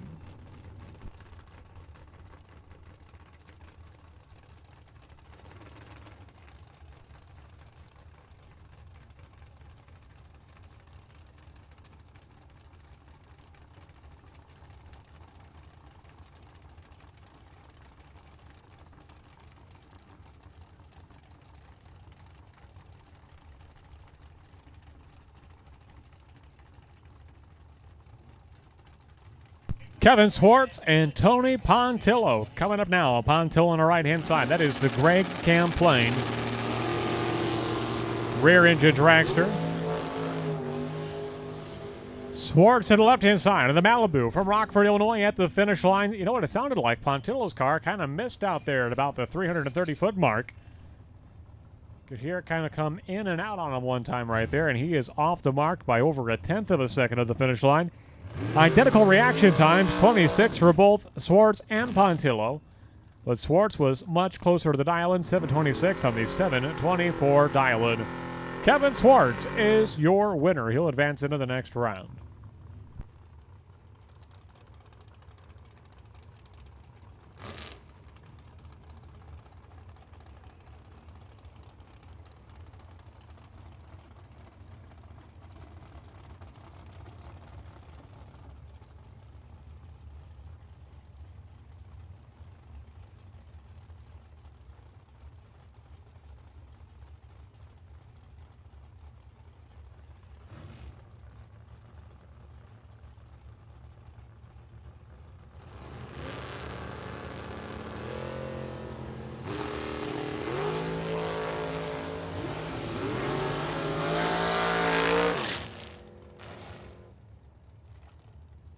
And Eric Pavisic will be the winner. 23 green and 1 over the dial, and picking up the win over the pickup truck here in the opening round of Super Pro Box. That'll bring up Brian Folk and Carla Pontillo. Pontillo right-hand side.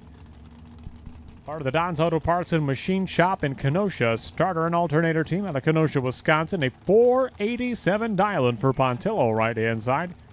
468 dial-in for Brian Folk on the left-hand line. Folk did not have a very smooth time trial earlier today. Did not really get a good run out of that dragster. So we'll see what he can do with that. A 468 dial-in for Folk on the left-hand side. 487 dial-in for Pontillo, right-hand lane.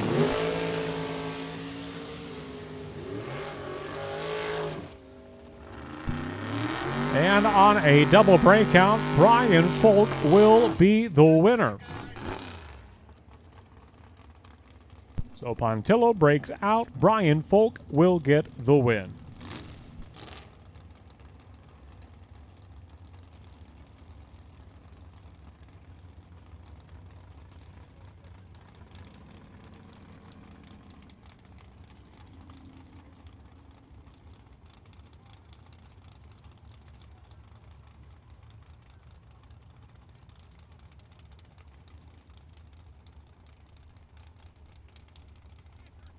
Blake Venksnis and Scott LaBuddy coming up now. Venksnis left-hand side, a 666 dial-in for the Chevy Nova left-hand side out of Rockford, Illinois. 476 dial-in for LaBuddy, the reigning and defending track champion for Byron Dragway in Super Pro.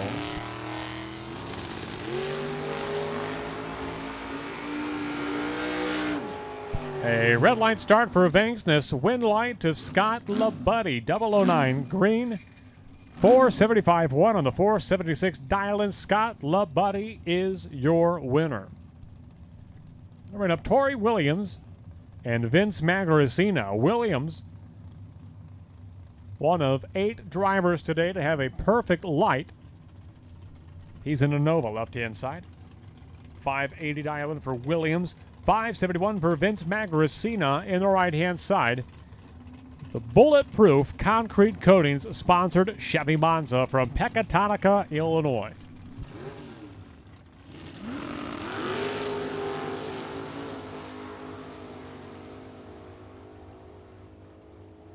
And at the stripe, going dead on 9. Vince Magracina is your winner over Tori Williams. Williams, slight advantage at the starting line. He was 16 green to Magracina's 23.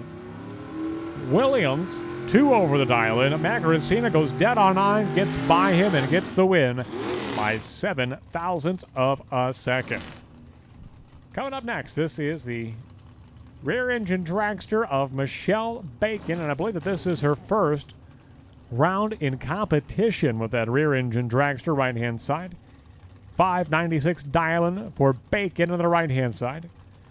565 dial-in for Jeremy Venksnis in the left-hand lane. The 74 Chevrolet Nova from Rockford, Illinois.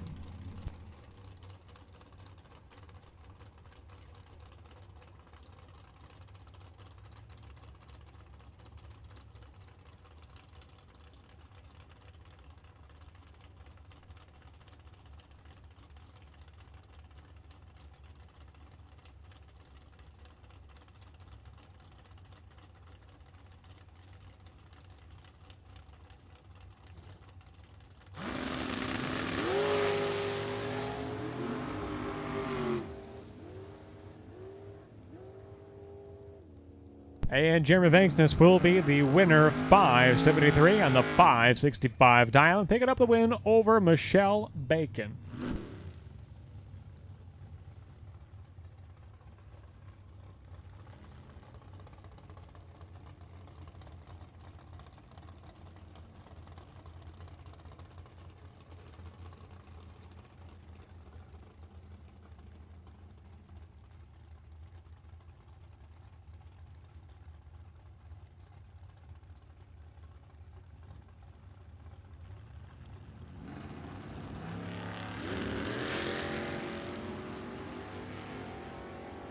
A red line start for gentleman Jim Laughlin. Jeff Larson Sr.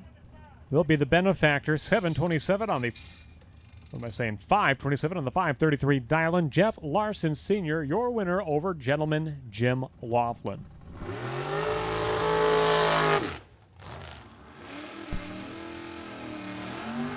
Hey, first call for Midwest Top Sportsman. First call, Midwest Top Sportsman, for qualifying session number 2. We'll take you to lanes 5, 6, 7, and 8. Lanes 5, 6, 7, and 8. Midwest Top Sportsman, we are looking for you. Midwest Top Sportsman, we are looking for you. Qualifying session number 2 to staging lanes 5, 6, 7, and 8. Midwest Top Sportsman, we need you to the lanes, please, for your second and final qualifying session at this time. Here comes the Modern Solutions Pest Control sponsored entry of Adam Sweet in the left-hand lane. Trying to chase down Clay Schlitter in the Malibu right-hand side.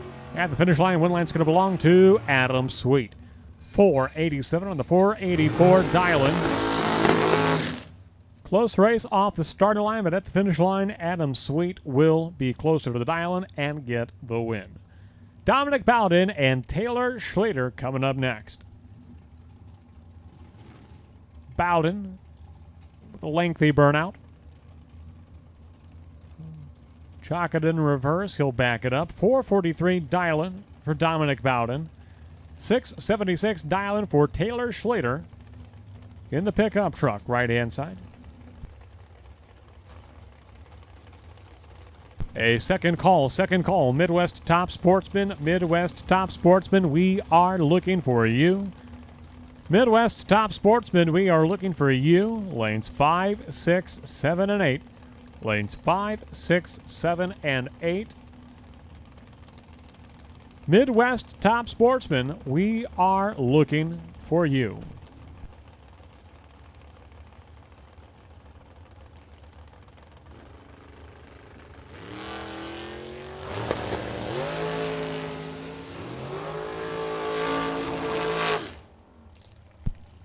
Dominic Bowden is your winner over Taylor Schlitter.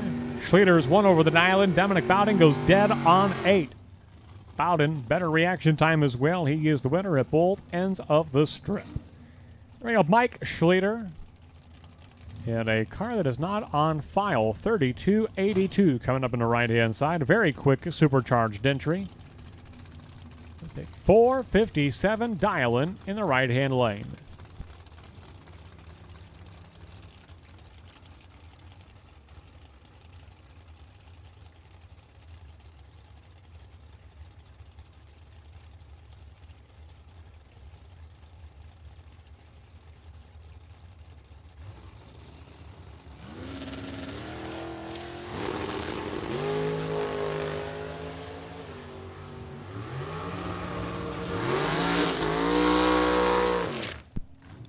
Mike Schlitter is your winner. 2 over the dial-in, 664 on the 662 dial-in. His opponent on the right-hand side.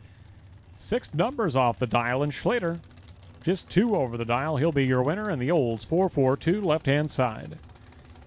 We're going to have John Biaggi in the left-hand lane and Bobby Ince in the right-hand lane. Ince of Kewanee, Illinois at 456 dial-in on the right-hand lane. To a 444 dial-in for John Biaggi in the left-hand side of Brandville, Illinois.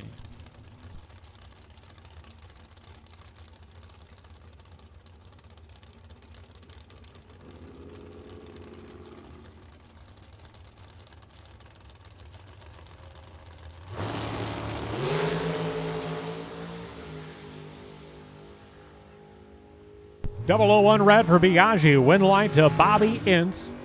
459 on the 456 dialing for Ince. He is your winner right-hand side. We are nearly through this opening round of Super Pro box competition.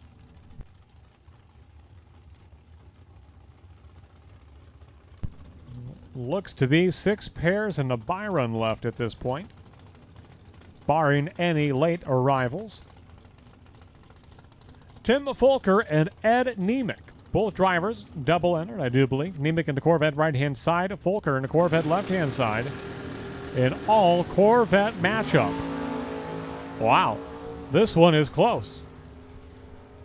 Identical 004 reaction times, and at the finish line, double breakout. Ed Nemec is your winner, the lesser of the two breakouts by 8 thousandths of a second. That's their difference in breakout. Nemec is your winner, right-hand lane.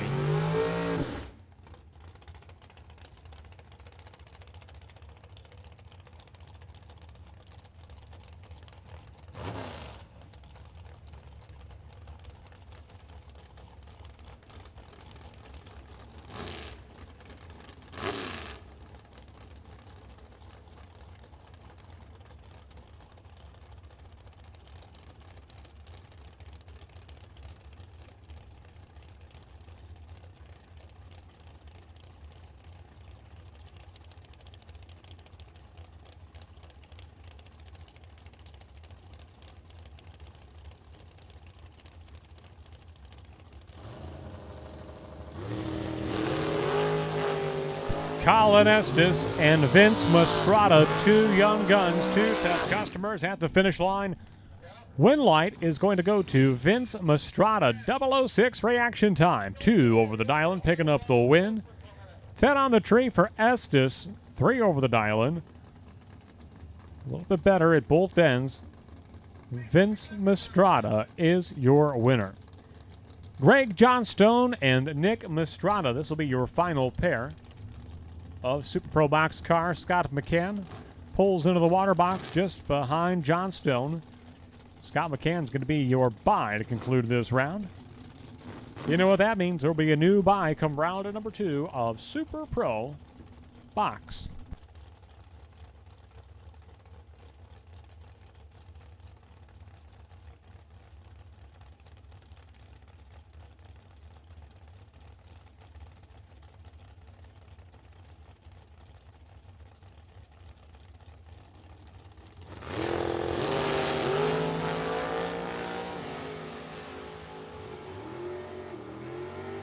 And a red line start for Greg Johnstone. Win light, Nick Mastrata. 006 reaction time, dead on 8. 14 thou. Total package, right-hand side for Nick Mastrata. Well, so far, 8 drivers have had a perfect light today. Scott McCann, he is one of those 8. He's coming up now with the Byron to conclude this round today. 679 dial-in for Scott McCann.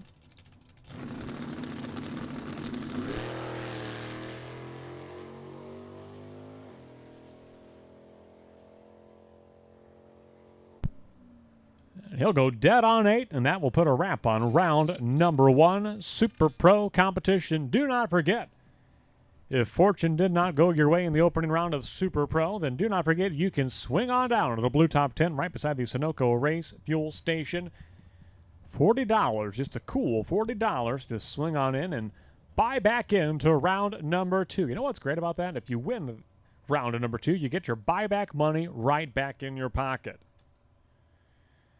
So for just the price of 2 $20 bills, or 4 $10 bills, or 8 $5 bills, you can get right back in to Super Pro.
Here we go. Q2 for Midwest Top Sportsman.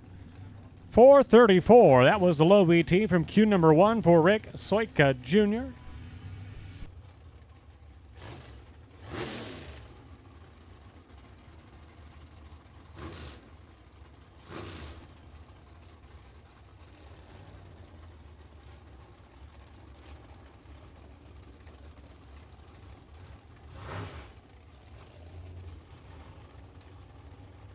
We're going to put the call out now for Test and Tune. Test and Tune. The lanes are open and ready for you. Test and Tune, we are looking for you. Motorcycles to lane number 11. Test and Tune motorcycles to lane number 11. Slick Tire race car Test and Tune. Lanes 12 and 13. Street Legal Street Tire Test and Tune lanes 14 and 15. License runs in Pro Tree to lane number 16. Mark Zierer and Eric Grace on track at this time. Neither driver going to improve on their run from earlier today. Eric Grace holds on to that number 2 spot. He'll go 4:44 this time down the track. He was 4:42 with a 5 this morning. Now, we had a number of drivers that did have to abort their run earlier today, so those drivers you can expect to make big gains, big improvements here in qualifying session number 2. A number of drivers, though, who got a nice clean run earlier this morning. Hard to imagine here in the heat of the day, a little more direct sunlight, improving it all from their runs earlier today, but, well, we don't know what they might have in their back pocket. Jim Banke coming up now and Eddie Banderowicz Jr. Banderowicz in the 68 model Chevrolet Camaro on the right-hand side. Jim Banke, 2002 model Chevrolet Camaro, the one he calls the Kryptonite Camaro, for the lead singer of the Smokin' Guns. Talented country western musician Jim Banke. I believe he puts on about 125 concerts a year. So he is one talented, very entertaining musician as well. He really works the crowd. So Banke left-hand side, Banderowicz in the right-hand lane. Banke having to wheel and deal that car the whole way down the track. He will improve from earlier today. 468 at 149 miles per hour. That's going to be about 2, maybe 3 hundredths better than he was earlier today. So an improvement for Jim Banke. He'll jump up the qualifying sheet to the number 8 spot with that performance. That'll bring up your next pair. That is little Ronnie Claybor. Ronnie Claybor Jr., left-hand side of Frankfort, Illinois. He is in the Pontiac Firebird left-hand lane, paired up with Josh Fears, an 82 model Chevrolet Camaro from Orion, Illinois. Fears is double entered.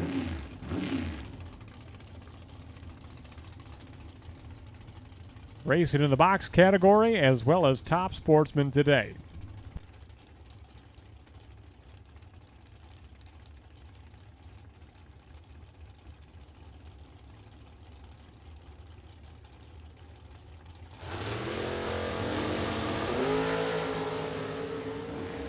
Ronnie Claybor Jr. drives it outside the groove. He'll put it right back down the middle. And he's going to make his best run of the day. 480 with the 6 for Claybor. Whoa, Sean Woodworth. All sorts of sideways on the burnout left-hand side. Almost as though he jumped on the brakes or something happened right there, but you could kind of hear it and you could see it for sure. That car makes a violent move right after he rolls out of the throttle on the burnout. That steals a little bit of the thunder away from Ronnie Claybor Jr., his best run of the day today. Claybor is going to jump all the way on up to the number 11 spot with that performance. Woodworth did not have a good run earlier today. He shut it down early, going just a 5.62 at 131 miles per hour. He is in the left-hand side of the 2000 model Chevrolet Corvette that he calls Vetzilla. I'm not sure if he's got his heart rate back in place, but I know that my pulse is still pounding a little bit higher after watching that burnout for Woodworth to the left-hand side.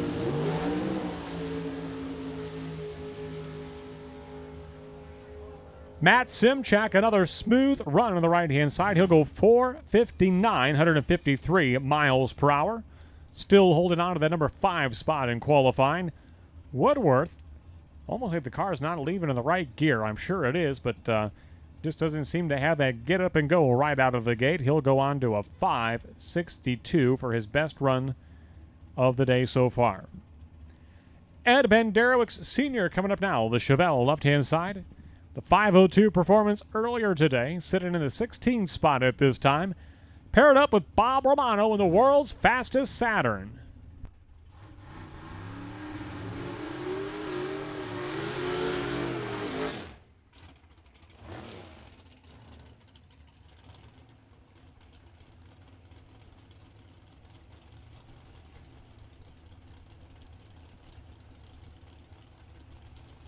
So Romano was 9th place in qualifying after the first session earlier today.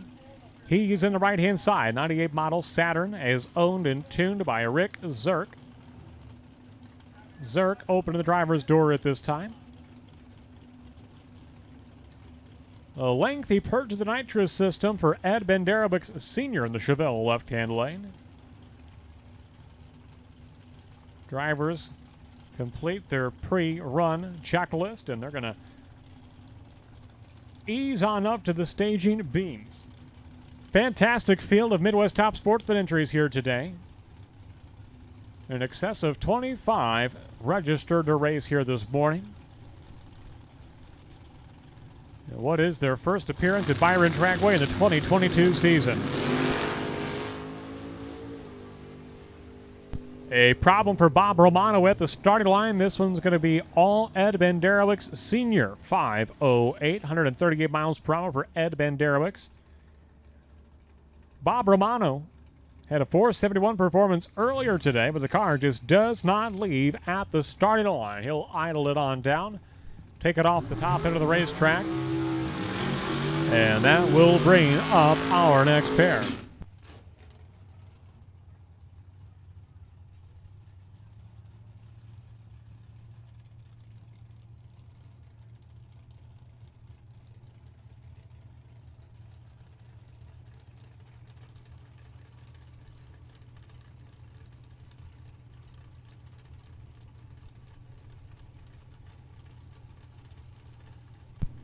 Matt Gensini and John B. Lopez Jr. coming up now. Gensini on the left-hand side. Racing the Chevy Cobalt left-hand lane from Granville, Illinois. 37-year-old paramedic, 632 cubic inches of big black power under the hood in the left-hand lane for Matt Gensini. And John B. Lopez Jr., right-hand side, the 94 Z34 from Moni, Illinois, who ran a 5:03 earlier today.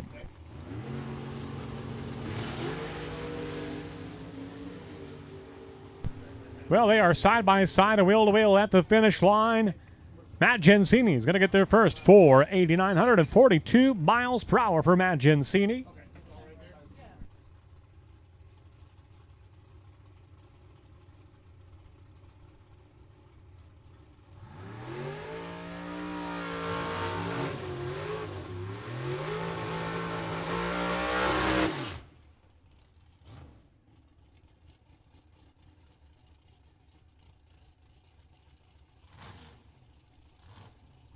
Kurt Crummell and Charlie Hama coming up next. Hama on the right-hand side, the old Cutlass from Davenport, Iowa, is sponsored by Digital Delay.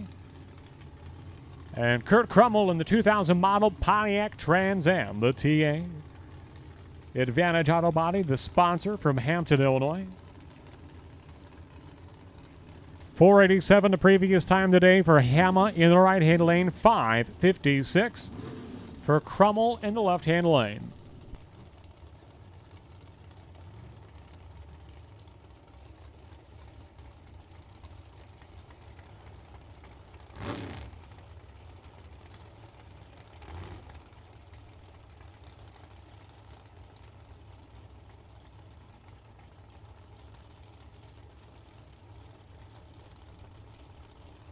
Hey, once again, test and tune, test and tune. We are ready for you in the staging lanes at this time. Test and tune.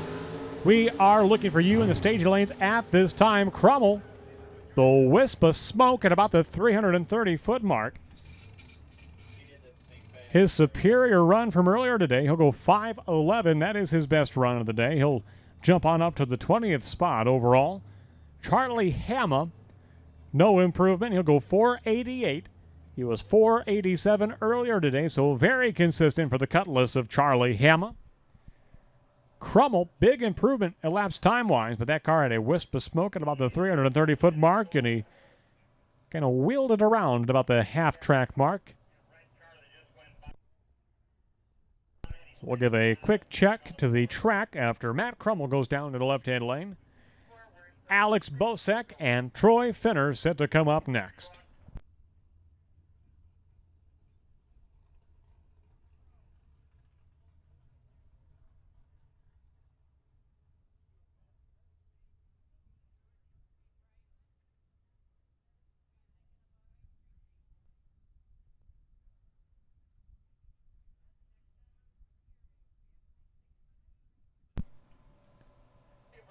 You know, it's not often that we really check, you know, the YouTube when it's up there, Jake, but we got it queued up right now. It surprises me. There's a couple of things.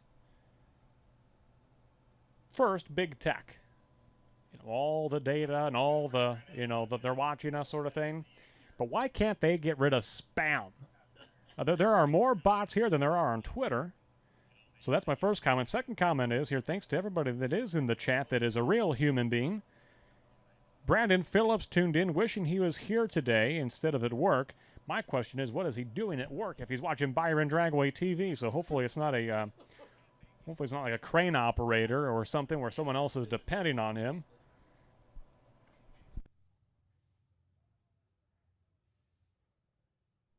A special thank you to the Klotzes tuned in and watching as always to the Byron Dragway TV. Ashley Munson chimes in. Let's go, Brian Brown. Brian is back there in the staging lanes. He is a handful of pairs away from going.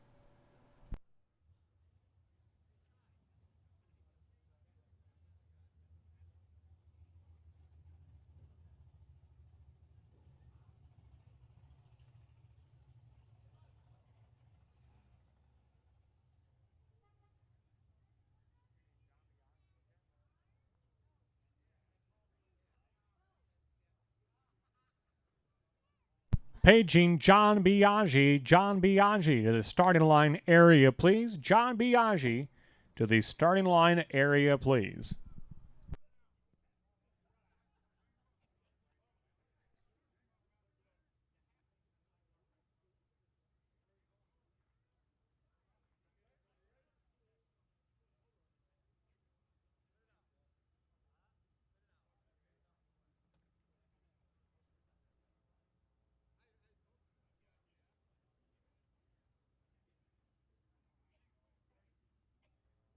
All right, we get the all clear from the top end of the racetrack.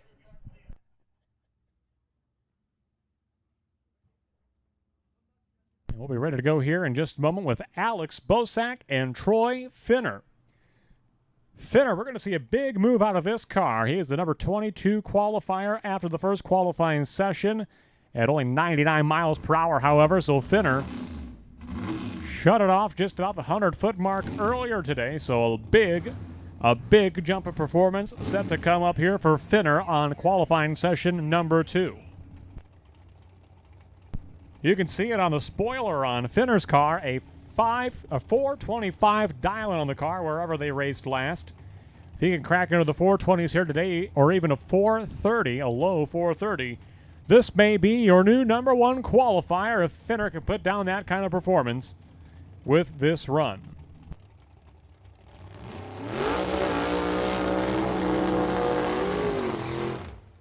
So Bosek of Chicago, Illinois, the owner-operator of A Trends Automotive and Truck Accessories. Big gust of wind right there. Just took that man's wicker cap right off his head. Fortunately, the fence caught it before it made its way to the racetrack. Bosek on the left-hand side does the burnout, unable to get it in reverse at this time. He'll find reverse. He'll back it up.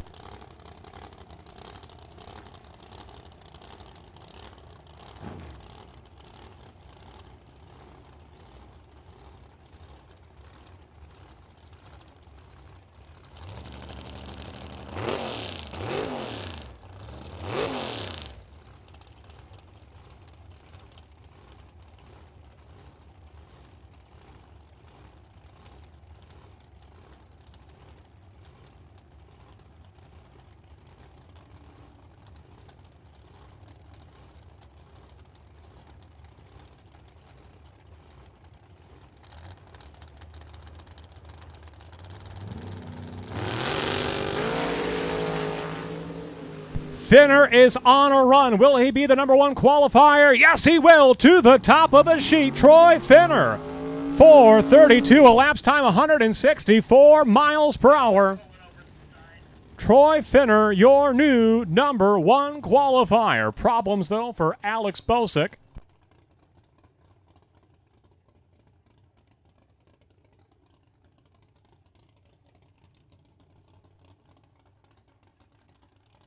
So Bosick pulls it outside the groove. He was out of the throttle before the 8th mile mark. And the big tip of the cap to Alex Bosick, brings it outside the groove and he brings it to a stop. In the event that car would be leaking anything, fortunately, it will be contained. So a heads-up job of driving from Alex Bosick. But what a big tip of the cap to Troy Finner. We called it a moment ago. He struggled in the first qualifying session.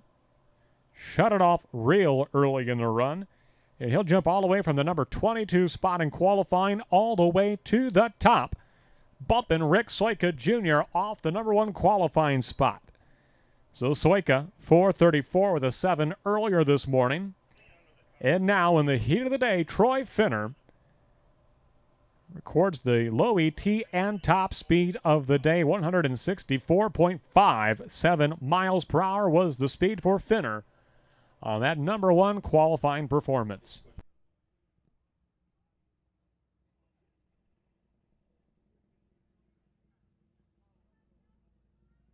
Kyle Smith also tuned in. You know, I should pay attention to live chat more often. This is kind of fun. Kyle loves watching this. He should be here Labor Day weekend to race over Labor Day weekend. So, Kyle, we cannot wait to see you for the U.S. Bracket Nationals coming up over Labor Day weekend. Thanks for tuning in and watching live.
We'll be down for just a moment as we take the car of Alex Bosick off the top end of the racetrack, all clean and clear underneath the car. So we'll be ready to resume here in short order.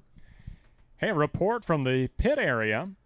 Pit reporter chiming in with some information. Sounds like the crew from Don's Auto Parts and Machine Shop, they're going to be heading on over to Wilmer Speedway here tonight, as Tanner McDonald, the one that we've kind of come to call Mr. Drive Shaft around here. He's more than just a drive shaft expert, though. He went out to the EFI University. EFI University, a very distinguished school, and really learned not just the mechanics of building an engine, but some of the horsepower theories. And let me tell you what, I hope he's got a bigger hat, because there's got to be a lot of information stored inside that cranium after all that education. But they're actually headed up north to Wilmer Speedway, as Tanner McDonald from Don's Auto Parts and Machine Shop normally races out here in the bracket program. Going to have his first sprint car race tonight, so how about that? He has given up driving straight to the finish line. Instead, he's going to go around in circles tonight looking for it. So a big, big good luck to our friends at Don's Auto Parts and Machine Shop. Good luck to Tanner McDonald. Wheeling a sprint car around that dirt oval tonight. That's got to be a lot of fun. I don't like to profess my jealousy sometimes, but I am mildly jealous about that. I'm probably scared to death, too, but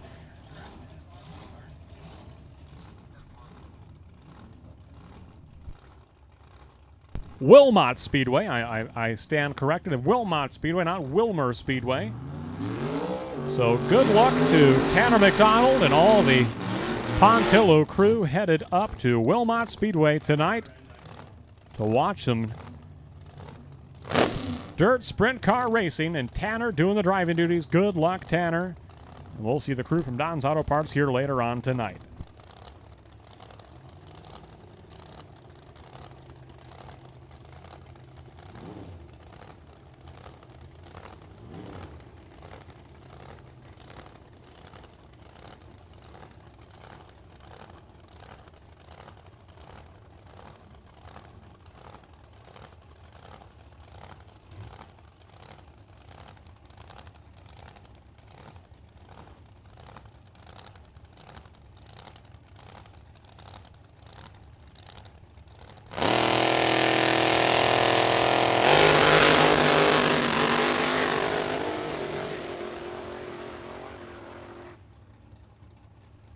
Rich Kent in the Old Glory Mercury Comet with a 5:20 elapsed time. 135 miles per hour in the left-hand lane. 5:12 at 1:37 in the right-hand lane for Cale Davis in the Boss Mustang.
.450 with 160 miles per hour for Bill Rotz. In the Camaro left-hand side, Ryan wears him out. We'll go a 5:34 on that run. 200s off his mark from earlier today at a 5:32.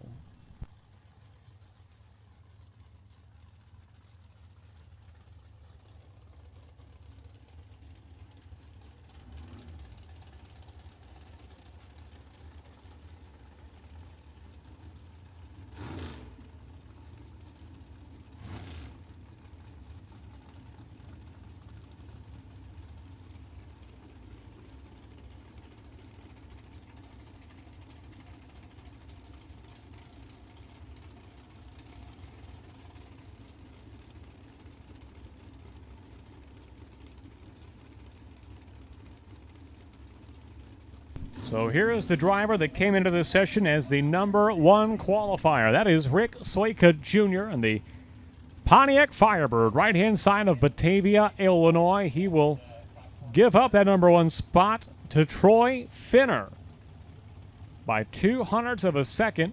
Finner ran a 4:32 earlier today. Soika a 4:34. Can Soika light the Wick, pick up a little bit more performance? We're going to find out. He's on the right-hand side. Damatika, left-hand side. The Cavalier from Frankville, Wisconsin. And Rick Soika Jr. is going to hold on to the number 2 spot. 4:38 with a 5 at 163 miles per hour. And Don Matika is going to go through at a 4:71. 150 is his speed at the left-hand side for Don Matika.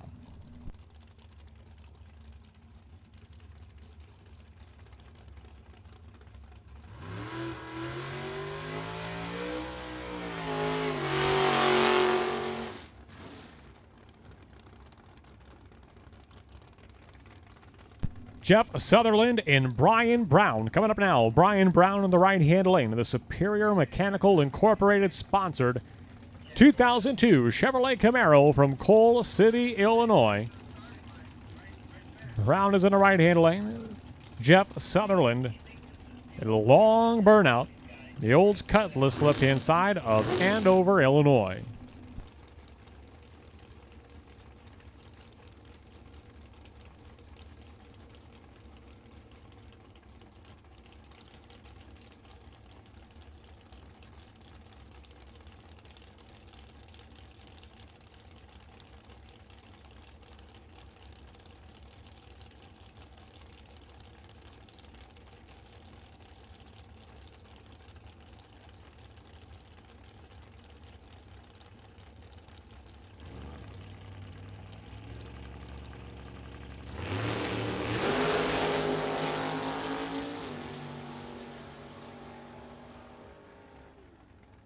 Brian Brown, 4:51, elapsed time, 154 miles per hour for Brown on the right-hand lane. And Jeff Sutherland's going to go at 4:83, 144.50 miles per hour. So Jeff Sutherland very consistent in the left-hand lane.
And your final top sportsman of the session, Anthony Pluty. He'll go 4:91 with a 5 and a 002 reaction time, and that is a wrap for Midwest Top Sportsman. Test and Tune is on track at this time. Test and Tune, we are looking for you. This is your opportunity, Test and Tune. Once again, your lane assignments go as follows. Motorcycle Test and Tune, lane number 11. Slick Tire Race Car Test and Tune, lanes 12 and 13. Street Legal Street Tire Test and Tune, lanes 14 and 15.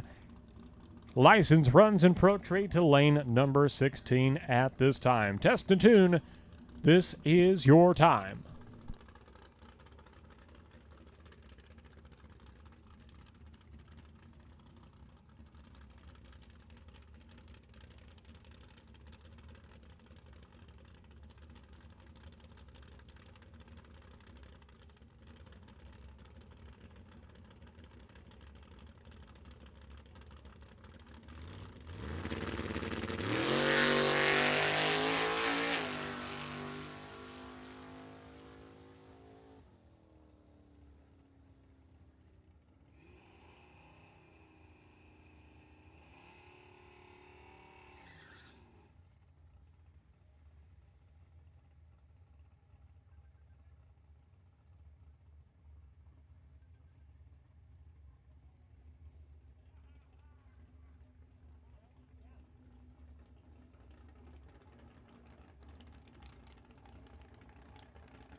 Well, the best run of the day today for Bill Rollo on the right-hand side, 8:56, 121 miles per hour. He was well out of the throttle before the finish line.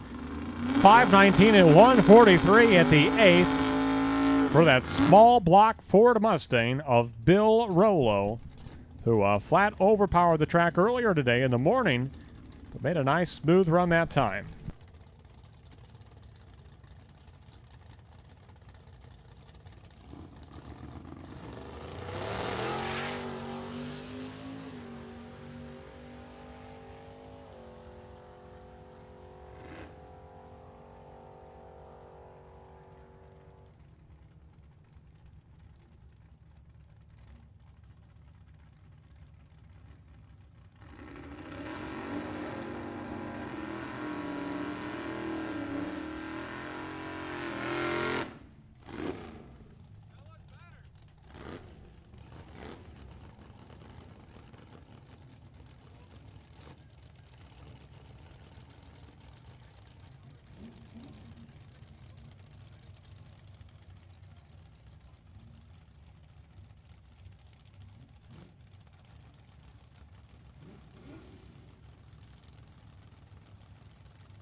Attention, Midwest Top Sportsman drivers. Midwest Top Sportsman drivers, there will be a drivers meeting, Midwest Top Sportsman at 3:30 p.m. 3:30 p.m. over at the Alex Bosick pit area. Drivers meeting, Midwest Top Sportsman at 3:30. That is about 25 minutes time from right now. So Top Sportsman drivers meeting, Alex Bosick's pit at 3:30 this afternoon.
Hey, we are almost done with this cleanup. We're just about 3 minutes away from resuming Test and Tune. About a 3-minute warning before Test and Tune resumes.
Hey, while it's quiet, a reminder who our potential buys are for round number 2 Super Pro.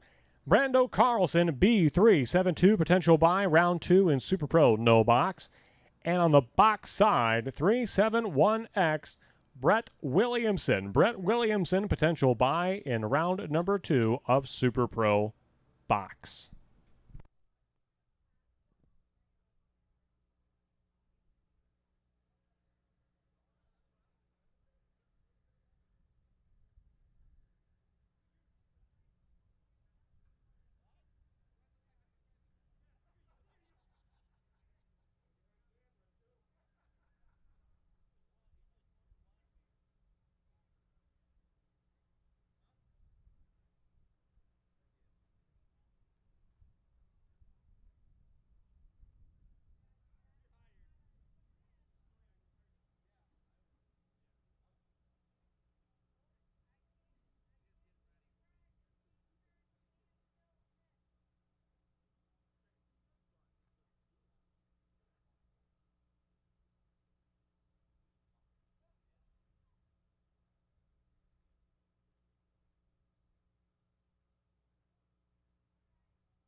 A reminder, Midwest Top Sportsman drivers meeting, 5 minutes time at the Alex Bosick pit area. Midwest Top Sportsman drivers meeting in 5 minutes time at the Alex Bosick pit area. They have the final qualifying sheet, they have the ladder sheet, and they just need the drivers for the drivers meeting in 5 minutes time at the Alex Bosick pit area.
Hey, we got a parts call. A parts call. This is an unusual one. It's not for the race car, but it is kind of for the race car. Looking for a standard 4-lug golf cart wheel, tire and wheel. If you have a spare 4-lug golf cart tire and wheel, if you've got a spare 4-lug golf cart tire and wheel, we have a Top Sportsman driver that is looking desperate need of a spare tire and wheel, 4-lug for a golf cart. They need that to tow their car and push it around the pits to make it up for each and every run. So it's not going on the race car, but it helps to get the race car where it needs to go for round 1 of eliminations. So we have a Top Sportsman driver in desperate need of a standard 4-lug golf cart tire and wheel. If you have a spare, he only needs it through the day today to get him where he needs to go. Oh, it's done. It's handled. Already been found. Mounted already. Did you do it yourself? Wow. Call off the request. We have a tire and wheel already assembled and put on the golf cart.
Double entered, no box buybacks. Double entered, no box buybacks will take you to lanes 3 and 4, lanes 3 and 4.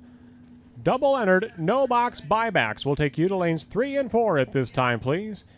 Double entered, no box buybacks will take you to lanes 3 and 4 at this time.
A final call for double entered no box buybacks. Double entered no box buybacks. We will take you to the lanes, please.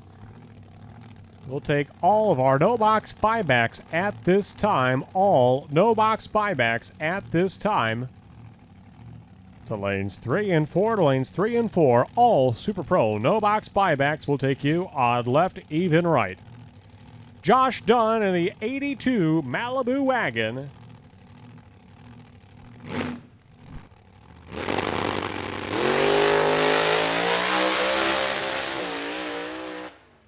License run number 4. A bit of a wiggle out of the car there at about the 400-foot mark, and he'll shut it down after that point.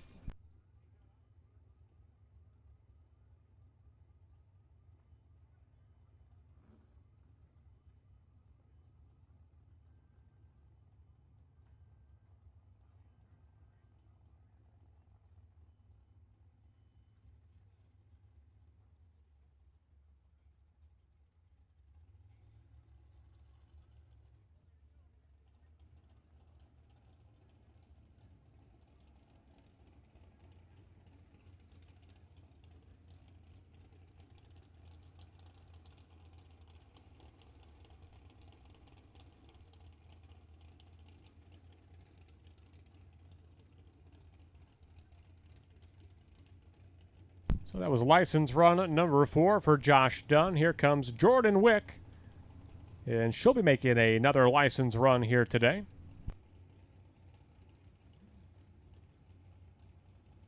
Again, we're looking for all of our no box buybacks, all no box buybacks to lanes 3 and 4, lanes 3 and 4. All no box buybacks to lanes 3 and 4 at this time.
All right, number 56 coming up right now. Very busy day at the Playground of Power today.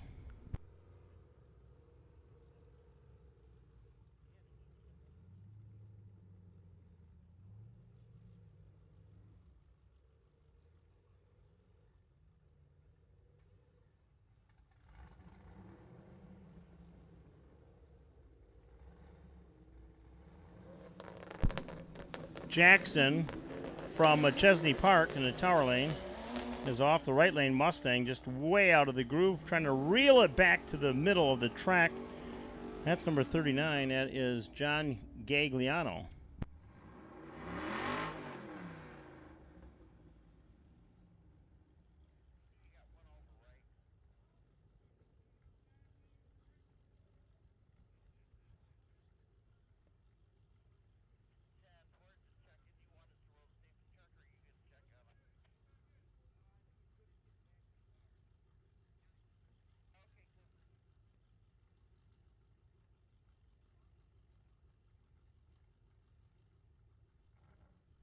Oh, we got one down. He got back in the car. I think he might have broke something. I don't know. He's not going anywhere. Oh, there goes. Oh, stay off to the side. Stay to the wall. Don't drive back on the racing surface when you have trouble. That is a capital N. No.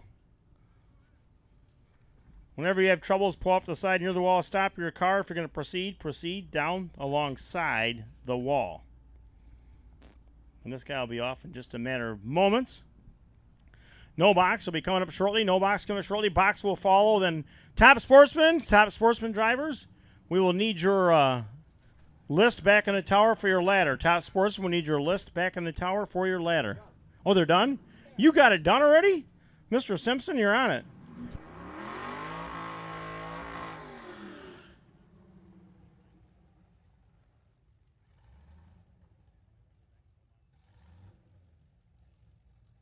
All right, so here's how the run order is going to be. Pay attention. No box, top sportsman. Then another round of no box will be the order. So no box. We're going to have 2 rounds, guys. We're going to knock around a 3rd round. There's a lot of cars, so we're going to get the car count drop down for you, and so we can make sure we get this race in completion.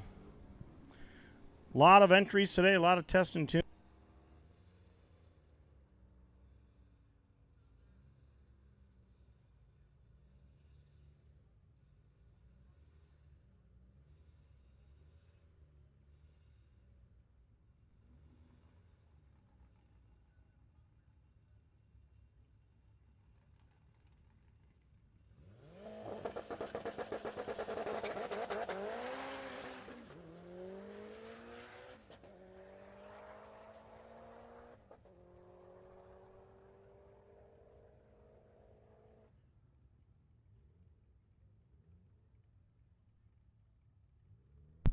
Great run, 10-11 laps time, 144 miles per hour for Lucas Bonder of Rockford, Illinois. The 95 Eagle Talon on a fantastic run, 10-11 at 144.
The souvenir stand will be closing in 15 minutes. Now is the time to head over and get a ball cap or a shirt while everything is down. Again, it is closing in 15 minutes.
All right, the cleanup is, well, cleaned up, and we are ready to resume. Only a few test and tune cars left to go before we, at last, find our way into the no box buybacks. No box buybacks coming out here in just a moment's time. Sedona, it's going to be a battle of the birds to open up the no box buybacks. Going to have the Firebird of Brent Rutherford and the Thunderbird of Kenny Norup leading the way. Battle of the Birds to open the round. That'll be a good matchup. Two tough customers to open the round. So just a few test and tunes. We're going to go back-to-back rounds between Super Pro and Top Sportsman.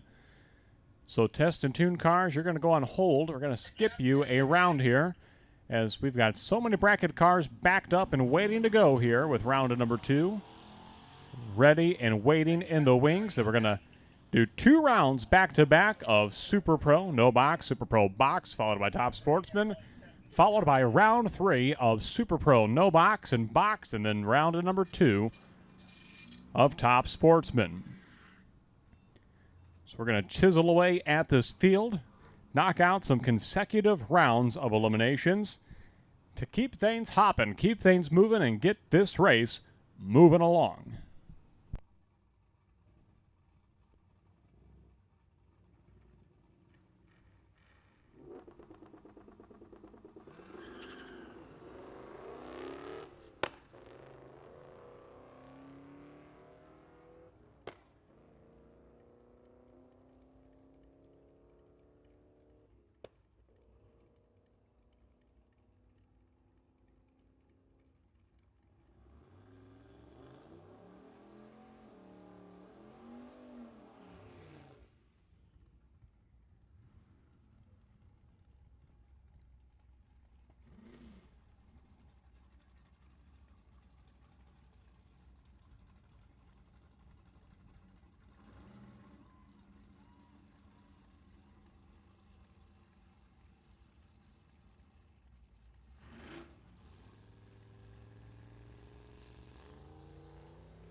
All right, there it is, Sedona. It is on the screen. Byron Dragway TV, round 2 at last.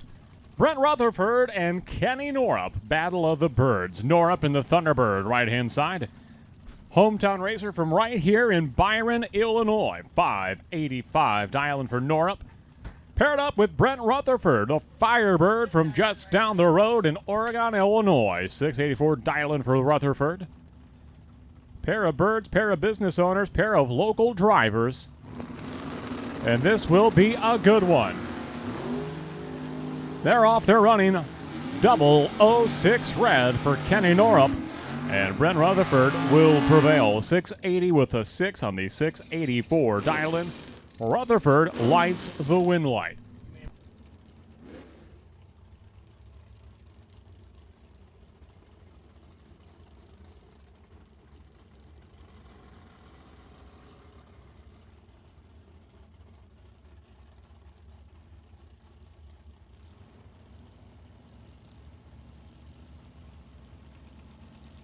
Jordan Ansel, Clay Schlitter coming up now. A pair of Chevrolets. Pair of Malibus for that matter. 003 red for Clay Schlitter. Pair of red lights to open this round so far. Cumulative 009 red between the two of them. That's not much. So Ansel's going to be the winner left-hand side. That'll bring up Mark Langfoss and Mitchell Vincent. Langfoss, the 65 Dodge, left-hand side from Dundee, Illinois. 636 dial-in for Langfoss. 584 dial-in for Mitchell Vincent on the right-hand side out of St. Charles, Illinois. The 67 model Chevrolet Camaro they've had in the family for upwards of 40 years at this point.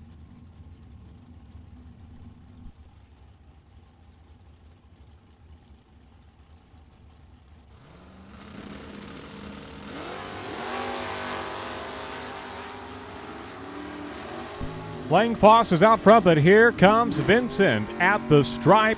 Mitchell Vincent's going to be your winner. 588 on the 584 dial-in. Langfoss just one over the dial-in. Vincent gets there first, gets the win. You know what that means. Starting line advantage to the Camaro of Mitchell Vincent. Your winner in the right-hand side. Jim Sibley and John Hickson. Coming up now, Hickson on the right-hand side. The 1970 Buick Grand Sport. The 629 dial-in, Sibley a 592 dial-in into the left-hand lane.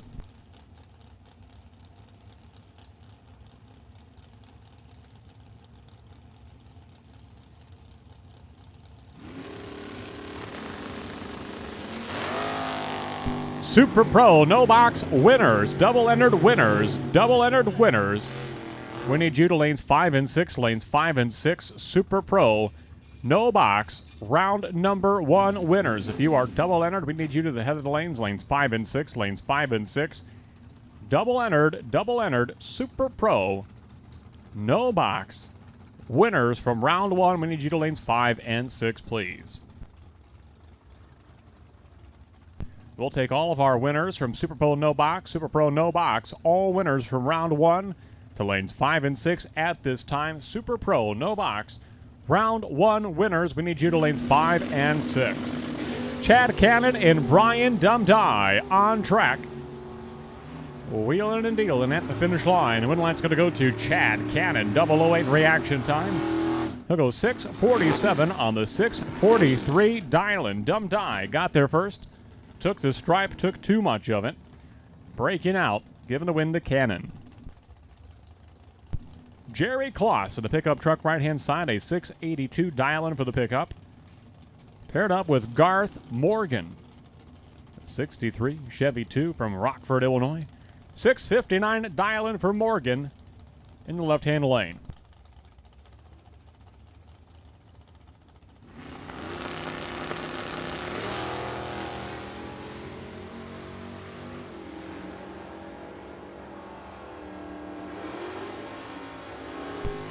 Double 03 red for Klotz. Give the win to Garth Morgan. Morgan is 23 green, 657 on the 659 dial-in. We'll see Garth in round number 3.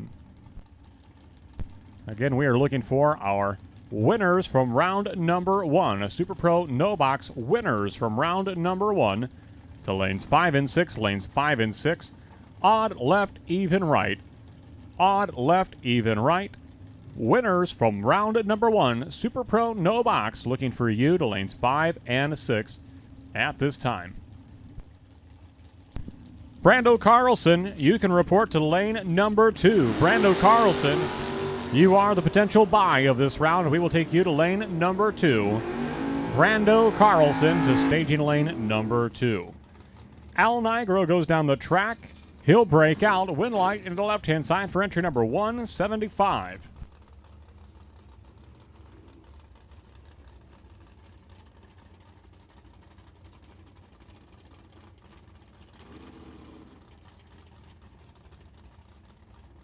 And the Hipster is your winner in the left-hand side. Doug Lancaster coming up now. Left-hand lane. Chevrolet Nova. 6 flat Dylan. He'll give the head start to Bob Dish by a little over half a second. Dish in the Vega wagon. He's out front. He's going to stay out front, and he's going to get the win. A 662 on the 660 Dylan. Bob Dish victorious over Doug Lancaster. We continue. Scott Frost and Fred Fragan coming up now. Fragan on the right-hand side. Paired up with his good buddy, his next-door neighbor in the pits, Pete Crimebrink, in the opening round. Pete was the winner. Fred is a buyback. As is Scott Frost. 591 Dylan for Fragan on the right-hand side. 640 Dylan for Frost in the left-hand lane.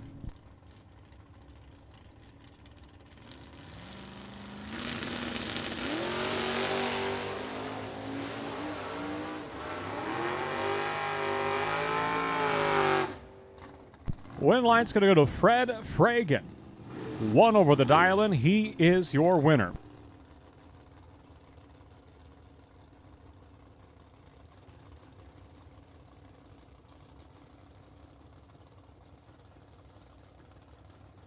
Going to bring up Mike Miller and Ed Kroll. Miller in the Nova left-hand side, a 608 Dylan. For the Manny's Pizza and Saloon sponsored entry from Mount Carroll, Illinois. Ed Kroll, college professor from Elgin, Illinois, sponsored by Gray Beal Auto Service. In the right-hand lane. Slight head start to Kroll in the Camaro.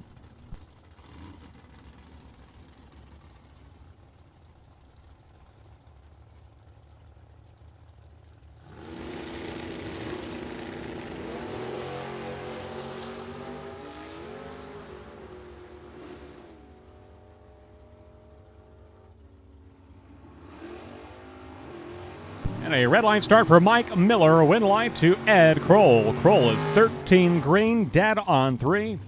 16,000 total package for Ed Kroll. Your winner, right-hand side. Coming up next, this is Kip Norup and Danny Roth. Roth in the right-hand side, an aerospace mechanic from Loves Park, Illinois. The Z28 Chevrolet Camaro with a 615 Dylan.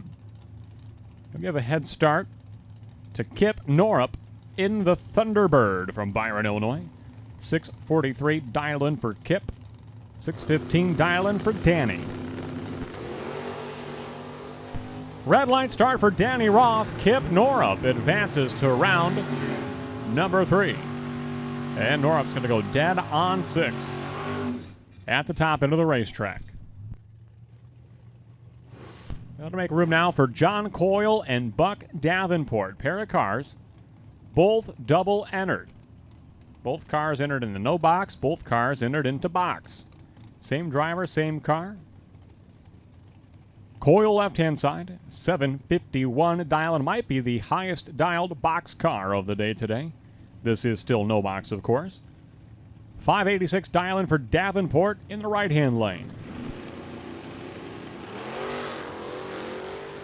Red light start for Davenport. Give the win to Coyle, left-hand lane. Going 753 on the 751 Dylan. Coyle advances to round number 3.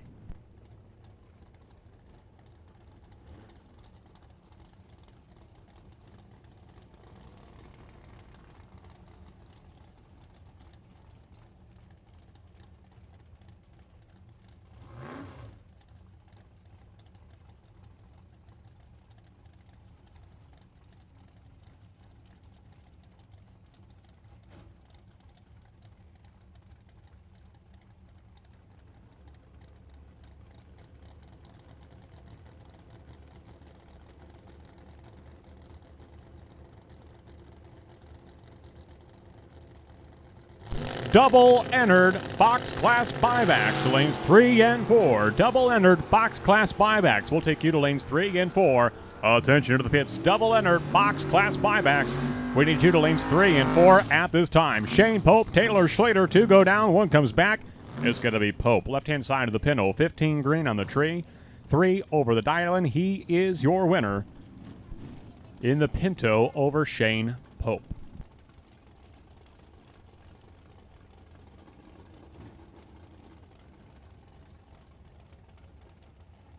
That'll bring up Kevin Lancaster and Nathan Schroeder. Schroeder on the right-hand side.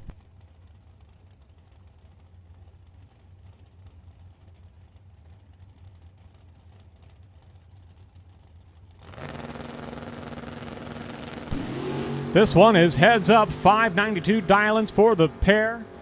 Lancaster seeing red on the Christmas tree. He'll go red, and Nathan Schrader is your winner. 591.5 and a 592 dial-in. Schrader in the S10 pickup advances to round number 3. Coming up next, pair of Chevrolet Camaros, Mike Etchison.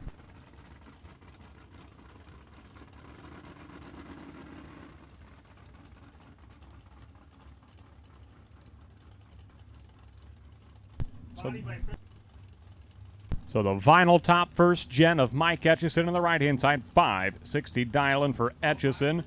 645 dial-in for Maureen Lancaster. Left-hand lane.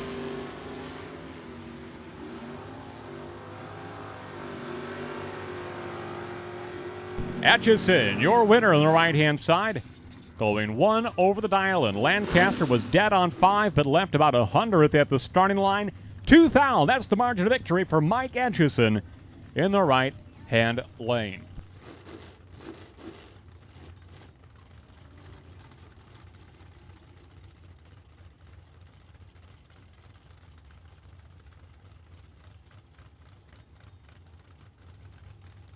Cameron Mason and Roger Morris at the starting line. Mason left-hand side, a former $30,000 champion in the Firecracker Bracket Nationals. Going back to about 2019 for that victory, I do believe. 681 dial-in for Mason to the left-hand side. 668 dial-in for Roger Morris. And the Red Dragon Buick Regal right-hand side. Red light start for Mason. Win light for Roger Morris. Morris takes it out the back door. He'll go dead on 100 miles per hour for Morris in the Regal. Here comes a beautiful 1967 Chevrolet Camaro. That is Pete Kreinbrink of Plano, Illinois, a 586 dial-in for Pete in the right-hand side. Paired up with Andy Schmall of Idaho Falls, Idaho, 597 dial-in for Schmall in the 88 Beretta, who is on tour crisscrossing the United States at this time.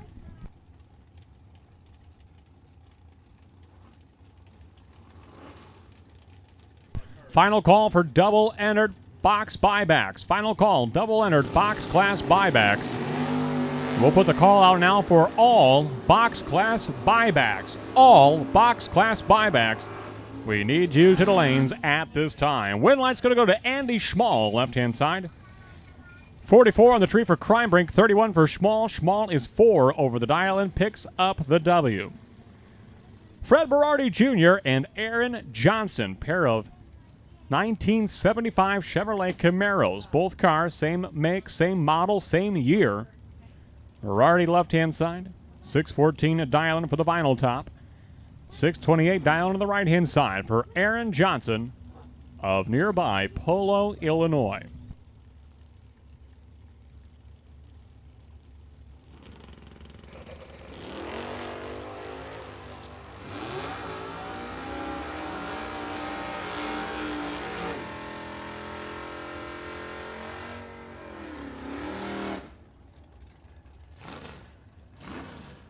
Aaron Johnson is your winner. 634 on the 628 dial-in, picking up the win over Fred Berardi Jr. That'll bring up Brett Williamson and Chris Wicker. This should be a good one. Wicker on the left-hand side, a 706 dial-in for the Buick from Chesney Park, Illinois. 596 dial-in on the right-hand side for Brett Williamson out of Rockford, Illinois. Williamson is the potential buy for the second round of the box category. in the Thunderbird, but here he is in the 57 Chevy, a car that he has taken to the final round runoff twice already this year at Byron Dragway.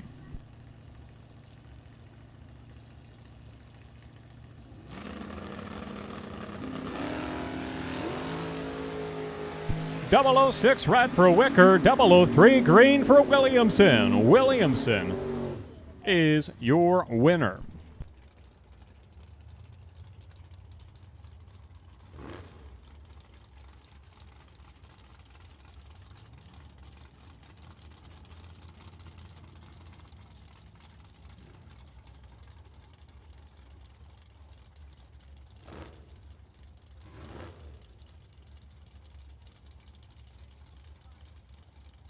Okay, we're looking for box class buybacks. All box class buybacks will take you to the lanes, please. All box class buybacks. We will take you to the staging lanes, please. Jeff Billiter and Rick Fuller on track at the finish line stripe. Billiter is your winner. He has won over the dial-in. 667 on the 666 dial. Jeff Billiter, hometown driver, advances to round number 3.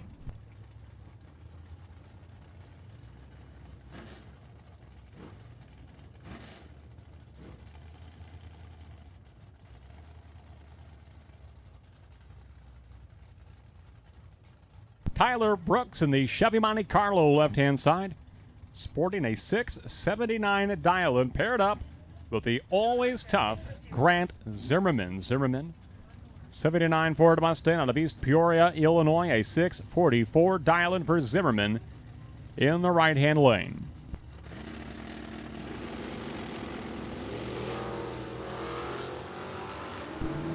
Clean green away they go at the finish line stripe. Win light's going to belong to Grant Zimmerman. 1 over the dial, 645 on a 644. 18 green, he is your winner. Brooks got there first, broke out, but Zimmerman was in charge from the get-go. Jesse Albright and Gentleman Jim Laughlin coming up now. Laughlin in the Malibu right-hand side of Albany, Wisconsin. Albright from Montgomery, Illinois, with a 67 Ford Mustang. Red light start for the Gentleman. Laughlin, he'll go red by 4th thou, and Albright is your winner. 683 on the 680 dial, and the Mustang gallops into round number 3.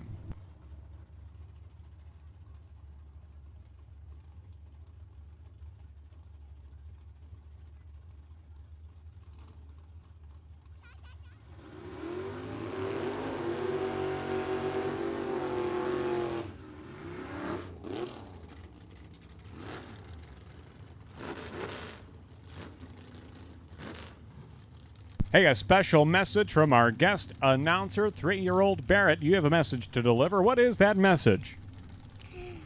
Why don't you Byron Dragway? That's right. Welcome to Byron Dragway. Always thanking the great patrons and racers and race fans of the Playground of Power. Chris Fuller from Green Bay, Wisconsin. 92 Chevrolet Camaro right-hand side. And Roger Morris double entered in that Red Dragon Buick Regal.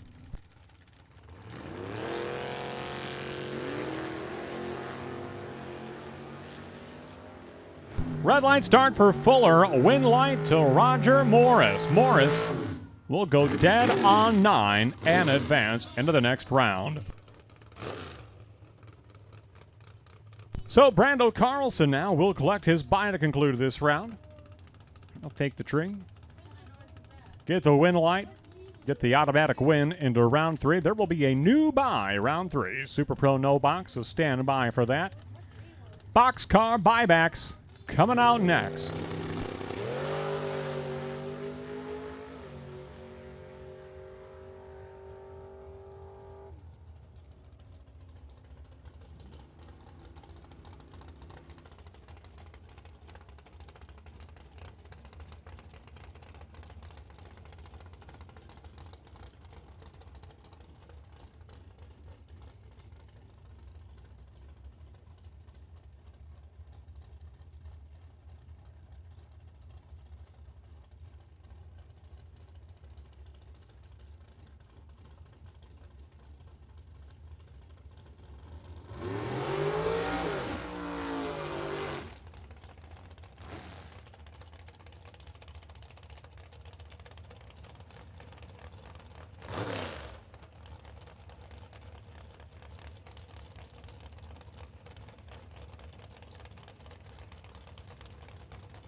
These are the box cars, Colin Estes and Greg Johnstone. Your first pair out, Johnstone right-hand side of 516 dialing. Estes, the new short wheelbase rear engine dragster left-hand side. Close race off the starting line at the finish line. Win light to Greg Johnstone. He is dead on 0, 11 on the tree.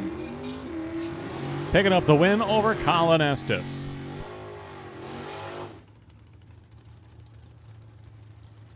Bring up Tim Folker and Alan Block. Pair of Chevrolets. Block in the Nova, right-hand side, 615 dial. Tim Folker, left-hand side of the 72 Chevrolet Corvette, 645 dial, in the left-hand lane.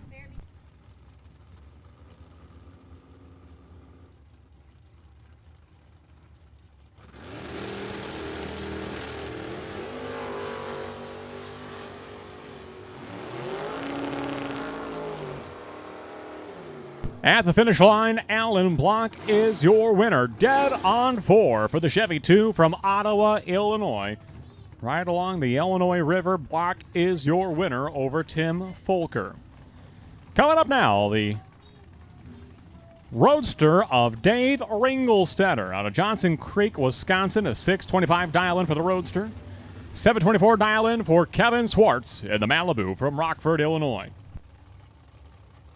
Fun fact, Kevin Swartz double entered today. In time trials, he had a pair of 001 reaction times. So Swartz has been one of the most consistent drivers of 2022, and he is going rounds today. 727 on the 724 dial-in. Swartz is your winner over Dave Ringelstetter. Ringelstetter dead on 7, but he's 002 red at the starting line. Coming up next, this is Mike Schlitter in the old 442 at Cross Plains, Wisconsin, a 662 dial-in for the 442. Paired up with Tom Gibson, right-hand side of the supercharged blowing rear engine dragster from Steger, Illinois. 464 dial-in for Gibson in the right-hand lane.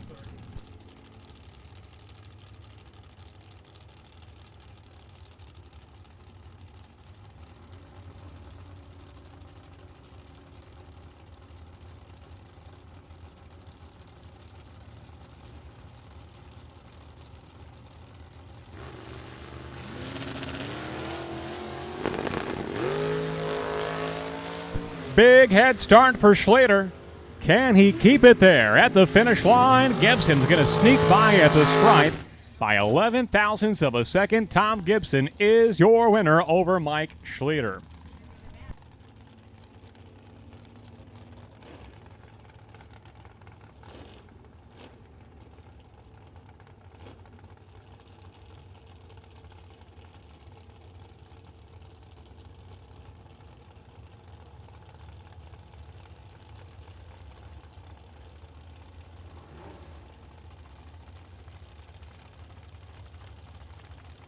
Al Kiefler coming up from Naperville, Illinois. 473 dial-in for Kiefler in the right-hand side. Adam Sweet, a 484 dial-in.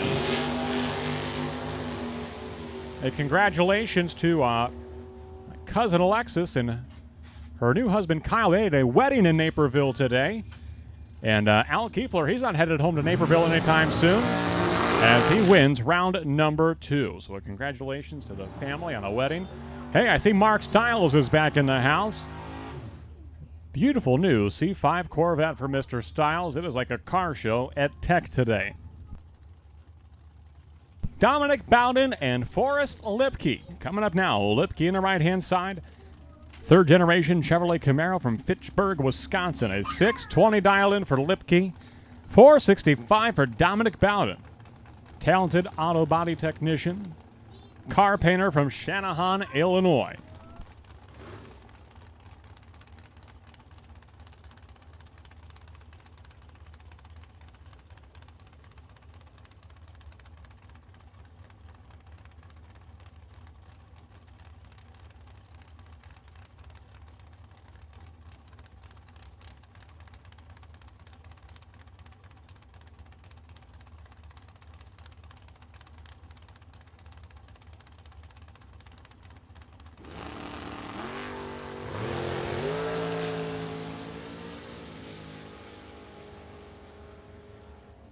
Win light to Dominic Bowden. He'll go 4.66 with the 4 on the 4.65 dial-in, picking up the win over Forrest Lipke. Lipke had the starting line advantage. Lipke got down there. He had room to spare, but breaks it out by 1/1000th of a second. 6.19 with the 9 on the 6.20 dial-in. Bowden is your winner. Parador cars now. We've got Pat Gillespie in the Dodge Daytona right-hand side with a 5.36 dial-in.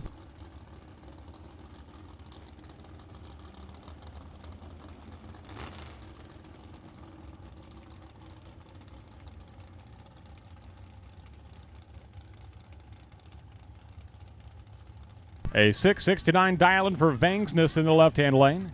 Chevy Nova from Rockford, Illinois. A little over 1 second here, the head start for Venksnis into the Nova.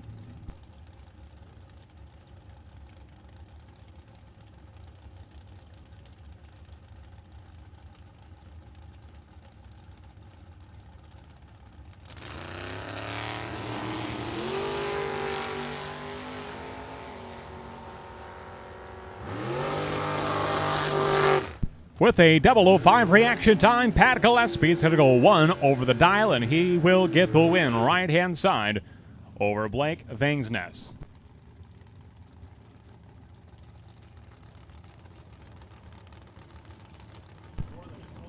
So we are only looking for the buybacks, the box class buybacks at this time. We have only called Super Pro box class buybacks. That is all we have called at this time. Super Pro box class buybacks.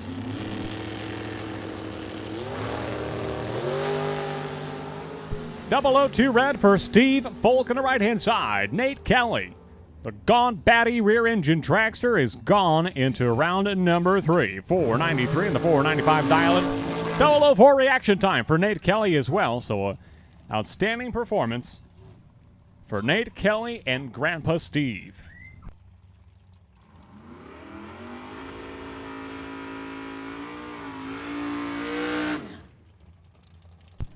Sedona, this feels like a drought.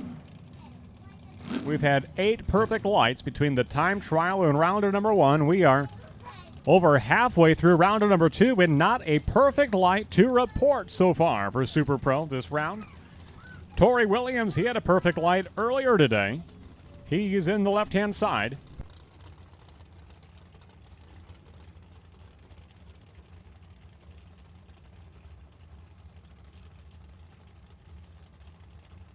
And Rick Susak on the right-hand side, a 4.61 dial-in for Susak in a rear-engine dragster, right-hand lane.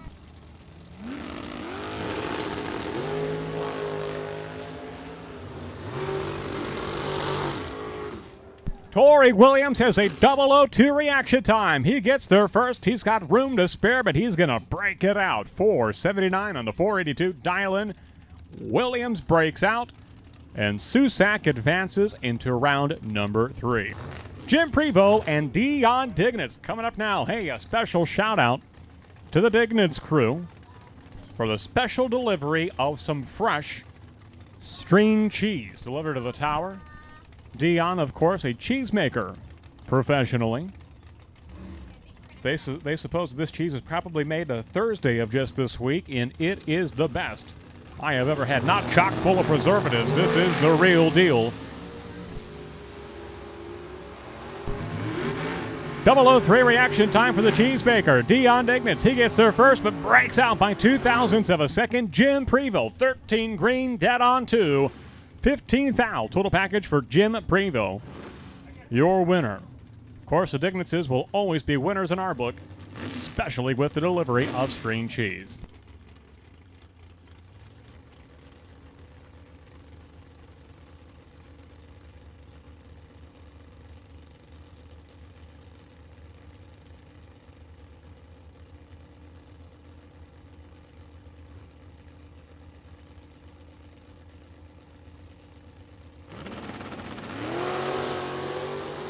All right, Tower Lane and the Nova driver's off. Buck Davenport on, trying to reel him in, and Buck breaks out by 0.02. Buck had the better reaction time, but breaks out by 2 thousandths. 588 with an 8 on a 589 winner going to West in the Tower Lane. Coming up now in the pickup truck.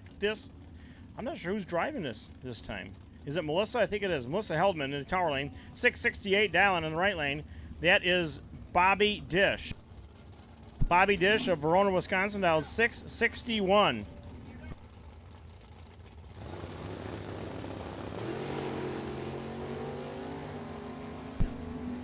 Melissa goes 006 red. Dish will go to the next round.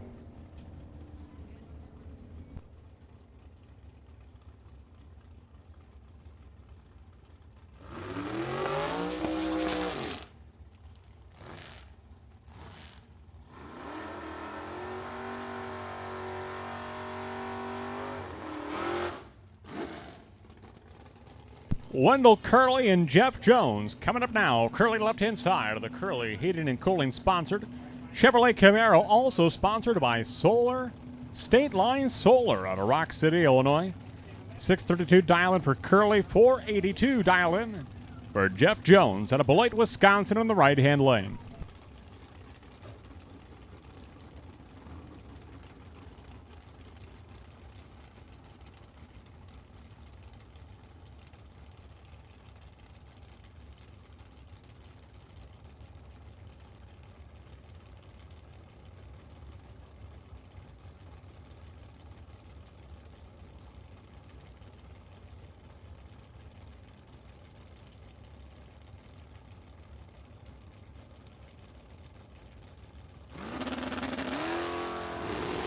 Wendell Curley with a big wheels up launch off the starting line. Too close to call from the tower. At the stripe, win line's going to go to Wendell Curley by 3 thousandths of a second. Identical 0-10 reaction times for Curley and for Jones.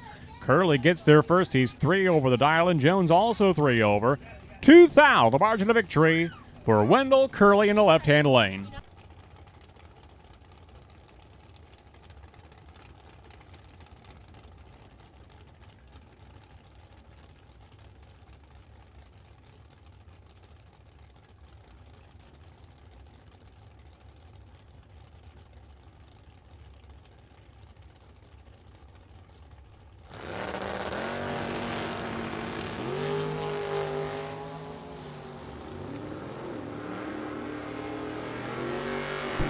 Doug Cruz, Machine Gun, Kelly Spears. Wheeling on down the track at the finish line, Doug Cruz. One over the dial-in is the winner over Machine Gun, Kelly Spears of New Milford, Illinois. Steve Klotz coming up now. The 72 Chevrolet Vega from Waterloo, Wisconsin. 579 dial-in for that hard launch in Vega. Finally, a little bit of sunshine when this car's on track. You can admire the metallic metal flake in the paint job. 579 dial-in for Klotz, 649 on the right-hand side for Gentleman Jim Laughlin in the Malibu.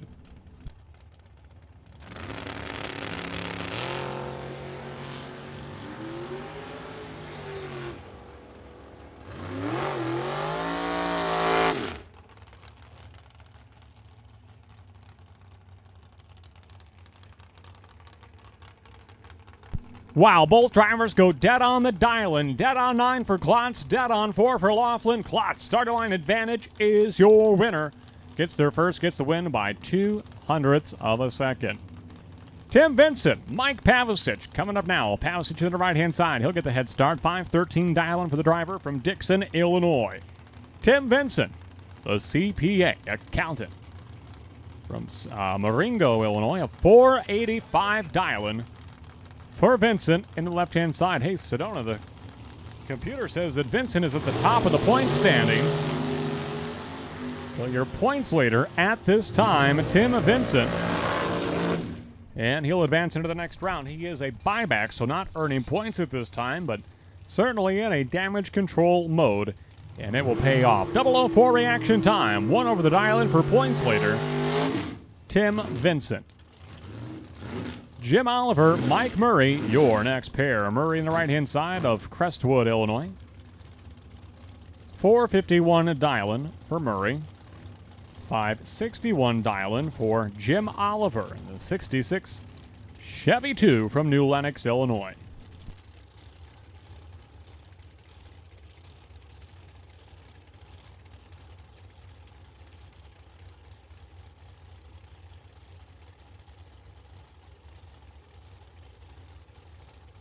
Double-entered box class winners. Double-entered box class winners. We need you to lanes 3 and 4. Lanes 3 and 4.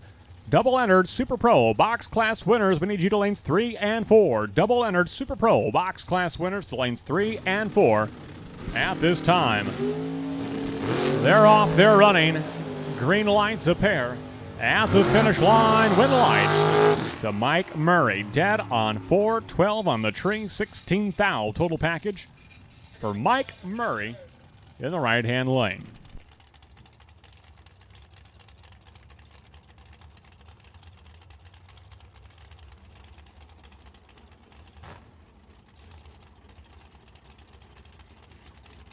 Lane 7 and 8, lane 7 and 8, we are looking for Super Pro, double-entered Super Pro box cars. Double-entered Super Pro box cars to lane 7 and 8. I stand corrected, that's my fault. Lane 7 and 8, please.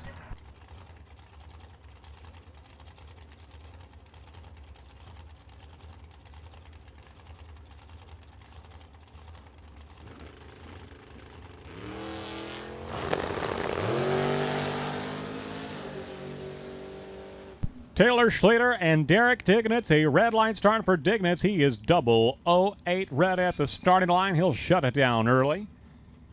No problems for Schlitter. 11 green at the starting line and 676 on the 677 dial-in. Schlitter advancing in around number 3. So Taylor gets the win light. Can his older brother Clay do the same? We're about to find out. Clay Schlitter, right-hand side, a 625 dial-in for the Malibu out of Cross Plains, Wisconsin. Brent Vincent, the hometown driver from right here in Byron, Illinois. 622 dial-in for Vincent. 91 model Chevrolet Camaro as part of Vincent Motorsports in the left-hand side.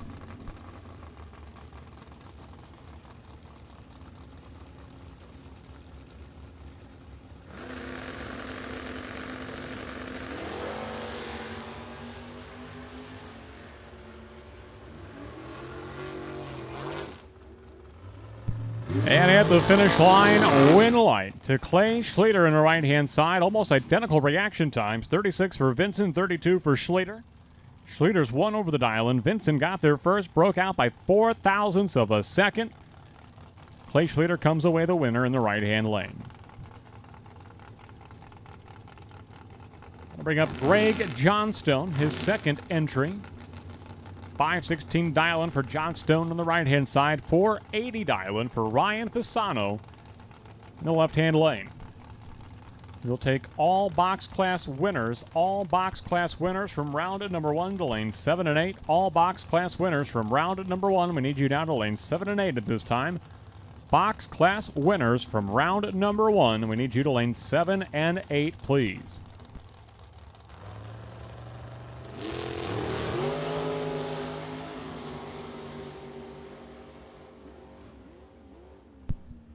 Win light to Johnstone, right-hand side, as Fasano will go red. 003 red for Fasano.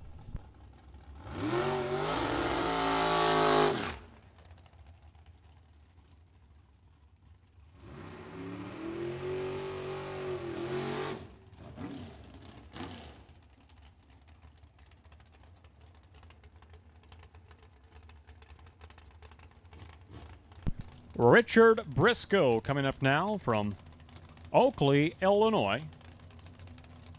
Rear engine dragster on the left-hand side. 479 dial-in for Briscoe. 592 dial-in for Nathan Schrader, right-hand side.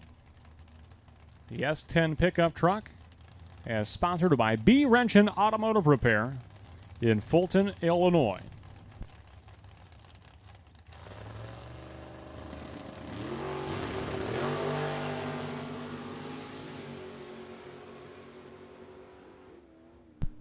Win light, Nathan Schrader, right-hand side. 005 reaction time, 1 over the dial-in, 9 thou. That's his margin of victory for Nathan Schrader.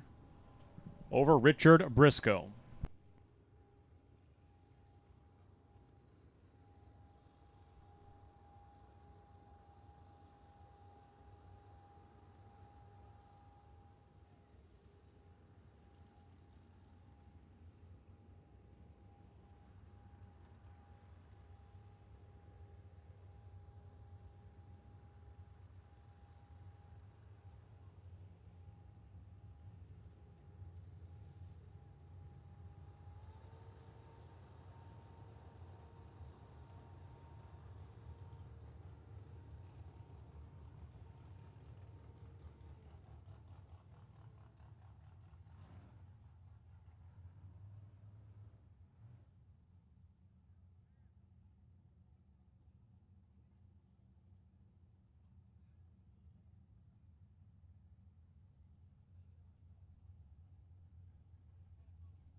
The new potential buy for round number 3 in Super Pro No Box, that is Jim Sibley. Jim Sibley, you are the new potential buy, round 3 of Super Pro No Box. Brett Williamson, when it comes time, you'll report to lane number 2. You are the potential buy here for Super Pro Box, round number 2. Brett Williamson, when it is time, please report to lane number 2. You are the potential buy at the tail end of round number 2, Super Pro Box.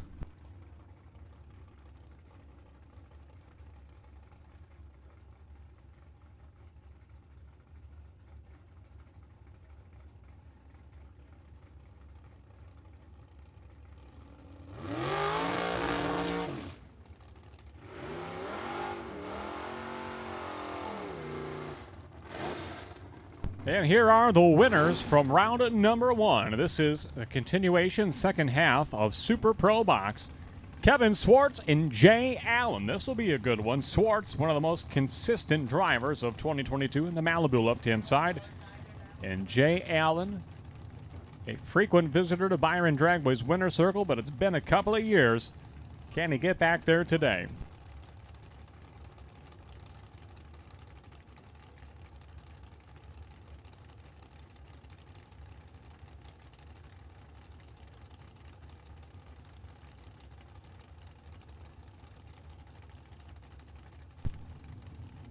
Swartz is in and pre-stage. Jay Allen will follow suit. Oh, so carefully. Pumping these two cars in.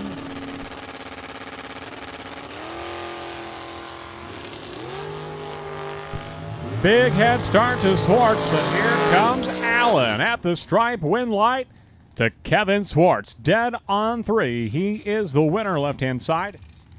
Jay Allen unable to get there. 509 on the 506 dial-in. 11 green for Allen.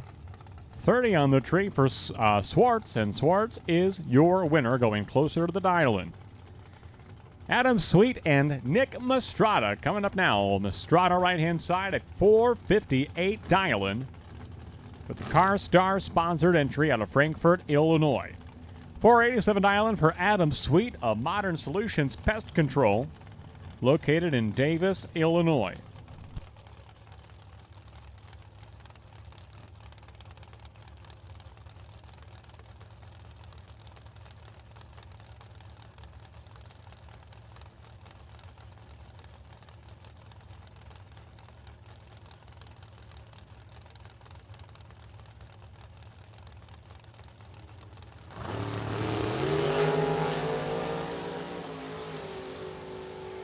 Red line start for Nick Mastrada. Win line to Adam Sweet. 484.6 on the 487 dial-in. Sweet is your winner.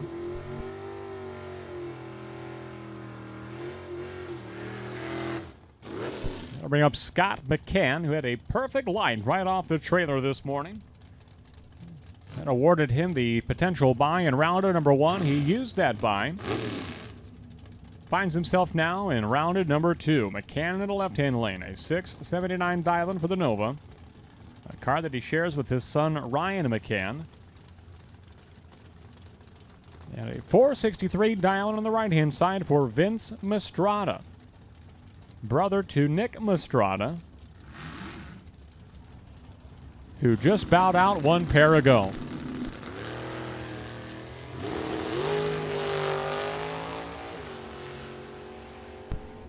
There it is, Sedona, the 9th perfect light of the day today, and it belongs to the winner, Vince Mastrada, in the right-hand side. Trip Zip Green, and he is the winner on a double breakout.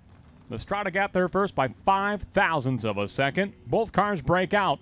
Mccann breaking out by 3 thousandths of a second. Mastrada breaking out by just 1 thou at the stripe. What a drag race, though. 007 for Mccann, Trip Zip Green for Mastrada. And that is just one of those super close races that can just go either way at the finish line.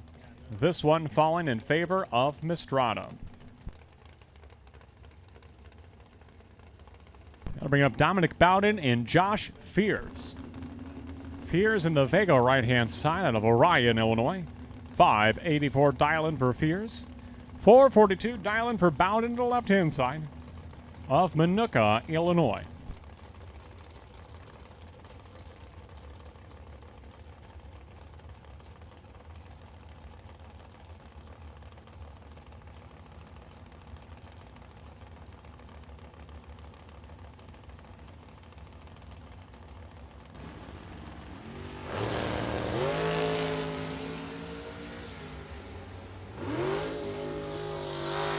Double up for reaction time. Dead on 6. 10 thou total package for your winner. Dominic Bowden, left-hand lane over Josh Fears. That'll bring up Bruce Call and Aaron Schott. Schott always in a photogenic Camaro right-hand side. Look for a wheels-up launch in the right-hand lane. A 557 dial-in for Schott. He'll leave first over the 478 dial-in Dragster of Bruce Call.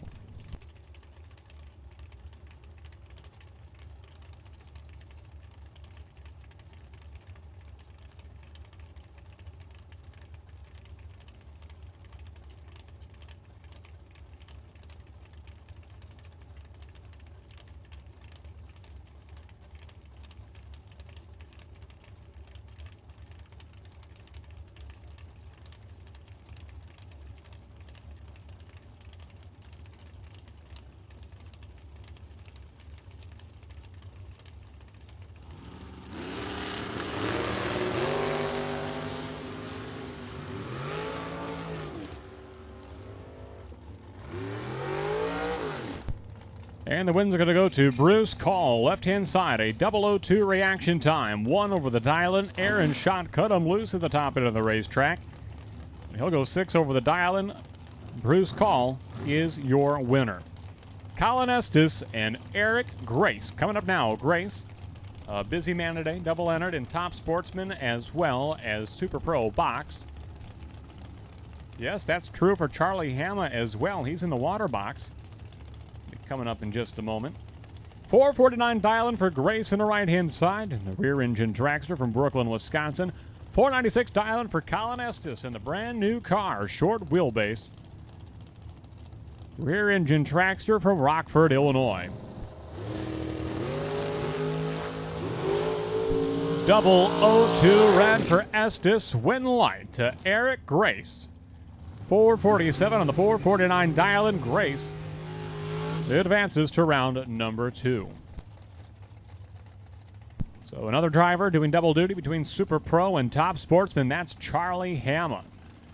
Another short wheelbase dragster, left-hand side, a 461 dial-in for Hama. Davenport, Iowa, paired up with John Schott. 518 dial-in for the old Cutlass out of Watertown, Wisconsin.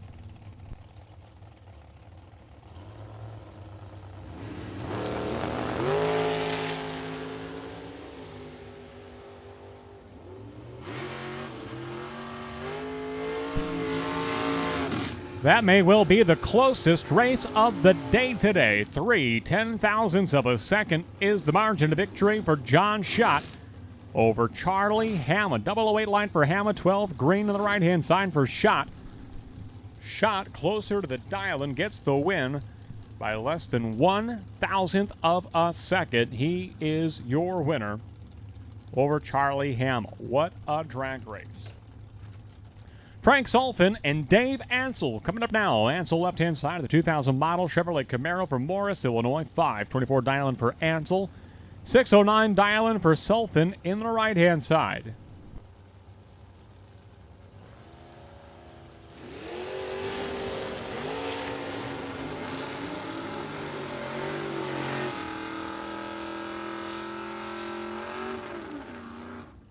At the stripe, Dave Ansel is the winner. 2 over the dial-in, 003 reaction time. Wow, one tough customer. Dave Ansel is your winner. That'll bring up John Coyle and Joe Hansen. Hansen had a problem with the car earlier. I believe he bumped a switch in the car, lost fire about midway through the run, pulled it outside the groove, checked it out. Nothing serious wrong with the car. He got the win, though, because his opponent went red. So here he is facing off against John Coyle.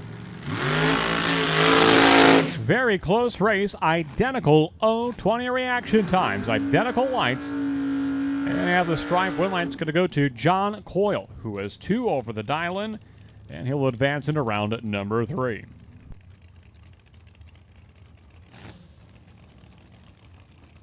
Two talented drivers coming up now. Kevin Robertson and Mark Nettesheim. Nettesheim, right-hand side.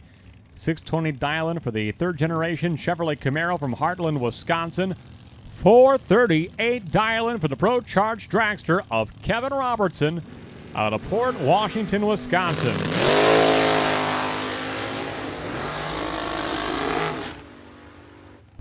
Win light's going to go to Robertson as Nettesheim will go red. He is 10 red at the starting line, and Kevin Robertson is your winner. 440 on the 438 dial-in. Robertson lights the win light. I'll bring up Bruce Van Straten and Monty Fisher. Fisher on the right-hand side, a 489 dial-in for Monty. 515 dial-in for Bruce Van Straten. You know, we've said it many times, Sedona, that it's 50 years of drag racing for Monty Fisher. It was brought to our attention a couple of weeks ago that it's 51 years at Byron Dragway for Bruce Call. So a lot of seasoned, talented drivers who only seem to get better with age.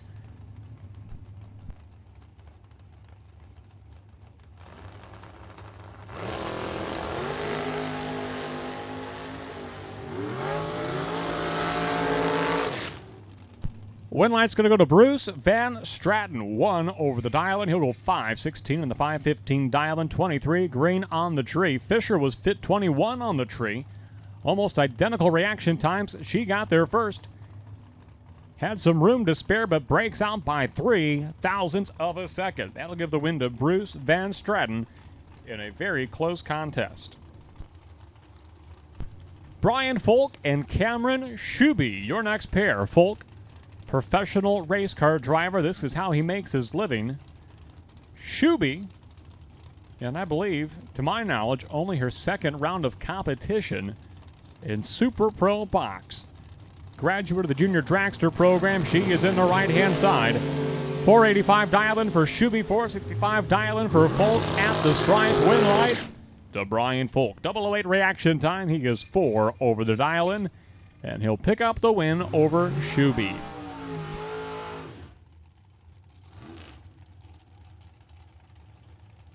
That'll bring up Shane Pope and Ed Nemec. This will be a good one. Pope on the left-hand side. 474 dial-in for the Bruce Van Straten-owned Dragster. 532 dial-in for Nemec on the right-hand side. Chevrolet Corvette from Hampshire, Illinois.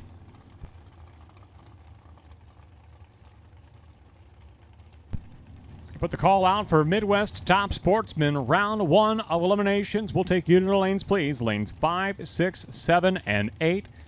Final call, Super Pro. Final call, Super Pro box cars, round number 2. Final call, Super Pro box cars, round number 2. And we need top sportsman, round 1, eliminations to the lanes, please. Lanes 5, 6, 7, and 8. Red light start for Pope, win light to Nemec.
.008 red for Brad Antonioni, win in the right-hand lane.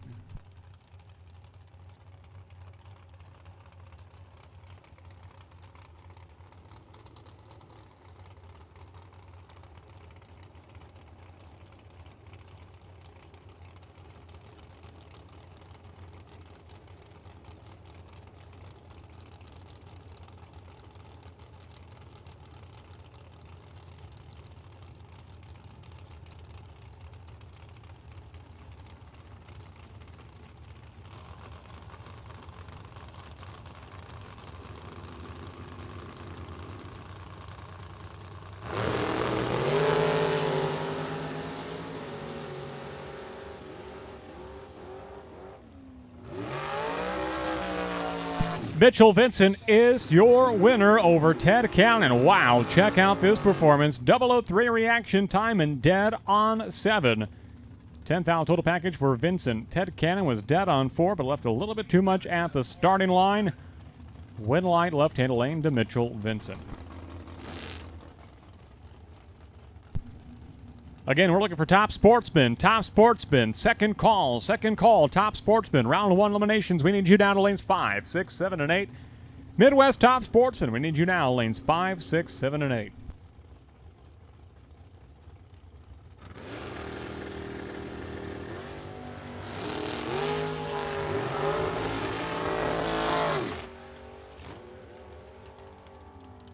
Working the pedal at the finish line. Josh Goyke comes away the winner over Tim Folker.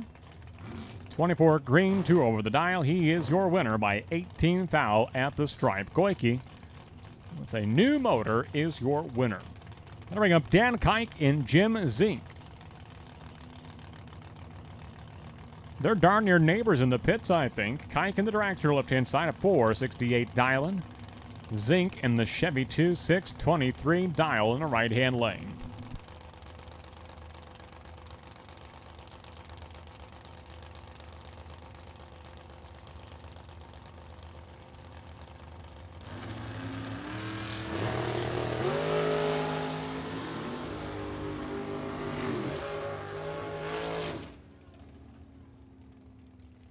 Jim Zink is your winner. He's 3 over the dial-in, picking up the win over Dan Kike. Kike was 1 over the dial-in.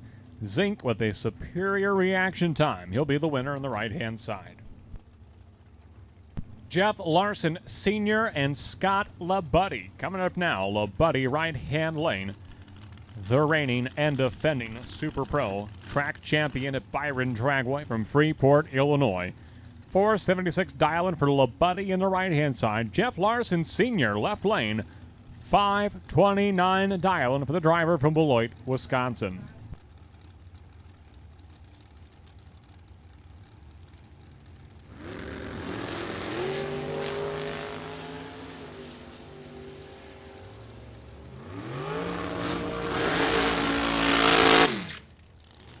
Red light start for Larson. Win light to Scott LaBuddy. 005 reaction time. 474 with an 8 on the 476 dial-in.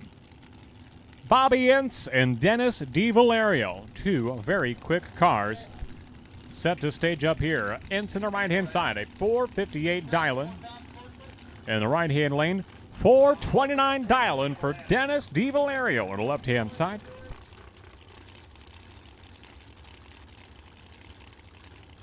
So DiValerio, a runner-up earlier this year in an overall final round against Kevin Lancaster on a $5,000 to win Sunday.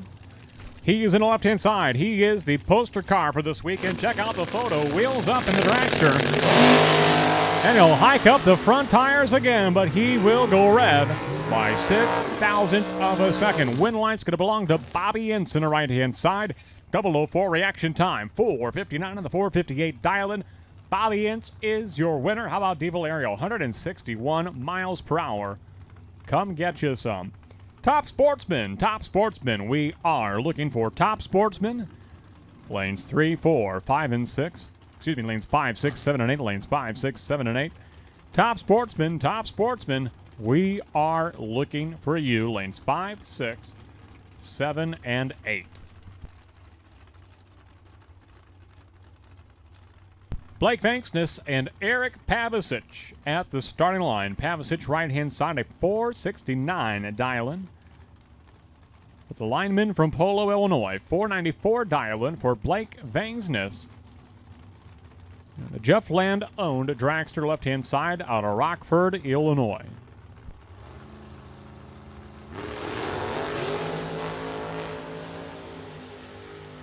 Both drivers will go red. The lesser of the two is Eric Pavisic. Listen to this. 002 red for Venksnis. 001 red for Pavisic. That's it. 1 foul difference in red lights. Pavisic, the beneficiary. That'll bring up Jeremy Venksnis, father to Blake Venksnis, who just went down the track, and Mike Schlitter. 1 second. Exactly the difference in dial-ins right here. Schlitter going to leave first by the time it takes 2 bulbs to count down the Christmas tree. 665 dial-in for the Olds 442 of Mike Schlitter. 565 dial-in for Jeremy Venksnis in the 74 Nova from Rockford, Illinois.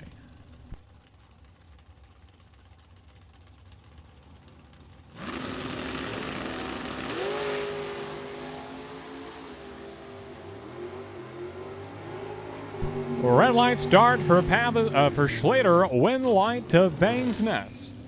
002 red for Mike Schlitter. And Jeremy Venksnis goes 29 green and gets the win in the left-hand side.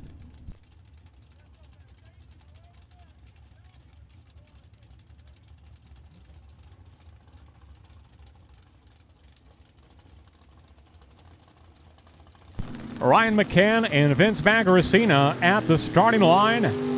They're off. They're running. McCann's up front. Here comes Magracina. Pair of Chevrolets racing on the track at the finish line. Win light's going to go to Vince Magracina. 1 over the dial, and he is your winner. Takes him through by 0.04 of a second. McCann had a 009 reaction time, but he's 3 over the dial-in. Magracina, 24 green, and 1 over the dial-in. He is your winner by 4 thou at the stripe. Jerry Klotz in the pickup truck with a 683 dial-in. Paired up with Nick Mistrada. Mistrada left-hand side of the Car Star collision-sponsored entry. 458 dial-in for Mistrada.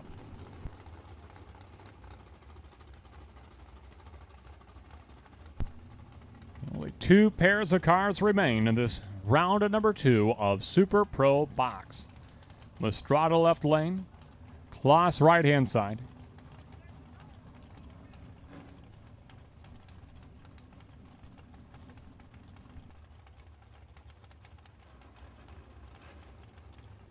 Midwest Top Sportsman is on deck in the staging lanes.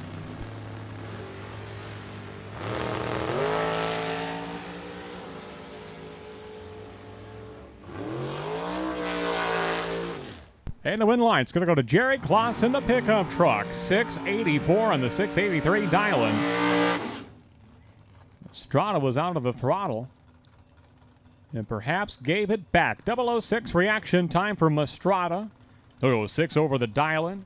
Jerry Klotz is going to get there first and get the win in the pickup truck. So can Vince Mastrada get a little redemption here for his brother Nick? We're about to find out. Vince is in the right-hand side, a 461 dial-in for the Dragster. Paired up with Brett Williamson, who comes into this round as the potential bye. Should he win this round, he'll carry that bye into round number 3. Williamson in the Thunderbird. He has already won round 2 in the no-box side. Can he be 2 for 2 in round number 2? Should be a good matchup between two young, talented drivers.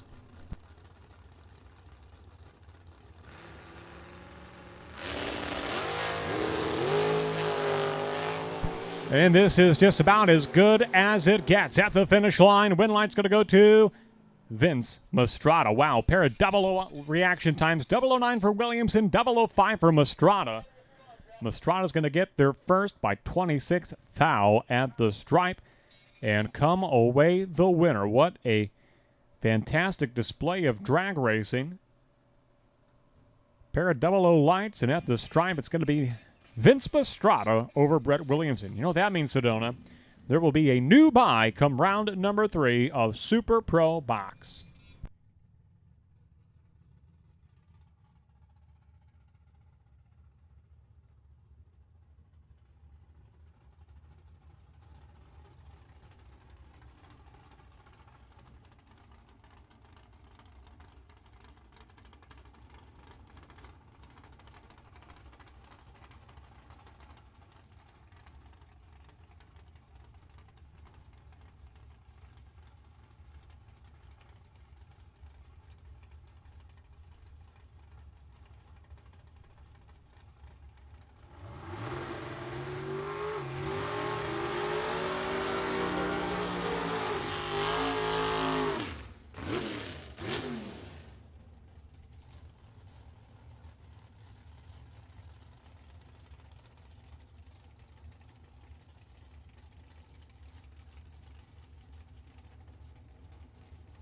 Round number 1 of Midwest Top Sportsman coming up now. Mark Zierer and little Ronnie Claybor. Ronnie Jr. in the right-hand side. Claybor in the 2002 Pontiac Firebird. Quicker of the two cars, a 478 dial-in for Claybor in the right-hand side. 535 dial-in for Zierer in the left-hand side. Pair of Firebirds. Claybor right-hand lane, Zierer in the left-hand side.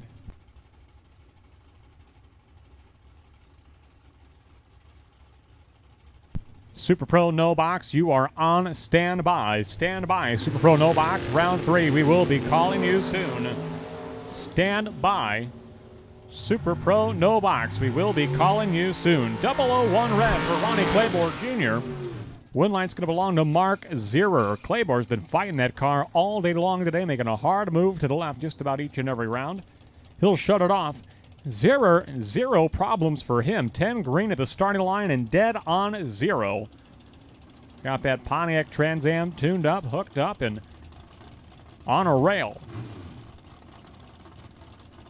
This ought to be a fun one right here. Pair of drivers who are doing double duty today. Charlie Hama and Eric Grace. Both drivers, as you can see, racing in Top Sportsman, but they're also racing Super Pro Box with a pair of dragsters. Hama in the left-hand side of the Cutlass with the 489 dial-in. Eric Grace in the right-hand side of the split window 63 Chevrolet Corvette with the 444 dial-in. Your third overall qualifier this morning, Eric Grace. Well, a red line start for Eric Grace. The win is going to go to Charlie Hama. Grace wrestling that car just a bit down track. Drives it outside of the groove, goes 445 and a 444 dial-in. He is red by 20 thou. Charlie Hama is 001 at the starting line, 487.5 and a 489 dial-in. Hama keeps his Top Sportsman entry alive. And Eric Grace is down to his box car entry. So both drivers down to their final entry of the day today. Ryan Wiersema, left-hand side of the 68 Pontiac Firebird from Morrison, Illinois, a 533 dial-in for Wiersema. 476 dialing for Eddie Benderowicz Jr. The 68 Camaro right-hand side with a 476 dialing.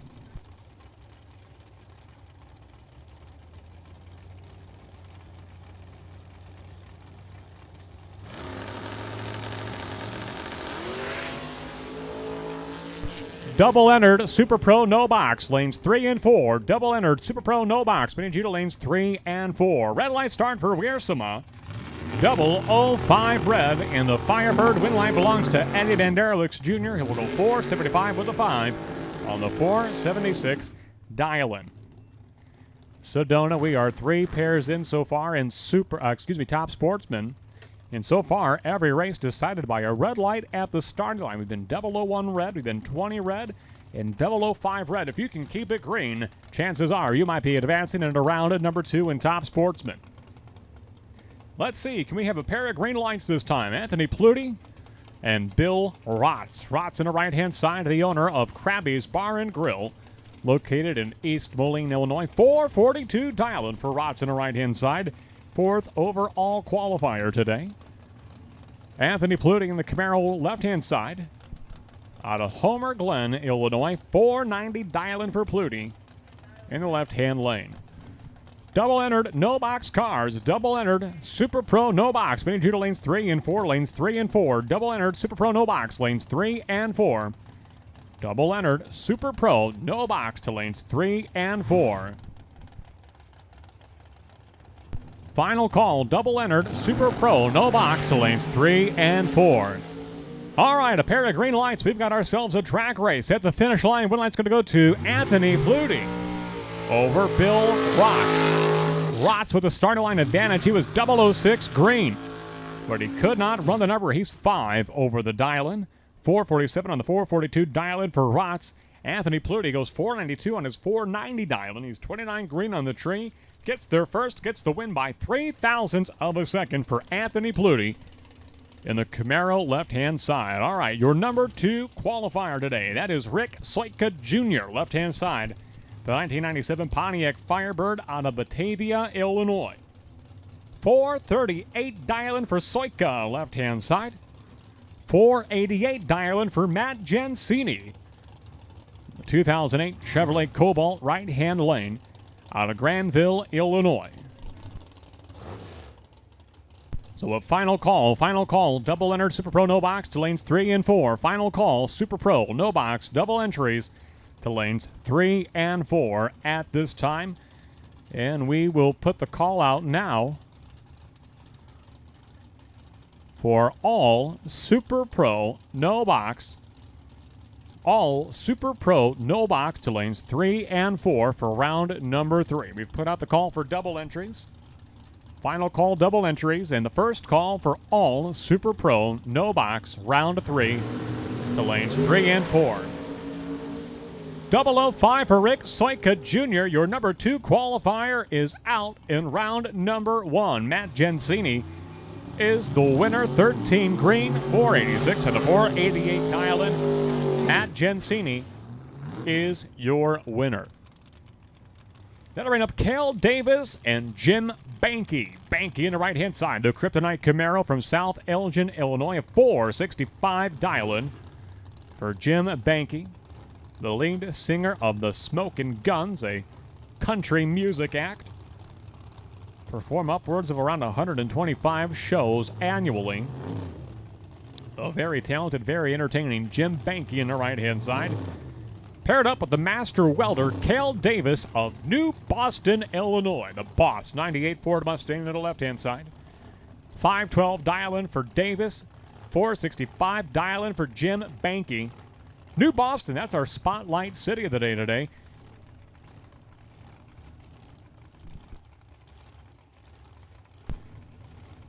Hey Siri, how far is New Boston, Illinois? It looks like New Boston is about 140 miles away by car. 141 miles away from New Boston, Illinois. Cale Davis is your winner. The driver from New Boston advances on to the next round. 15 green, dead on 4. Jim Banky was 11 green in the right-hand side, 1 over the dial, and he was wheeling that car heavy outside the groove in the right-hand lane for Jim Banky. Probably scrubbed off just enough ET that he could not get there and get the win. Davis gets there first, gets the win by 9 thou. But the driver from New Boston, Illinois, making the 141-mile tow to be here and making it well worth his while.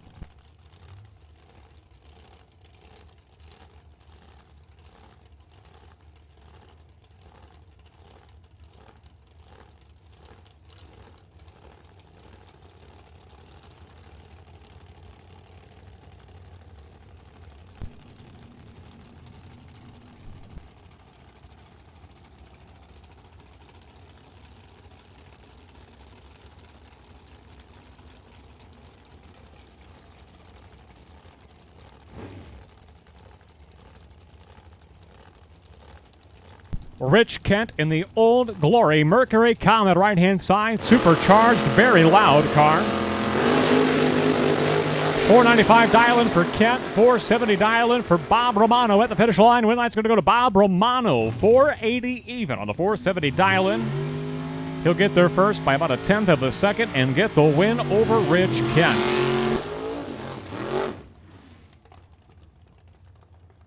So a final call, Super Pro, no box, door cars. Well, I'm still thinking about the firecracker, Sedona. I don't have to say door car anymore. Final call, Super Pro, no box, round 3 to lanes 3 and 4. Jeff Sutherland and Troy Finner. There it is, your number 1 qualifier today on the right-hand side. Troy Finner and that beautiful 68 Chevrolet Camaro from just up the road in Rockford, Illinois. 432 dial-in for Finner. 483 dial-in for Sutherland in the Cutlass, left-hand side out of Andover, Illinois. So what can we say about New Boston, Illinois, Sedona? Located in Mercer County. Like it's almost just straight west of here, a little south, right on the Mississippi River. Population as of 2020 census data, 613. So a small community.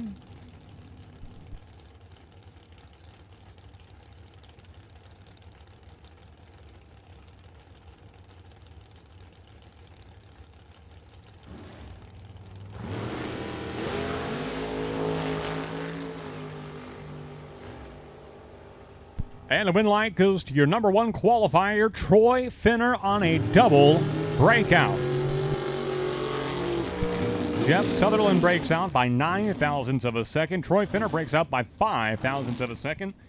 4 thou, that's the difference in breakouts. That's the margin of victory for Troy Finner in the right-hand side. Coming up next, Matt Simchak and Josh Fears. Fears doing double duty today, racing to both box as well as top sportsman. In the 82 Chevrolet Camaro left-hand side with the 502 dial-in for Josh Fears. Matt Simchak in the old Cutlass right-hand side. 458 dial-in for the driver from Hales Corner, Wisconsin. So according to Wikipedia, notable people that call New Boston, Illinois home, they include Henry Asp, an Oklahoma lawyer. Paul G. Blazer, the first president and CEO of Ashland Incorporated. Publicly traded chemical distribution company. Robert M. Danford, a U.S. Army Major General.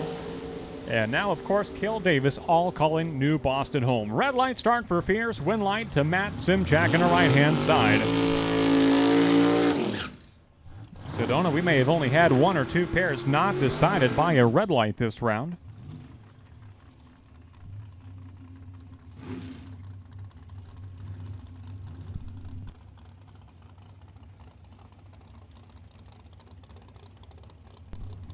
So far, 6 out of 9 pairs decided by a red light at the starting line.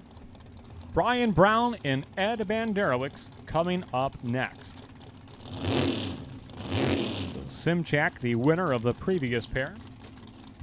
Ed Banderowicz Sr. coming up on the right-hand side, a 505 dial-in for the Chevelle from Lake Bluff, Illinois. Brian Brown of the Superior Mechanical Incorporated, sponsored 02 Chevrolet Camaro out of Coal City, Illinois.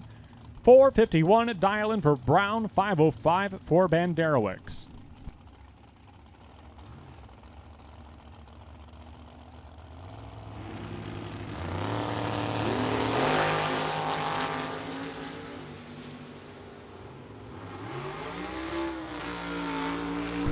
And 7 out of 10 pairs now decided by a red light start. Vanderlix is 005 red. Brian Brown, 005 green. He is your winner. 1 over the dial exactly. 005 reaction time, 15,000 total package for the Camaro of Brian Brown. One piece of advice. If I could give one piece of advice right now to Top Sportsman Sedona, it would be keep it green. Keep it green. So far, only 3 out of 10 pairs down the track, less than 30%, not exactly 30%, had a pair of green lights.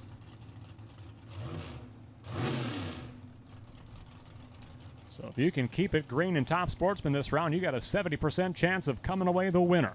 John B. Lopez Jr., left-hand side of 503 Dialin in the left-hand lane. Don Matika in the right-hand side, 468 Dialin for the Cavalier, right-hand side from Franksville, Wisconsin. 22 cars make it to first round, even number of entries. And your final pair is at the starting line. Matika backpedaling the Cavalier. Eventually he's going to shut it down as he did go red. And John B. Lopez Jr. is your winner. 502 on the 503 dial-in.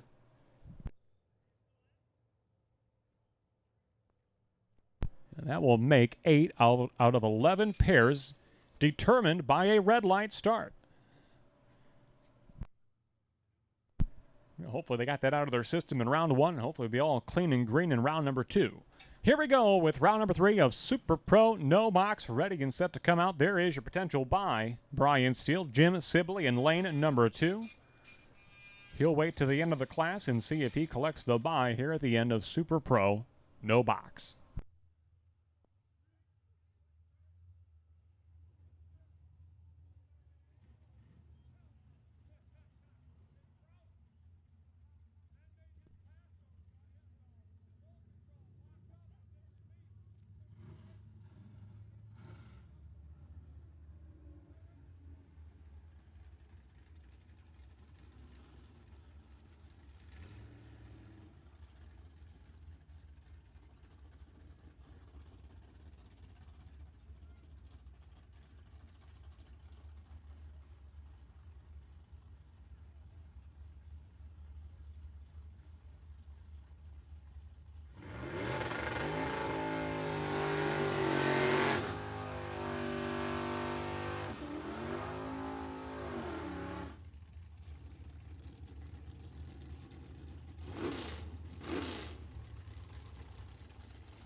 Double 0-2 red for Roger Morris. John Coyle, 009 reaction time is your winner. He shuts it down before the finish line. We'll see him again in round number 4. So this is the start of round number 3. Super Pro No Box at the starting line. Kip Norup and Mike Etchison. Etchison right-hand side, 560 dial-in. Norup left-hand side, 643.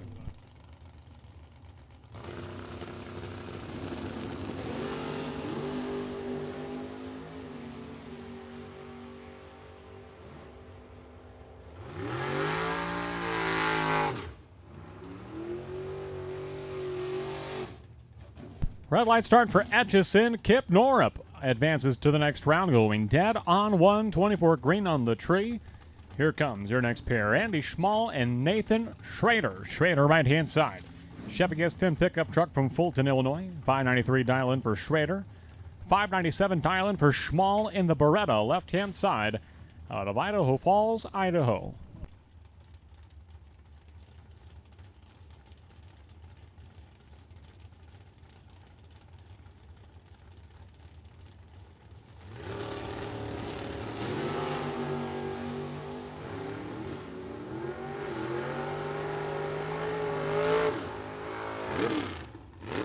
007 green for Schrader, 004 red for Andy Schmall. Nathan Schrader advances to round number 4. Brando Carlson and Grant Zimmerman coming up now. Carlson collected a bye at the end of round number 2.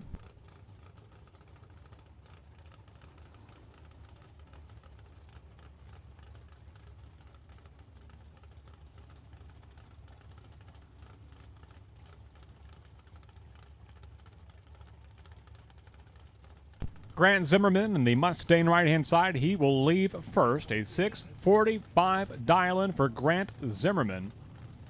5:67 dial-in for Brando Carlson, left-hand side.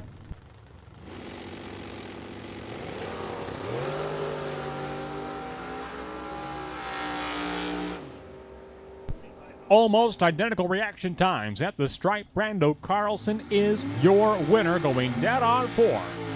Getting the win by 8 thousandths of a second at the stripe in favor of Brando Carlson.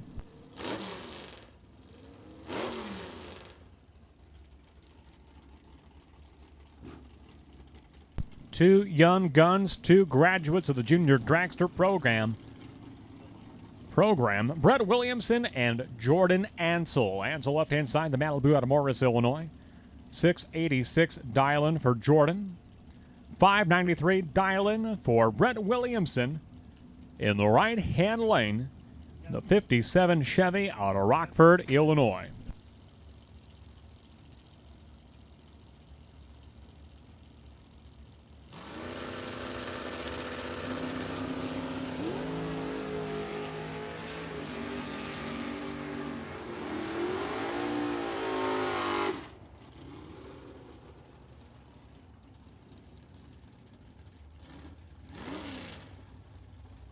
Jordan Ansel is your winner. 004 reaction time, dead on 2. 6th out total package for Ansel, getting the win over Brett Williamson, who will break out at the finish line.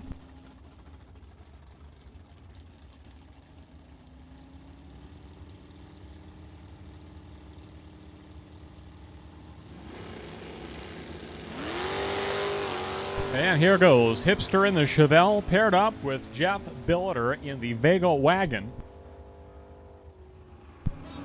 Win line to Jeff Billiter, 666.3 on the 665 dial-in.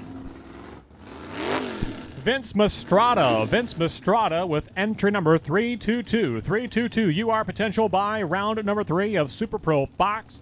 Vince Mastrada, car number 322, potential buy at the tail end of Super Pro Box. Speaking of Super Pro Box, we need double-entered Super Pro Box to lanes 3 and 4. Double-entered Super Pro Box to lanes 3 and 4. Is that correct there, Mr. Steele? Double-entered Super Pro Box to lanes 3 and 4 at this time.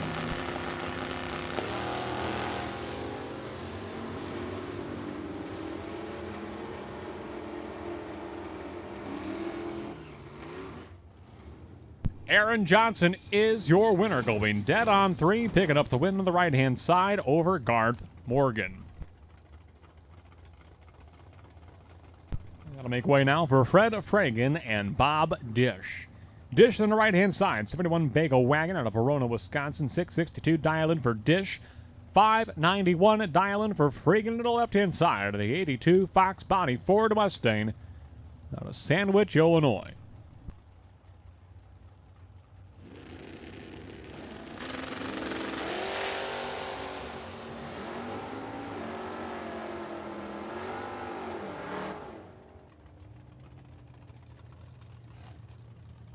Dead on 3, Bob Dish is your winner in the right-hand side over Fred Fragan.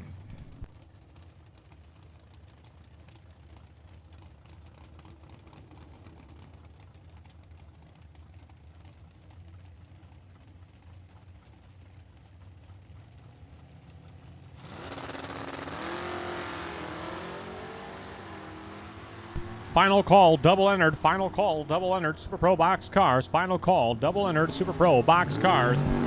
Brent Rutherford is your winner over Jesse Albright. Albright's going to go red. Rutherford's going to go 007 green.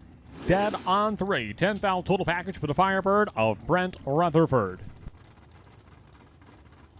Last and final call, double entered Super Pro box cars. Last and final call, double entered Super Pro box cars to lanes 3 and 4. Final call, Super Pro box cars, double entered to lanes 3 and 4. First call now to all Super Pro box cars. All Super Pro box cars to lanes 3 and 4.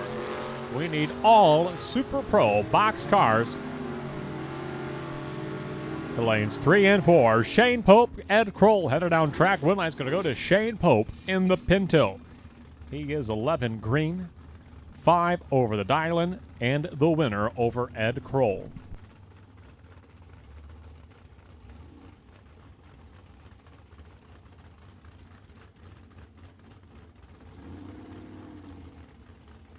Chad Cannon in a borrowed car. It's another Camaro, also from Winnebago, but not the one he's used to driving. Chad Cannon, left-hand side, wheeling the Cameron Mason-owned Chevrolet Camaro, left-hand side. 680 dial in for Chad on the left-hand side. No, that is not Cameron Mason. That is Chad Cannon, left-hand lane. Paired up with Mitchell Vincent in his 67 model Camaro out of St. Charles, Illinois. Pair of red light starts and True Start will alter the outcome of this one. 001 red for Chad Cannon, 005 red for Mitchell Vincent, 4th out of the difference. And True Start awards the win to Chad Cannon in the left-hand lane.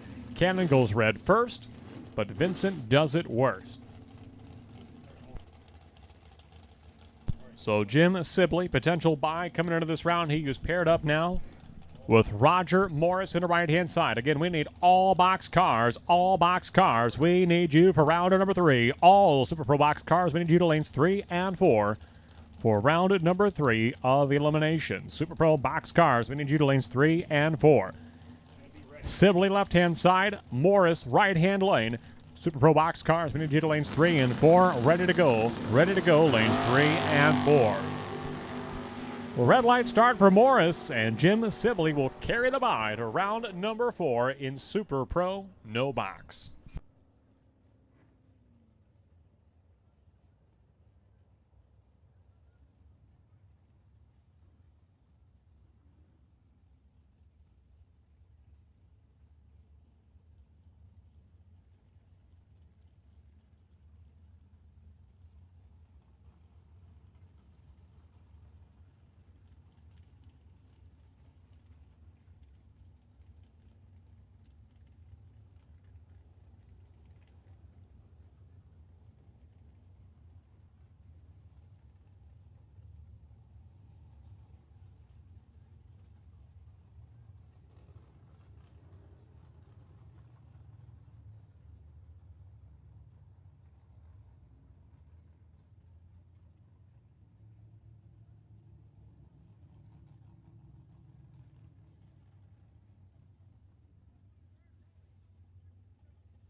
All right, box cars, as soon as you are there, please be ready to go. We're going to be pulling you out. We're going to be pulling you out, trying to make up for a little bit of lost time earlier today.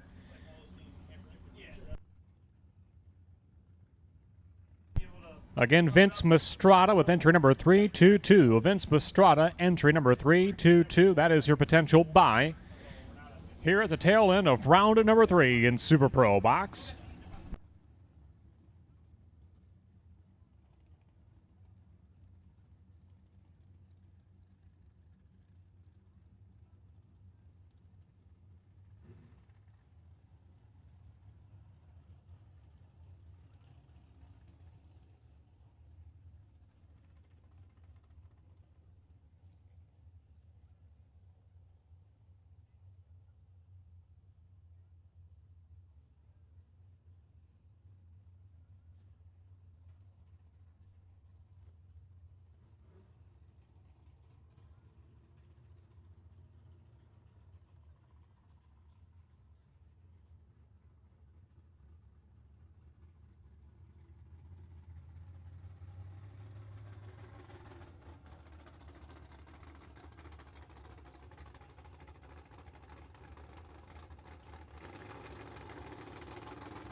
Round 3, Super Pro Box. Kevin Swartz and Vince Mastrada. Swartz will leave first. Mastrada will go red. We'll see Vince again before the round is through. He is the potential buy at the end of this round with his second entry. So Mastrada down to his final shot. And that's his potential buy later in the round. Swartz goes dead on 8. Gets the win. Mastrada was red. Dominic Bowden and Greg Johnstone coming up now. Johnstone right-hand side of Munster, Indiana. 5-15 dial-in for Johnstone. 465 dial-in for Bowden left-hand side. The painter from Channahon, Illinois. In the left lane.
And the win line's going to go to Dominic Bowden, going dead on 4. 12 green at the starting line. 16 foul. Total package for Bowden over Johnstone.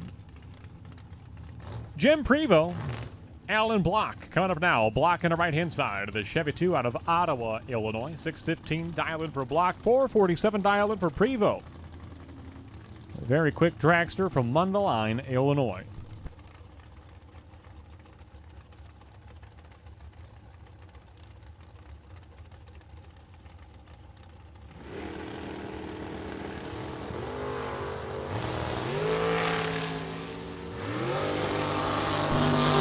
Red line start for Prevost, and Alan Block goes dead on 7. Moving on to round number 4 for the Chevy 2.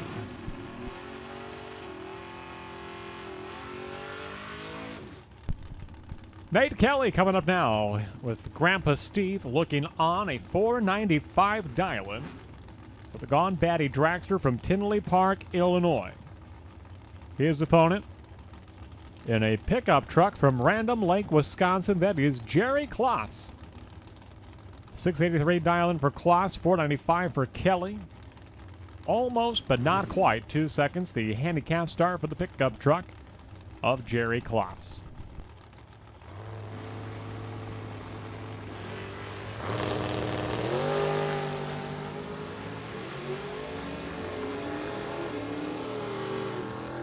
In the pickup truck, Jerry Klotz gets there first, gets the win by 8 thousandths at the stripe. Kelly had starting line advantage. He was 20 on the tree to Klotz's 34.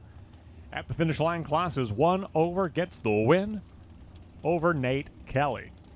Coming up next, this is Steve Klotz and Pat Gillespie. Gillespie in the Dodge Daytona right-hand side. 536 dial-in for Gillespie, 578 for Steve Klotz in the Vega left-hand side. Out of Waterloo, Wisconsin. Sedona, you have to compliment Steve Klotz. The easiest to read car number and the easiest to read dial-in. He should get bonus points for that. Well, he's going to get points for winning this round. No, he won't. He's a buyback. But nevertheless, he wins the round. 004 reaction time. Dead on 8. 12 down total package for Steve Klotz in that hard launch in Vega with easily the most legible car numbers and most legible dial-in. Tip of the cap to Steve Klotz on legibility. It matters, trust me. That'll bring up Bruce Call and Eric Grace.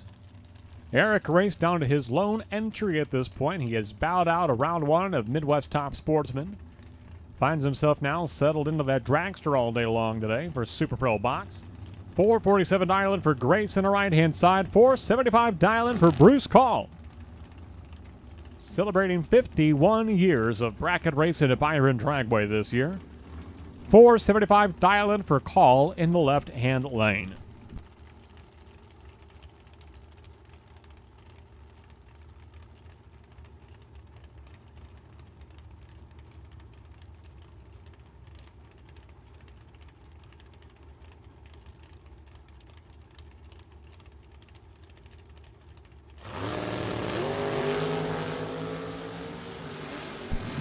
Red light start for Bruce Call. Win light to Eric Grace to the right-hand side. 448 on the 447 dial-in. Eric Grace is your winner over Bruce Call. That'll bring up Doug Cruz and Clay Schlitter. Pair of Chevrolets coming up now. Schlitter in the Malibu right-hand side, a 627 dial-in. 644 dial-in for Cruz and the Camaro of Rockford, Illinois.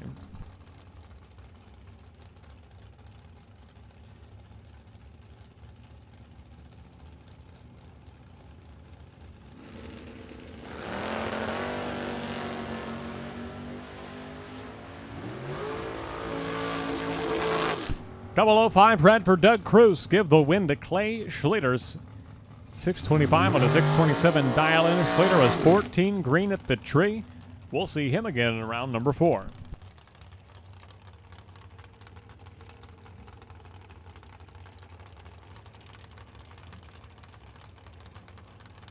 Well, the blown dragster in the right-hand side, that is Rick Susak. 463 dial-in for Susak in the right-hand side. Paired up with the driver who was the points leader coming into today. That is Tim Vincent of Marengo, Illinois. 486 dial-in for Vincent, left-hand side. 463 dial-in for Susak in the right-hand lane.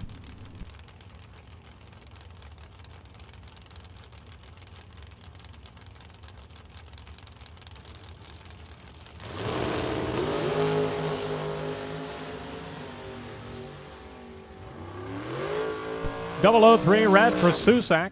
Vincent is your winner. He'll shut it down early, coast on through to a 504. On the 486 dial-in, 15 green for Tim Vincent. You are right, Sedona. This car also very legible dial-in, very legible car number. That is Wendell Curley. The Curley Heating and Cooling State Line Solar sponsored Camaro from Rock City, Illinois. 634 dial-in for Curley. 467 dial-in for Eric Pavisic in the right-hand lane.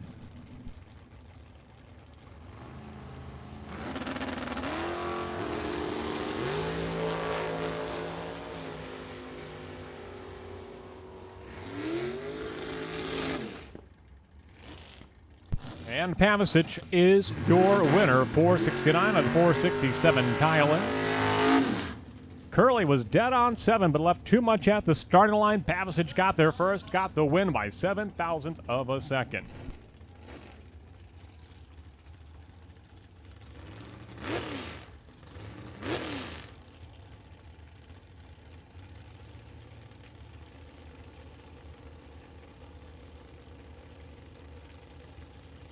Once again, we need Vince Mastrada, 322. Vince Mastrada, enter number 322 to the lanes, please, as our potential buy of this round. Wes Spurlock and Al Kiefler on track at the finish line. Win line's going to go to Wes Spurlock. 16 green on the tree, 2 over the dial-in, picking up the win over the dragster of Al Kiefler. John Coyle and Ed Nemec coming up now. Over 2 seconds, the difference in dial-ins right here. Nemec in the Corvette right-hand side, 532 dial. Coyle, Chevy 2 Nova left-hand side, 753 dial-in.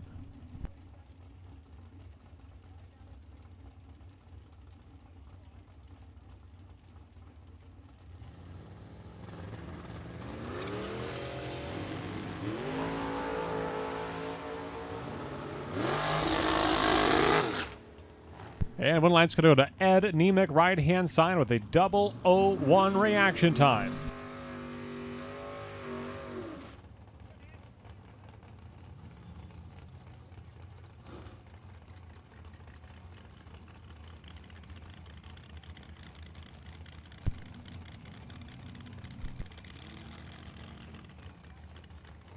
Dan Osero coming up from Neenah, Wisconsin. The 79 Ford Fairmont right-hand side, a 606 dial-in for Osero.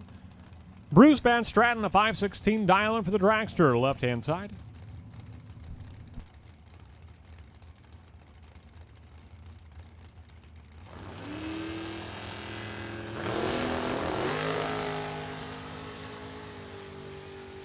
Hold on, Osero. Win light's going to go to Bruce Van Stratton. He's going to roll out of the throttle. Looks like a water leak from the Fairmont. And that car made a hard move towards the wall on the right-hand side. Don't believe the car ever touched the wall. But you can see the stream of fluid from when that car left the starting line. Made a hard move right at the Christmas tree. And you can see the skid marks as he took it right over outside the groove. Masterful job of driving. Very heads-up job of driving. He brings it to a stop at about the 200-foot mark out there for Dan Osero in the Fairmont. He was 009 green at the starting line. Van Stratton was 11 green on the left-hand side. But things went sideways real fast for Osero. He pulls it outside the groove after the car made a violent move towards the wall. He'll keep it shiny side up, and he'll keep the side of that car from making contact with the wall. So a masterful job of driving from Dan Osero. Van Stratton is your winner, but Osero also a winner in keeping that car in one piece and keeping it clean on what was a scary ride for Dan Osero.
And we have the starting line area restored after a massive oil down from the car of Dan Osero. Had a diaper on the car, so contained a bulk of the oil, but still enough to get that car totally sideways and leave a nasty mess at the starting line. Thank you to Dan Osero. Thank you to all the racers that chipped in so heavily and got things rolling. Once again, for helping us to get things restored, get things cleaned up so we can get round number 3 back underway again. Because there was a downtime, drivers may adjust their dial-ins accordingly. So you do not have to live with the dial-in that you picked if you have crossed the yellow line at the head of the stage lanes. You can change your dial-in at this time, so just make sure that your opponent is aware in case they had a box or anything set up according to your dial. So do make sure that you are aware that you can change your dial-in following the downtime and the cleanup, so you may adjust your dial-in. Just please do make sure that your opponent is aware of any such changes.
Midwest Top Sportsman Round 2. We'll take you to lanes 5 and 6. Lanes 5 and 6. Midwest Top Sportsman Round 2. We'll take you to lanes 5 and 6 at this time. Midwest Top Sportsman, lanes 5 and 6. We are looking for you, Midwest Top Sportsman. Staging lanes 5 and 6. Well, thank you to all of the many racers who chipped in to get things cleaned up in such quick order. Thank you to Gentleman Jim Laughlin. Thank you to Dan Kike. Thank you to Jeff and Dana Heinland. And I'm sure the list goes on and on. I feel bad that I even rattle names because then you always forget somebody, but a big special thank you to all the racers chipping in to help get things restored and racing back underway once again.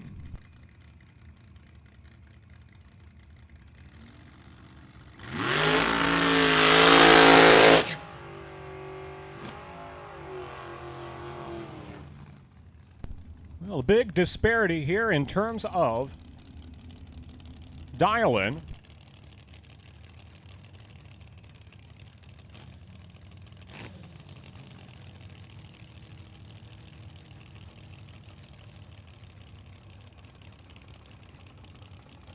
About a 2-second difference in dial-ins here. Schlitter in the pickup truck, he's going to lead first.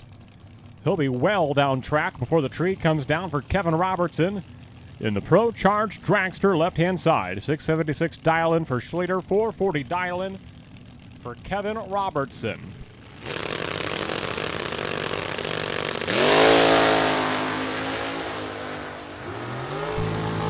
They're off, they're running at the finish line. Double breakout. Taylor Schlitter is your winner. 001 reaction time on the right-hand side. He'll go 674 with a 9 on the 676 dial-in. Double breakout.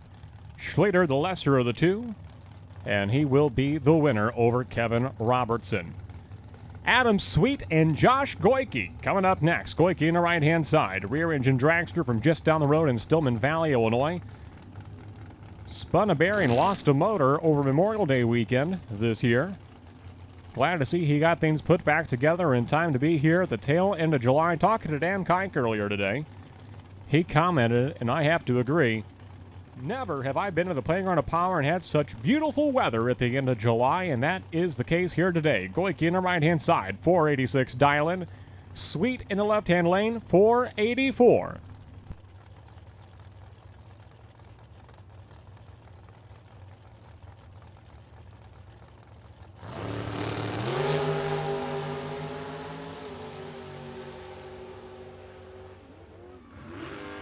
And the win line, it's going to go to Adam Sweet in the left-hand lane. A 006 reaction time. 2 over the dial-in. He is your winner. Goyke 1 over the dial-in, but left a little bit too much at the starting line. Sweet is your winner. Top Sportsman. Round number 2. We need you to lanes 5 and 6. Lanes 5 and 6. Top Sportsman. Round 2 to the lanes, please. Stage the lanes 5 and 6. Midwest Top Sportsman to lanes 5 and 6 at this time, please.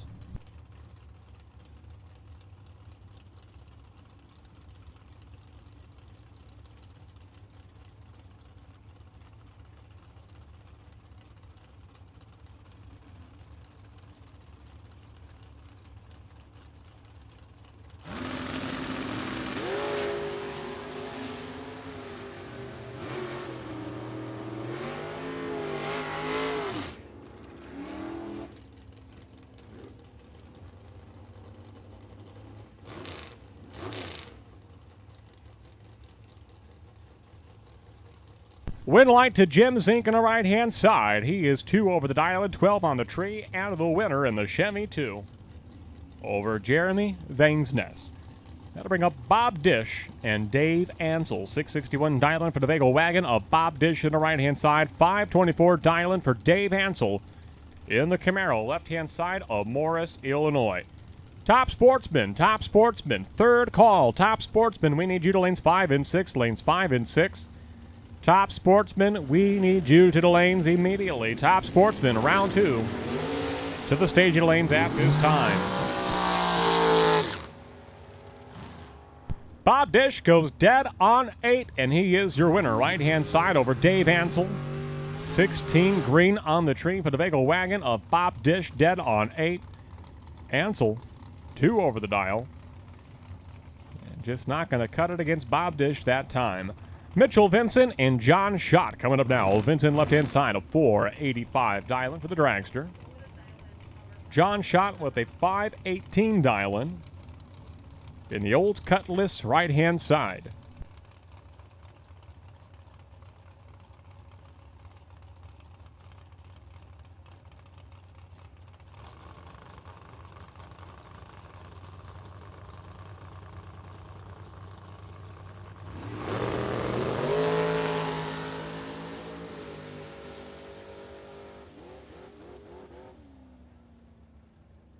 Shot's going to break out, and Mitchell Vincent is going to be your winner. 006 reaction time, 1 over the dial-in. And the win goes to Mitchell Vincent.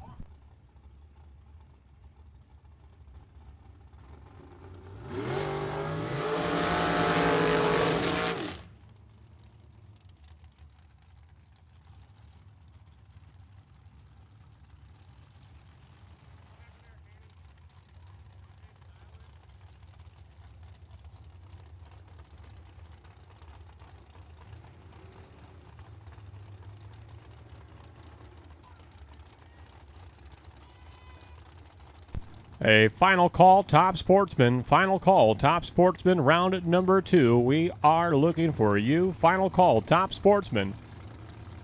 To the lanes, please, for round number 2. Brian Folk, Bobby Ince at the starting line. Ince on the right-hand side, 4:58 dial-in. We'll give a head start to Brian Folk in the VP Racing Lubricants sponsored entry.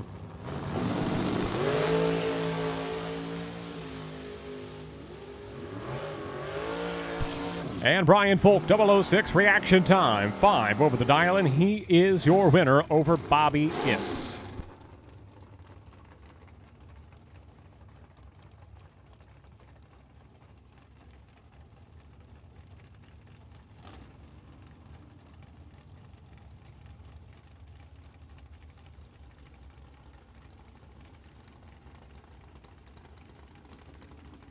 Kevin Swartz and Scott LaBuddy coming up now. Swartz to the left-hand side of the Chevy Malibu out of Rockford, Illinois. A 724 dial-in for Swartz. One of, if not the, most consistent car of the year. Paired up with Scott LaBuddy, multi-time track champion. And the right-hand side, at the stripe, one light's going to go to Scott LaBuddy. Both drivers exactly 2 over the dial-in. LaBuddy with the starting line advantage. LaBuddy with the win light.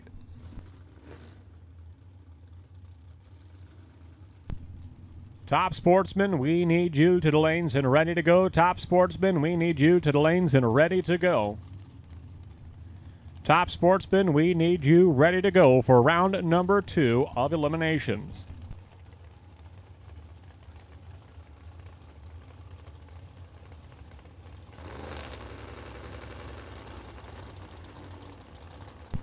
Dominic Bowden, Vince Magracina. Head start's going to go to the Monza, right-hand side. That is the bulletproof concrete coating sponsored Monza of Vince Magracina out of Pecatonica, Illinois. 440 dial-in for Bowden, left-hand side, the owner of Manhattan Collision.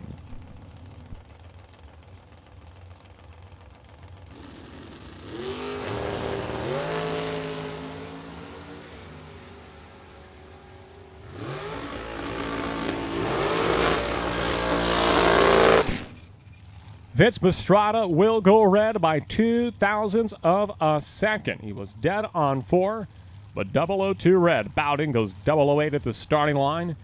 439 with a 9 on the 440 dial-in. Mike Murray and Tom Gibson coming up next. If I didn't know better, Sedona, I would say that scoop on Gibson's car in the right-hand lane would perfectly match that of Mike Murray's dragster on the left-hand side. In fact, I would almost put money on it that scoop on the right-hand side once belonged on the car in the left-hand lane. But he's since added a supercharger atop the motor, so different configuration for Mike Murray. The left-hand side at 450 dial-in for Murray, 465 for another supercharged dragster of Tom Gibson.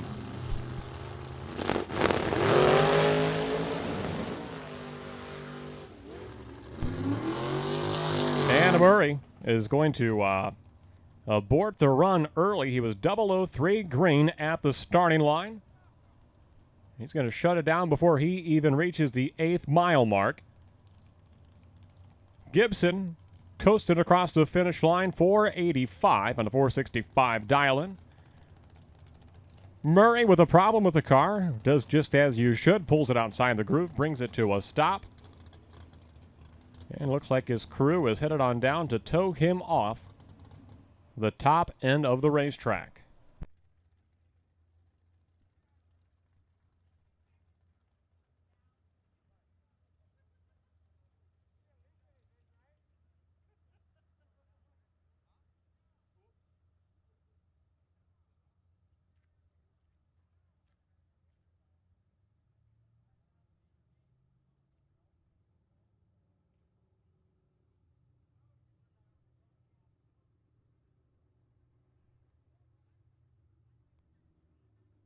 Round 4, no box, you are on standby. Standby. Round 4, Super Pro no box, you are on standby. We'll be calling you very, very soon. No box. You are on standby for round number 4 of eliminations. Jim Sibley still carries the bye in Super Pro no box.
We'll put the first call out for round number 4, Super Pro, no box. Round 4, no box to lanes 3 and 4, lanes 3 and 4.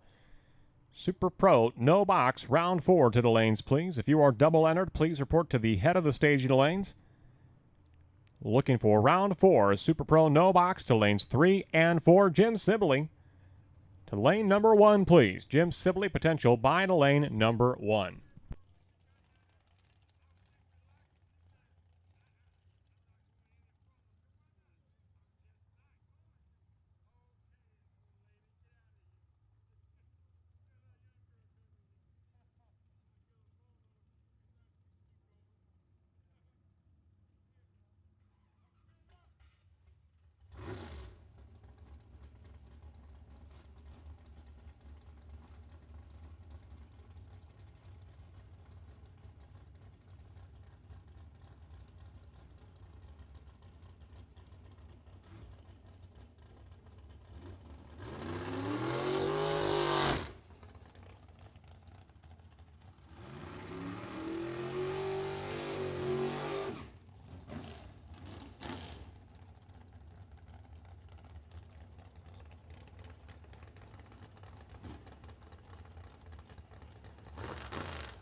A red light start for Nathan Schrader. Win light's going to go to Greg Johnstone, left-hand side, 007 green.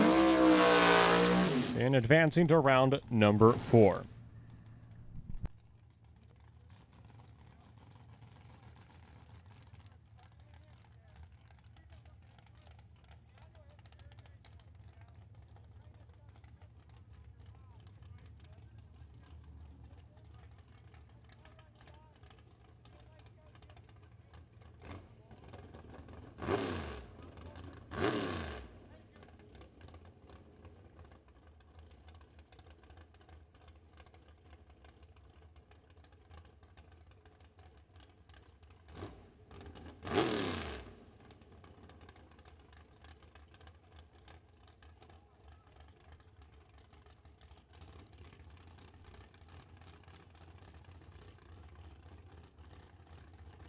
And your final car this round, Vince Mastrada collecting his bye into round number 4. There will be a new bye round 4 in Super Pro box.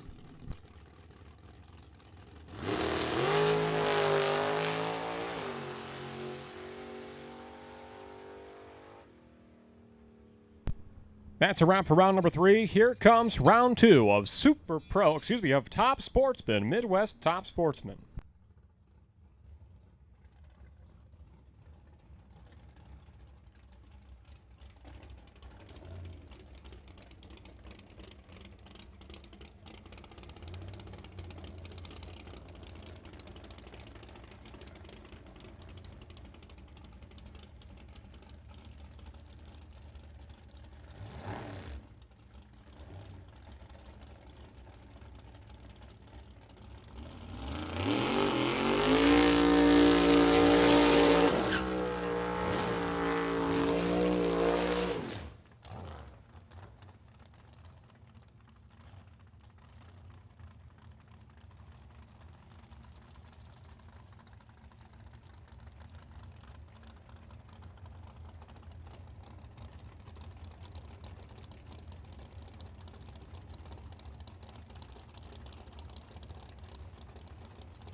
Here we go, round number 2, Top Sportsman, Brian Brown, Eddie Banderowicz Jr., pair of Chevrolet Camaros.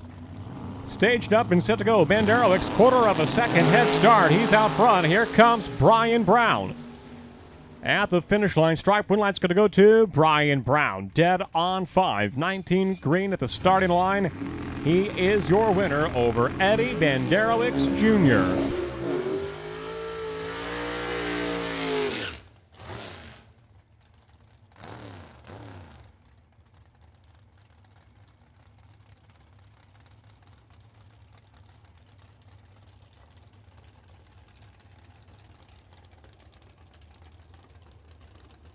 Got to bring up Bob Romano and Anthony Pluty. Pluty in the Camaro right-hand side, a 491 dial-in for Anthony. Bob Romano, the 98 Saturn with a 470 dial-in to the left-hand side.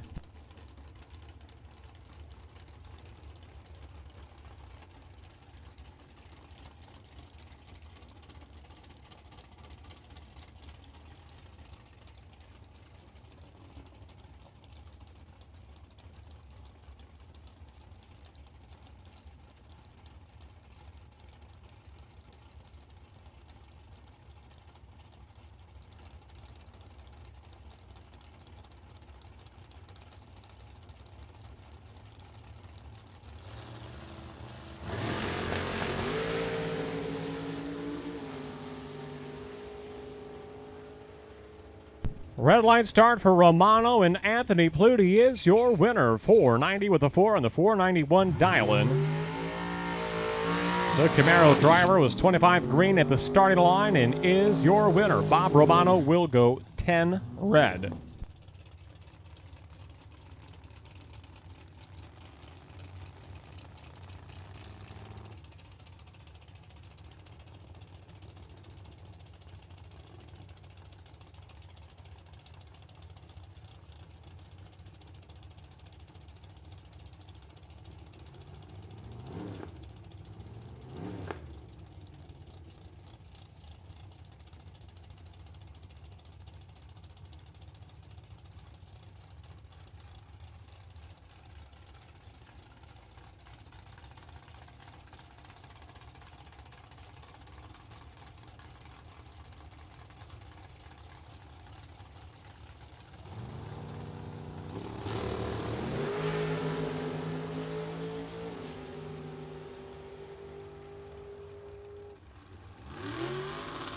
Well, red lights, they are the theme of Top Sportsman today. If you can keep it green, chances are you'll advance into the next round. 006 red for Charlie Hama. And Cole Davis, Cale Davis. 003 reaction time is your winner in the Boss Mustang from New Boston, Illinois.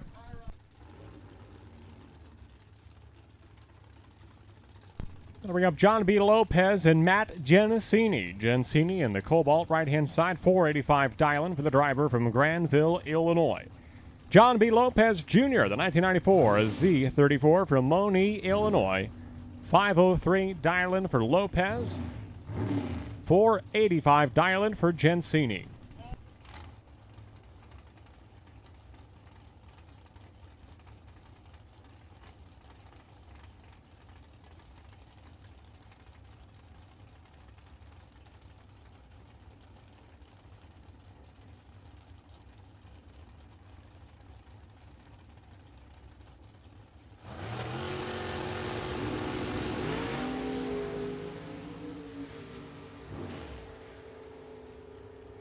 And the win light to John B. Lopez Jr. 505 but a 503 dialing, 15 green on the starting line. Gets the first, gets the win by 0.02 of a second.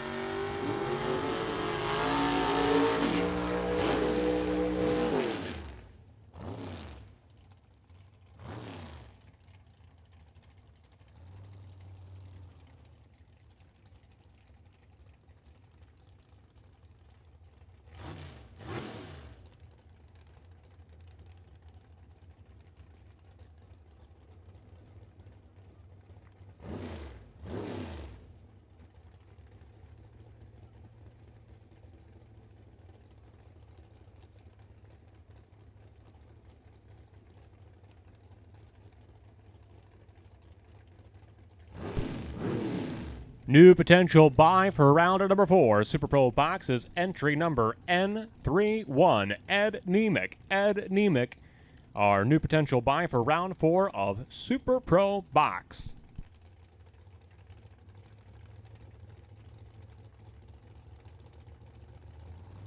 We'll take double entered box cars. Double entered box cars to lanes 5 and 6. Lanes 5 and 6. Double entered box cars, lanes 5 and 6. Mark Zierer, Matt Simchak on track at the finish line. Win line's going to go to the Olds Cutlass of Matt Simchak in the right-hand lane. 1 over the dial-in. He is your winner. 14 green on the tree. Zierer, 28 green on the tree. Got there first, broke out by 0.04 of a second. Simchak is your winner. Here comes your number 1 qualifier, Troy Finner. He's going to take the tree, break the beam, back the car up, and save those valuable parts and pieces for round number 3. He has the Byron here into the next round.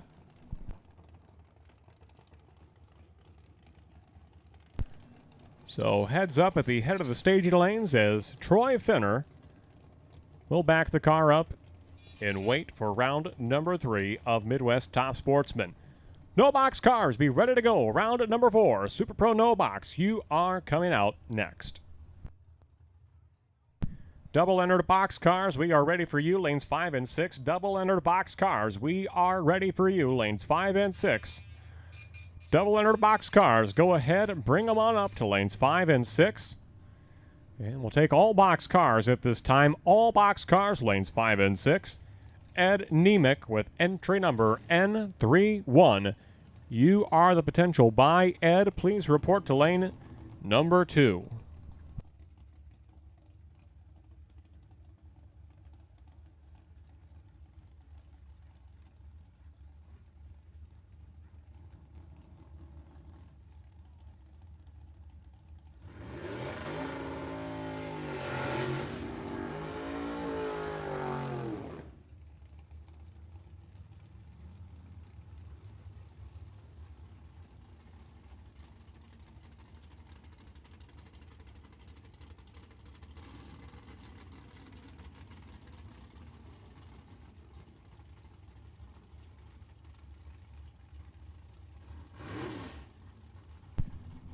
Super Pro No Box, John Coyle and Shane Pope.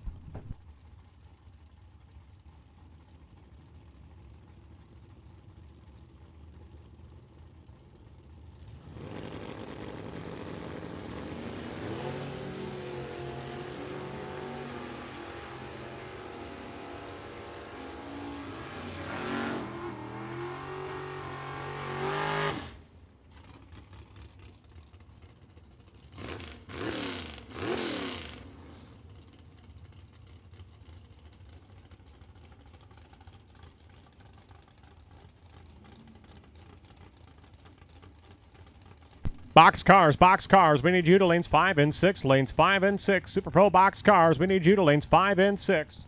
Super Pro box cars to lanes 5 and 6. Ed Anemic to lane number 2. You are the potential buy. Round number 4.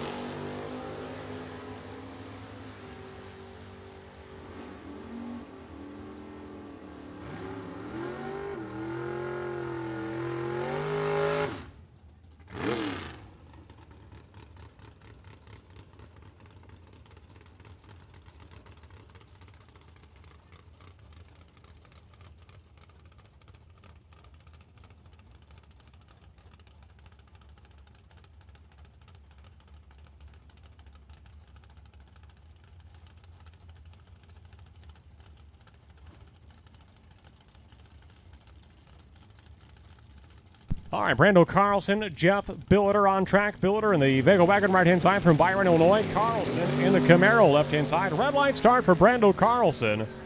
Win light to Jeff Billiter. 663 on the 662 dial-in for Billiter. Carlson will go red by 13 thou at the starting line. Jordan Ansel and Nathan Schrader coming up now. Schrader in the right-hand side. The 88 Chevrolet S10 from Fulton, Illinois. 595 dial-in for Schrader. 685 dial-in for Ansel in the Malibu.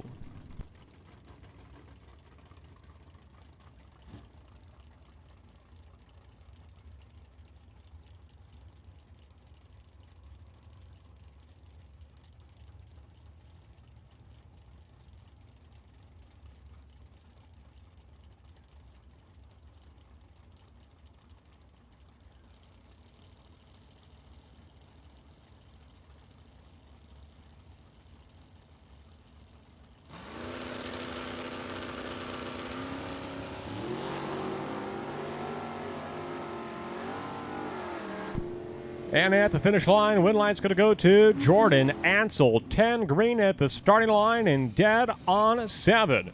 Your winner in the Malibu over Nathan Schrader.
Jim Sibley, Chad Cannon. To conclude this round, Cannon in the borrowed car is owned by Cameron Mason. 678 dial-in for Cannon on the right-hand side. Sibley comes into this round with a potential buy.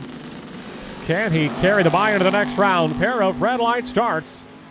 And Sibley will go red by more than Chad Cannon.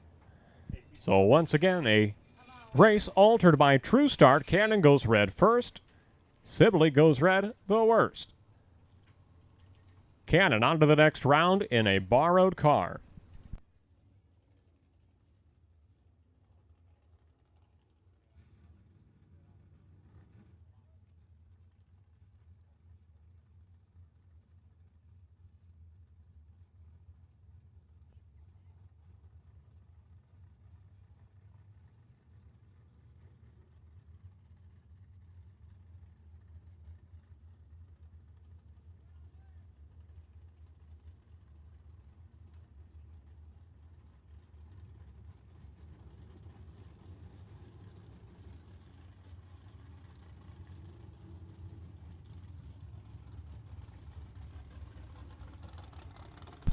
Top Sportsman, we are ready for you. Lanes 9 and 10. Lanes 9 and 10. Top Sportsman, we are ready for you. Stage your lanes 9 and 10.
Clay Schlitter against Kevin Schwartz, and the winner of the stripe.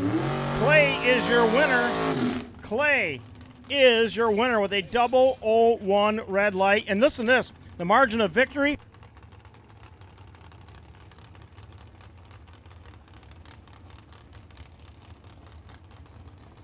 Margin of victory was 0-0-0-0 for Clay. 4 zeros, the closest race of the day. Less than a 16th of an inch.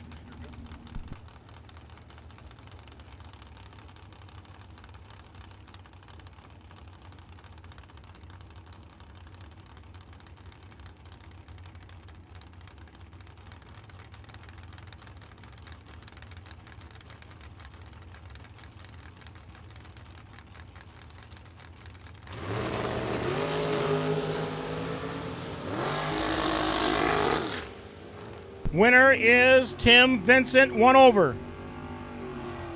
Over Eric Grace.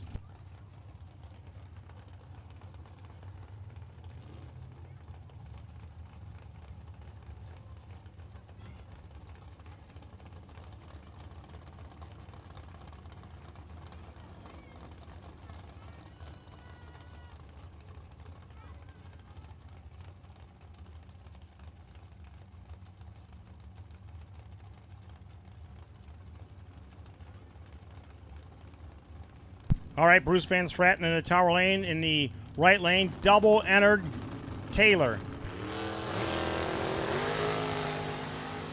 Taylor goes red.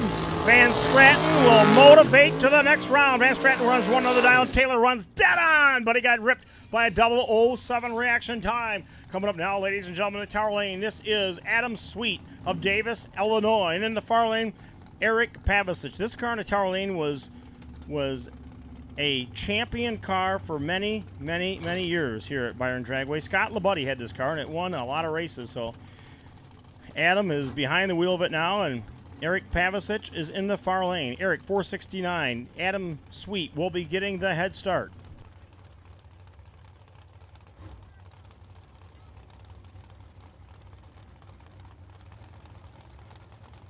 Midwest Top Sportsman, lanes 9 and 10.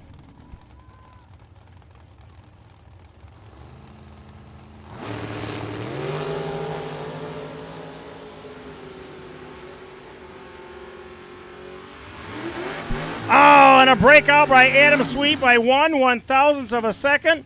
Eric Pavisic runs dead on. Adam had a 003 light. Takes just a little bit too much stripe. I wouldn't call it a hogging the finish line. I'd call it, that'd be like the little Piggly Wiggly hogging the finish line, because that's not hogging it. That was a Piggly Wiggly sneak across there. All right, this is Wes Spurlock of Elgin, Illinois, driving 1971 Chevrolet Nova. And in the far lane, Jerry Klotz with that gorgeous-looking Chevrolet S10. He's from Random Lake, Wisconsin. What lake, you ask? Any random lake.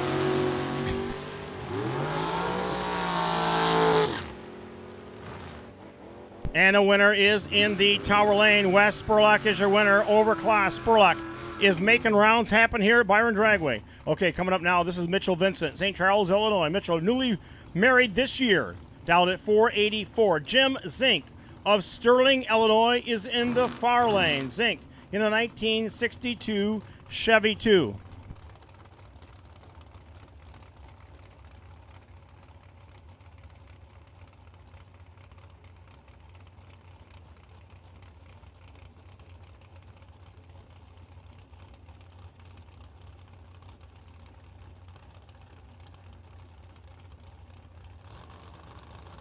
All right, Mitchell Vincent, Tower Lane, Jim Zink, Byron Hill Lane. Zink is one tough cookie, but so is Mitchell. Zink is off, and Mitchell goes 2-thou red. Zink, a little bit late at the light, gets the win, runs one under the dial.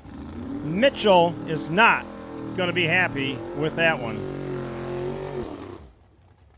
All right, Dave Klotz, Dave and Steve Klotz coming up now. This is Steve, I do believe, driving in the far lane.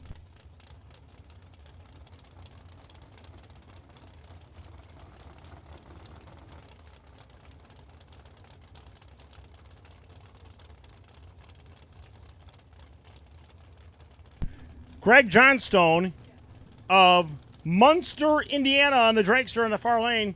He's dialed in a 514. Klotz, 578. The wheels, Stan Vega will get the head start. Midwest Top Sportsman lanes 9 and 10. Midwest Top Sportsman lanes 9 and 10. No box drivers on alert. No box. You are on alert.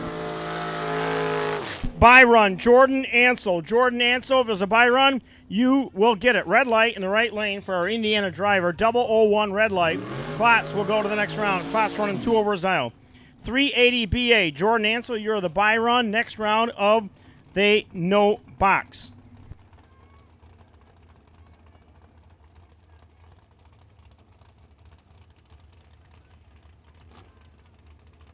No box drivers next round, lanes 3 and 4. No box drivers next round, lanes 3 and 4. Jordan Ansel pull over by lane number 2. Lane number 2. No box, lanes 3 and 4. No box, lanes 3 and 4. Midwest Top Sportsman 9 and 10. Midwest Top Sportsman 9 and 10.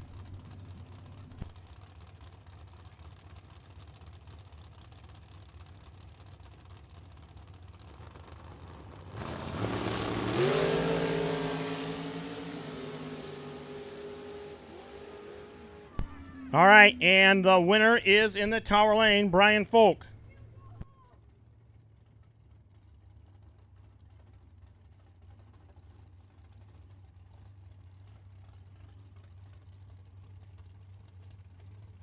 Brian Folk ran dead on. LaBuddy ran dead on. Folk starting line advantage.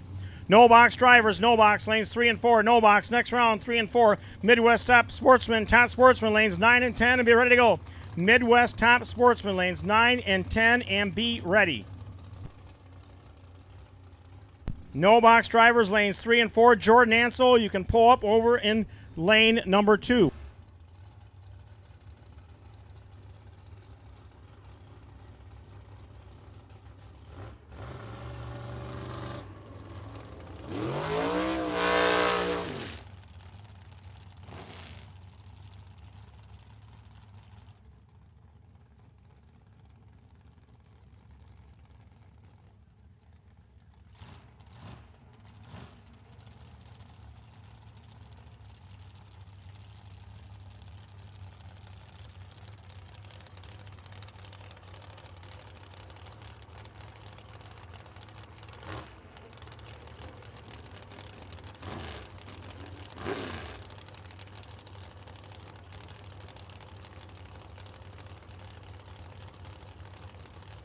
All Midwest Top Sportsman, last call, lanes 9 and 10. Midwest Top Sportsman, last call, lanes 9 and 10.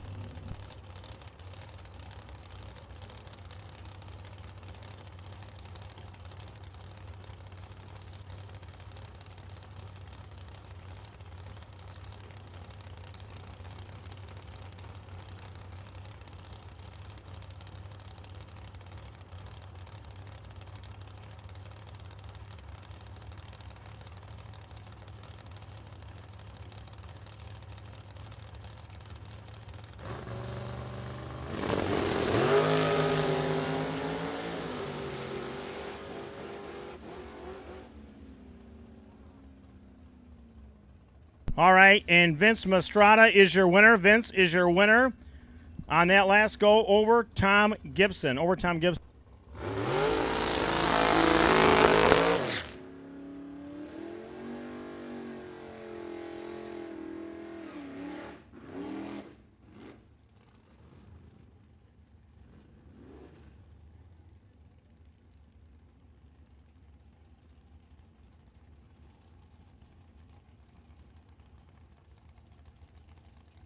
Midwest Top Sportsman, final call. Midwest Top Sportsman to the lanes.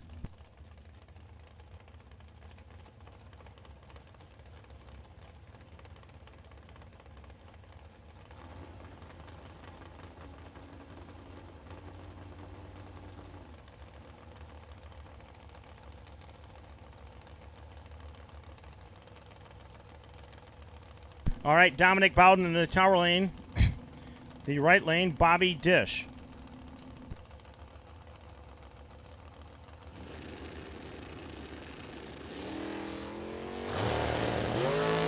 Oh, and Bobby Dish flicks it red, 2-thou red. And the win goes to Dominic Bowden. Dominic Bowden. Okay, the Byron here, Ed Nemick. Ed Nemick. Midwest Top Sportsman. We only have 2 of you there. We need 6. Midwest Top Sportsman. No box drivers. We're missing a no box car, too. I think that might be Bobby Dish. I think he's doubled, right? Is that correct? Okay, I did remember that. So Bobby Dish will have to come back around. We can't run no box. We can't run Top Sportsman yet. We're waiting on them.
Box racers, next round, and we're going to get your buy run. We're going to get your buy run first, then we're going to tell you what lane to pull into.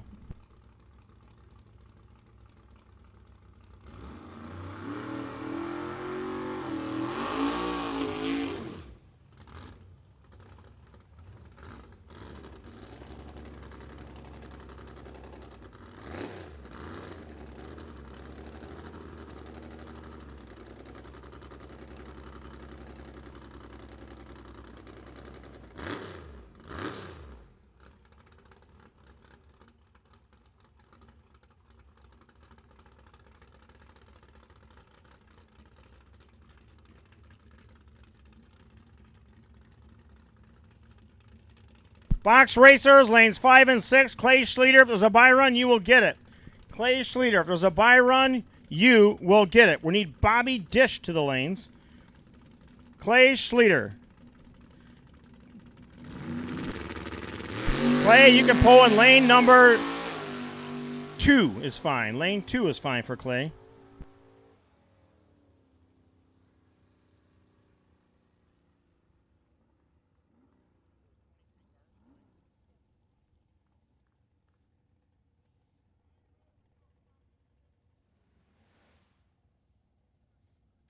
All right, Bobby Dish. We're waiting on Bobby Dish.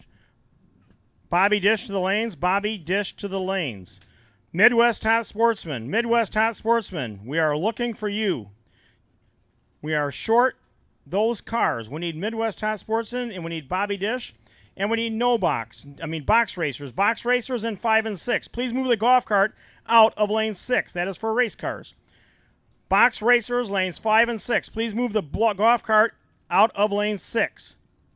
Please move the golf cart out of lane 6. We're calling box racers to lanes 5 and 6. Boxers to lanes 5 and 6.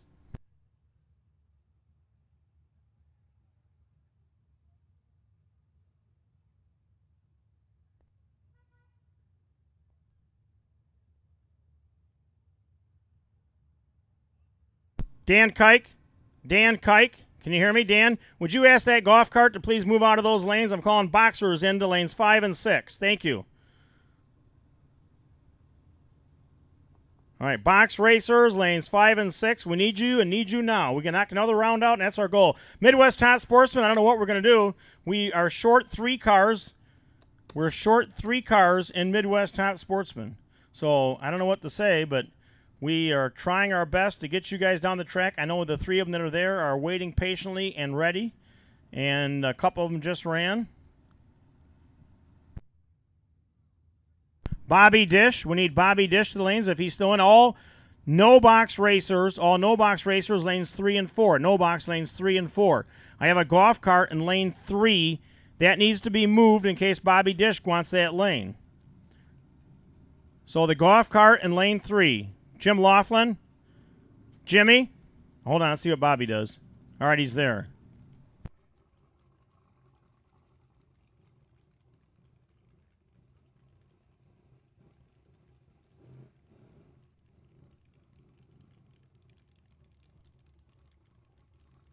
All box racers to the lanes. All box racers lanes. 5 and 6. Box racers to the lanes. All box racers to the lanes. All box racers to the lanes, please. Boxers, boxers, boxers.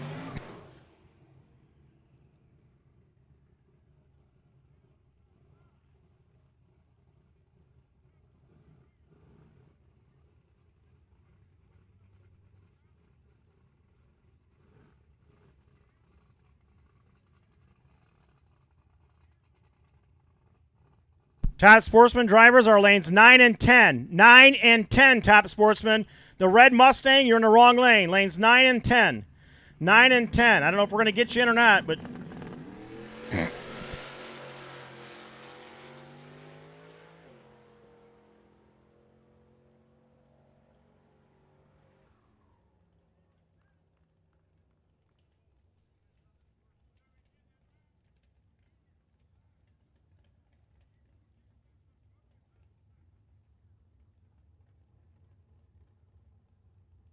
Top Sportsman drivers, get in and buckle up. Get in and get ready.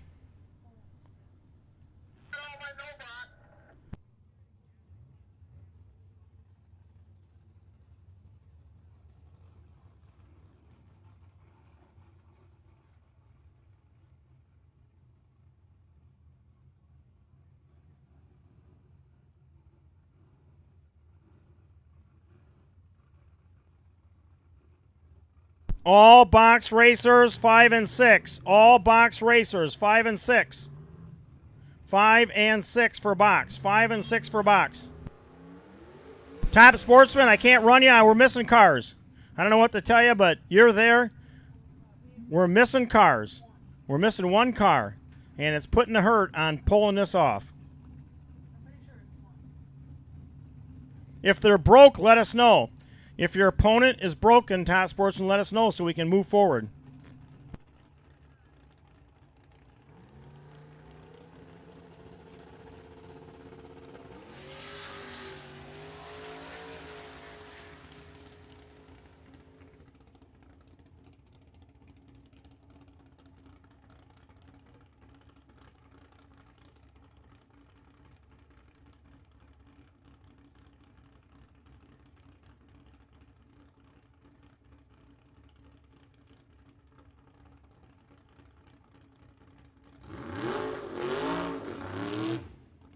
Is the top Sportsman car we're missing broke? Let us know. Is he broke? Is the race car racing and top Sportsman broke? We need to know. We need to know.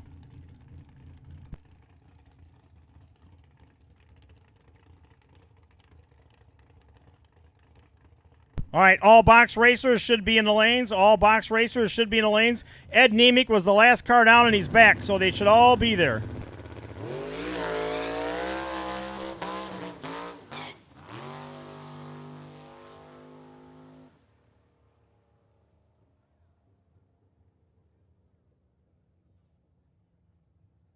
All right, we are ready with no box. No box is coming out now. Box racers should all be there.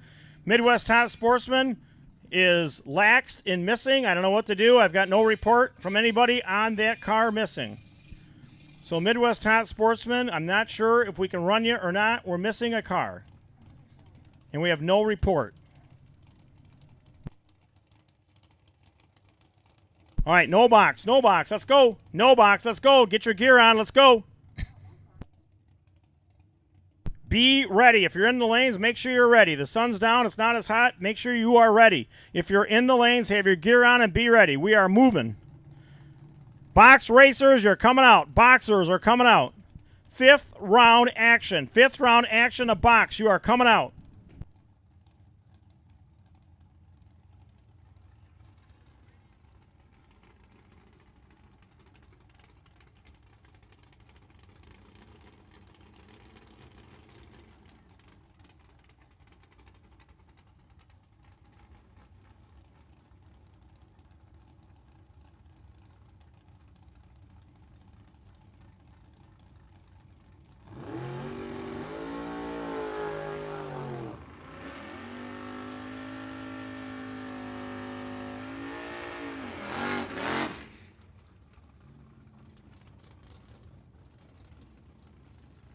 All right. Well, nobody communicated with us. So, Midwest Top Sportsman, get your gear on and ready.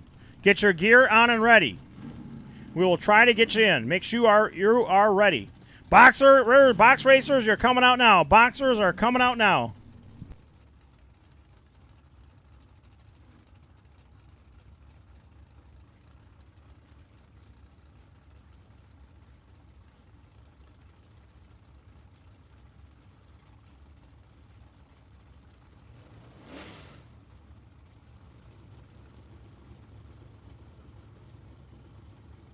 All right, Tower Lane, Aaron Johnson, Shane Pope, Byron Hill Lane.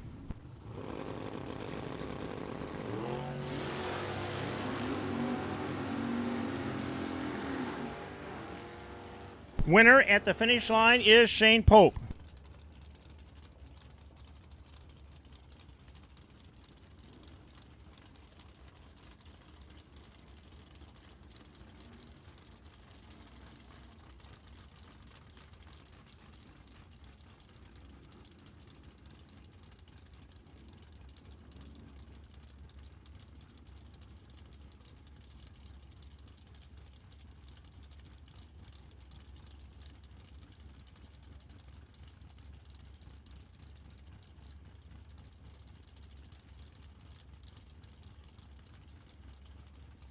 All right, Jeff Billiter, Tower Lane, Chad Cannon in a borrowed car. Chad Cannon going pink today. Oh, and he goes red. Chad Cannon goes red. Jeff Billiter will go move on ahead. All right, this is Ansel. She's got the bye run. If she wins this, she carries it over.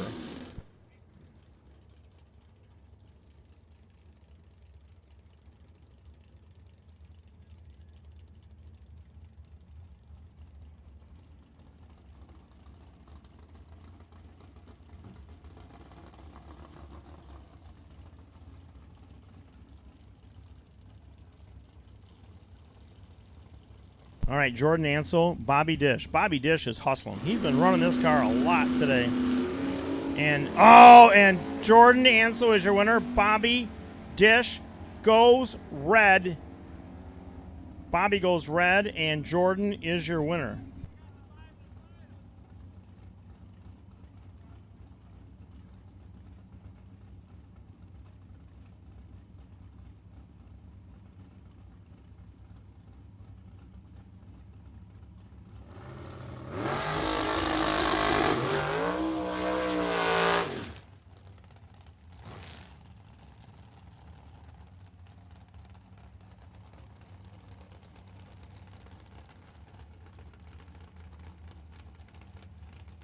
I need a volunteer to run something out to the front gate for me. If somebody's got a golf cart handy, they can run some out to the front gate. I'd greatly appreciate it. Up on the line right now, this is Bruce Van Stratton in the Tower Lane, an American rear-engine dragster, 514 Ellen. All right, Dana Hyland's going to handle it. Vince Mastrada in the far lane. Vince has been on a roll today, ladies and gentlemen. 462 dialing for Vince.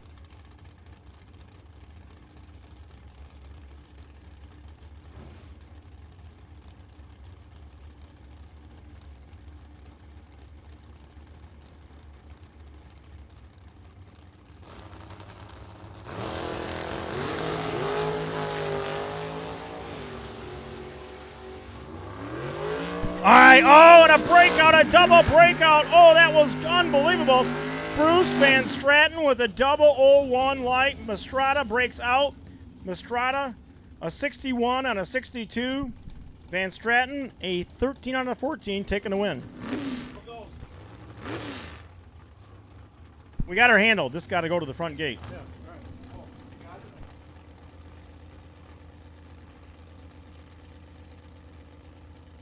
All right, Wes Spurlock, Elgin, Illinois. Wes has been on it today. Wes has been on it today. Wes dialed at a 614. Eric Pavisic, 468 dialing for Pavisic. They're both staged in, ready to go. Here comes the tree coming down. Spurlock is off. Spurlock and Pavisic, nearly identical reaction times as they muscle down to the 8th mile, and it goes to Pavisic. Pavisic dead on to pull it off. Spurlock got there first, but broke out by 0.003 of a second. He is going to be one mad hombre when he sees that time slip. He had that one in the bag, and it got out. All right, Klotz on the line right now. Klotz, he just ran 2 minutes ago, and he's already back again. He's down at 581. Jim Zink down at 624. He's from Sterling, Illinois. The 1962 Chevrolet Nova. He's a $10,000 winner here previously at the Playground of Power. All right, Midwest Top Sportsmen should all be in their cars and ready.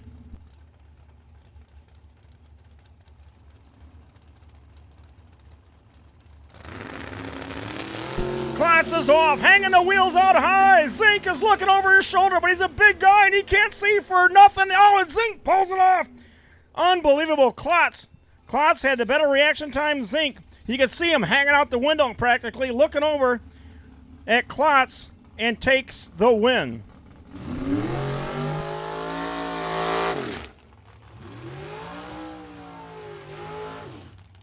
All right, Tim Vincent from St. Charles, Illinois. He is an accountant. Pick it on. He asked who the old guy was announcing, and that would be me. Thanks, Tim.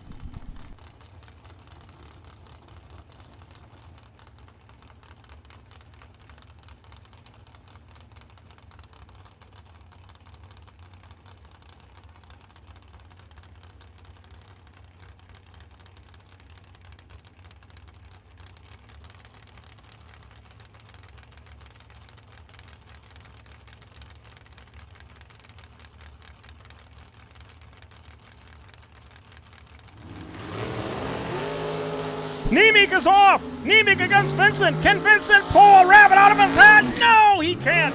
Vincent one over, late at the light. Nemec dead on. How about this? Nemec pulls out an 11-pack. That's right. You've heard of 12-packs? Nemec took one out and drank one on that one. He's got an 11-pack on Vincent. There wasn't no window of opportunity for Tim on that one. Nemec was set on kill. Okay, coming up now, Brian Folks. This is one of Brian Folks' best performances of the year. He does so much better when his brother Nasty Nick isn't around. So Brian is really performing now because Nick isn't here to pester him. Seth is his pit crew. Seth's watching on. He's in the bright orange shirt with the khaki gray pants with the nice flip-flops there. He is trying to go for one of those GQ magazine posters. Well, they're like a little sandal type. What do they call those shoes? Boat shoes. He's got boat shoes on. Boat shoes at a drag strip. In the far lane, Dominic Bowden with the Bowden family looking on. I only see the wife out there is all I see. Dominic is off. Dominic, 13 red. Brian Folk, his best performance of the season, goes to the next round. B. Folk will move on. All right, Midwest. Oh, we're waiting on Dominic as double entered. I thought we were out of double entries. Dominic is still in with one more entry, so we got to wait for Dominic.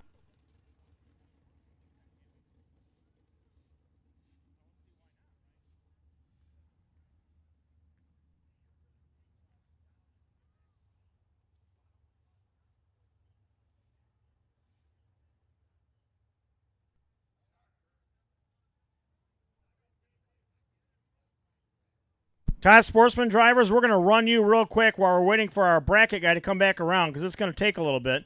Bowden has to come back around, and it's going to take a little bit. We can probably squeeze you in right now.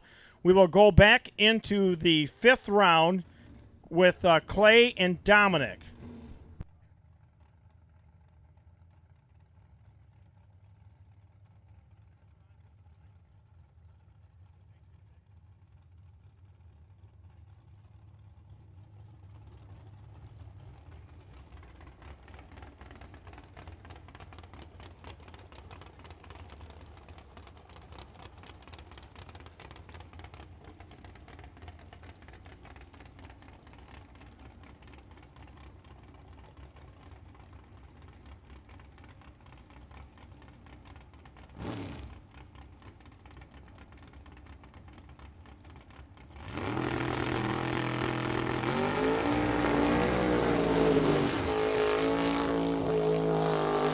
All right, Troy Finner from Rockford, Illinois, the $1 Million Man.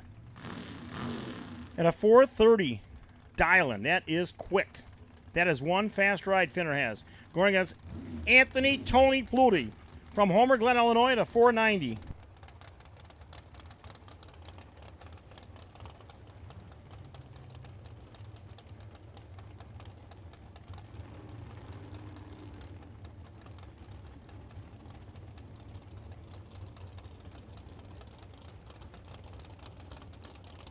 All right, soon as Dominic is up there and ready, we're running. We've got Todd Sportsman cranking out now. Gives Dominic a few minutes. I don't know if he's got different cars he's running or if the same car. It's 2 cars, so the car that just lost, it's a different car that's coming up. They're identical. Yeah, they do look the same. All right, here we go. Midwest Todd Sportsman, Anthony Plody and Troy Finner on the track right now. On the line right now. Blinking the lights for Tony. Finner is staged. Here we go. Auto start is active, and they are off. Finner with the wheels up. Wheels up launch for Finner. Can he get there? Yes, he can, and he runs dead on. Finner pulls it out. Dead on. Anthony runs under the dial, but Finner was on a mission. Those wheels carried out 200 and some feet. I'm going to tell you, Jake, you did an awesome job on prepping that track. Those guys are unbelievable. All right, coming up now, Matt Sizemack. He's from Hell's Corner, Wisconsin. If you don't know where Hell's Corner is, get a map. And in the tower lane, it's Cal Davis from New Boston, Illinois. New Boston, I have no idea where New Boston, Illinois is. This, oh, the nitrous. Psh, psh, putting a little bit of juice in the sky. Look out, birdies and birds and also the mosquitoes, because nitrous is flowing. Cal Davis, New Boston, 98 Mustang, 508. Matt will be chasing him down. Matt from Hell's Corner. Matt is one experienced Todd Sportsman racer. I would say if I was a betting man, Matt has a slight advantage in this race. If you can't listen as fast as I talk, then don't listen. It's that simple. It's that simple. I'm sorry, you're from Byron. I'll talk slower, but you know, it's not going to happen. All right, Davis is off. Here comes Matt. Wheeling him in. He's already out in front. Can he pull it off? And he does. Matt runs 2 over the dial. 0.26 reaction time. 1 over for Cal Davis. That was 16 thousandths at the stripe. That was a close race. Okay, here comes our final pair. And Dominic Bowden is ready. Dominic, thumbs up. Do I see a thumbs up from Dominic Bowden? Oh, I got a headlight. That's all I needed. I got a headlight flash. Clay Schlitter coming up.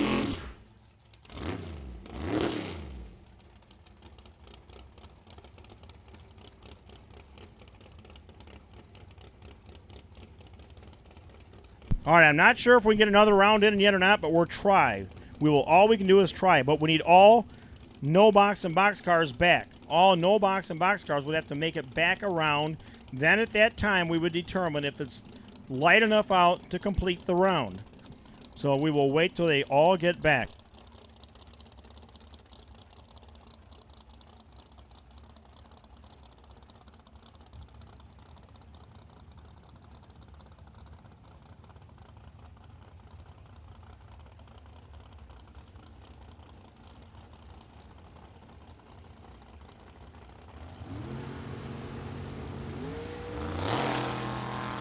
Uh-oh.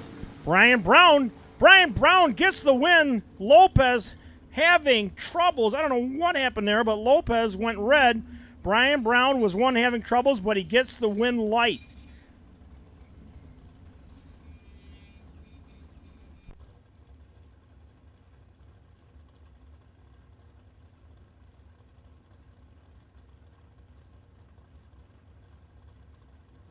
All right, 5th round. Here we go.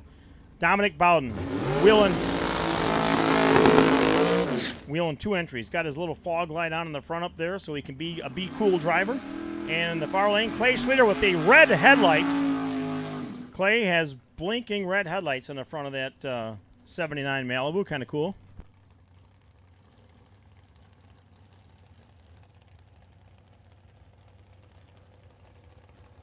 All right, Clay Schlitter getting a head start. About a 2-second head start, just under. So Dominic is going to have to figure out how to catch a slow car, which is tough. Extremely, extremely tough.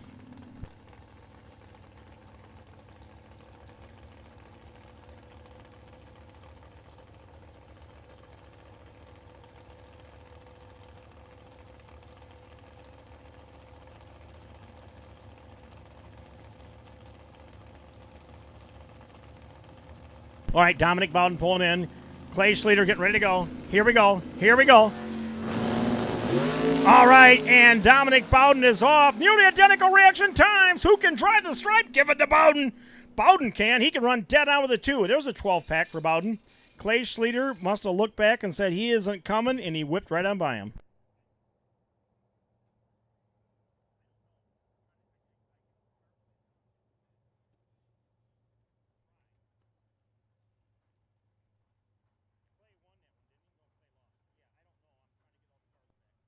All no box and box racers, if we can get another round in, you can pull into lanes that we're determined if we can make it. If it's too dark, or it's not too dark, we will figure it out. So we don't know if we can get everybody back on time or not. No box and box. No box and box. If you can make it back around now, we're trying another round in. If it's too dark, we will call it. We'll wait till you get here. I can't determine, because if it takes too long, it's not going to happen.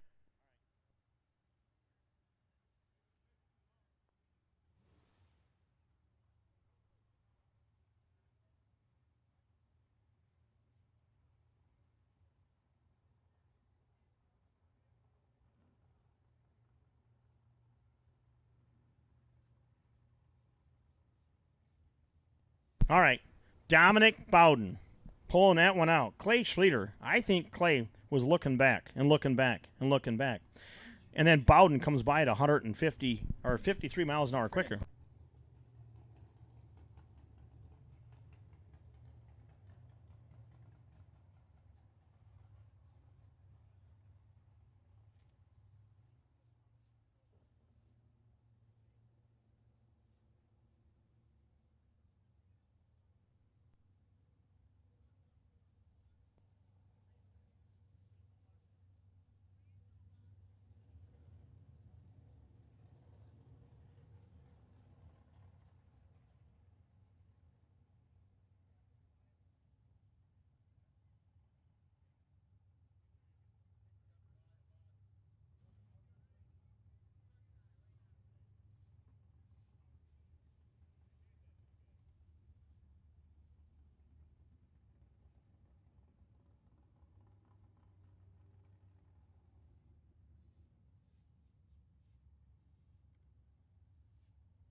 All right, the buy run is BX38. I do believe that's V as in Victor. VX38. That's probably Van Stratton. VX38. Is that Van Stratton's number?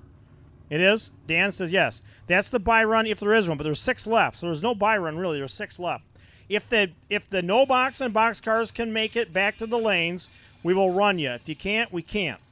I've got 3 there now. No box is there. I can't run no box without box. So I need all 6 boxers in the lanes like this minute. All 6 boxers.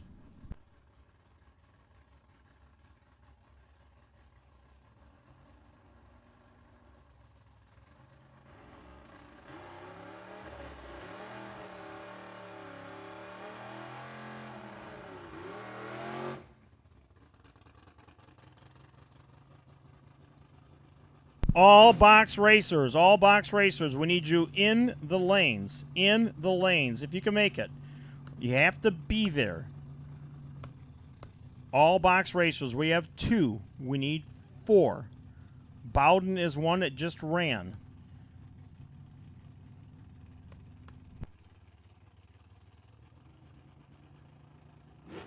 We would have pulled this off with no problem if it wasn't for 3 hours of cleanups today.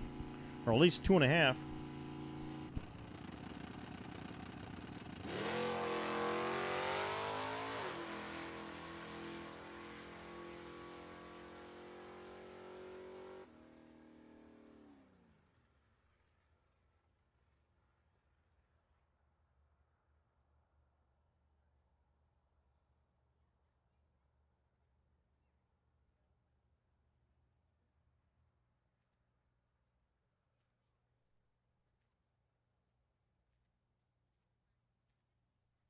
Well, that was our own. Randy Simpson in his Chevrolet Camaro on a test launch. Good reaction time, 0:23. Runs it out to the 8th mile at 7:13. Running stock eliminator. All right, right now we have. I thought we had 2 there in the lanes. We only have 1 in the lanes. We only have 1 box racer. Shane Pope waiting patiently. This is where lights would come in so handy right now. No, not headlights. I'm talking racetrack lights. Who's a volunteer to pay for racetrack lighting? That would be awesome. Somebody's in the business. Who's in the electrical business that would like to help? Pavisic is. There's one guy.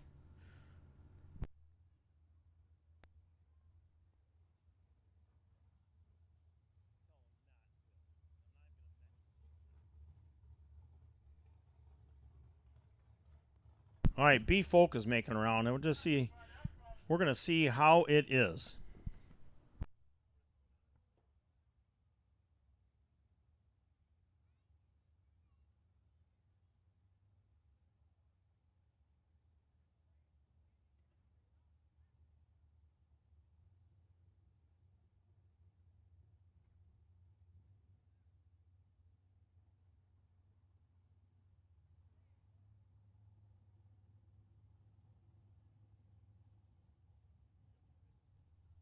Box racers, last call. Boxers, last call.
All right, Jeff Billiter, Tower Lane. All racers said they can see good enough. They said run it. So we're going to try to crank this round out. This will be the last of the day. We have 3 cars running. You make sure your headlights are on. Headlights and taillights, we have to have them. And Billiter does not. Pope does. And Ansel, I don't know if she's got her headlights on or not. No.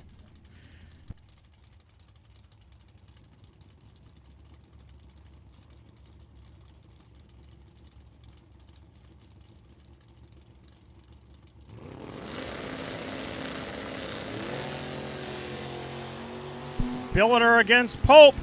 Neck and neck. The winner at the finish line is Pope is your winner. Pope is your winner. Billiter breaks out. Pope is your winner.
All right, Brian Folk and Eric Pavisic.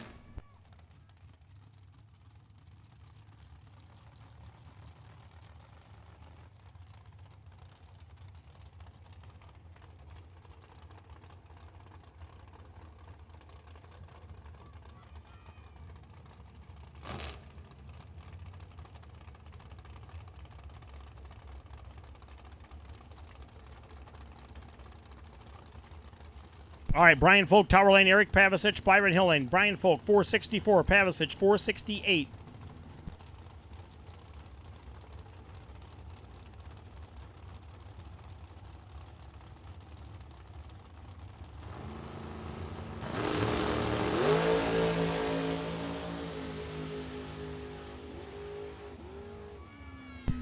Brian Folk pulls it out over Eric Pavisic. Brian Folk had the better reaction time. He's ripping it down there, taking the stripe, and Pavisic just goes ahead and lets him take the stripe.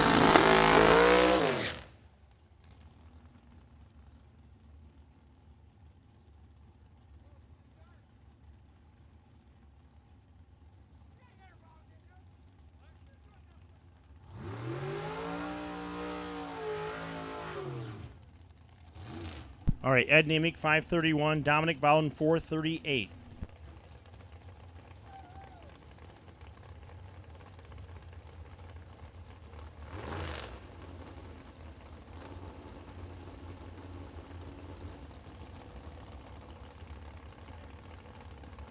All right, Dominic Bowden, Ed Nemick.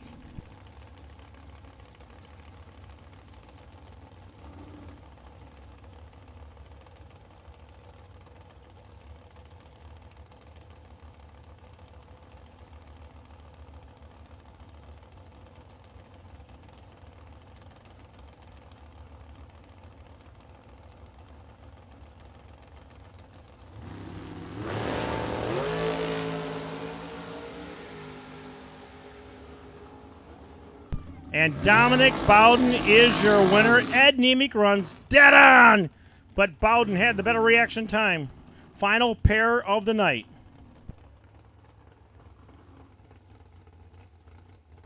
Bruce Van Stratton, 513. Jim Zink, 625.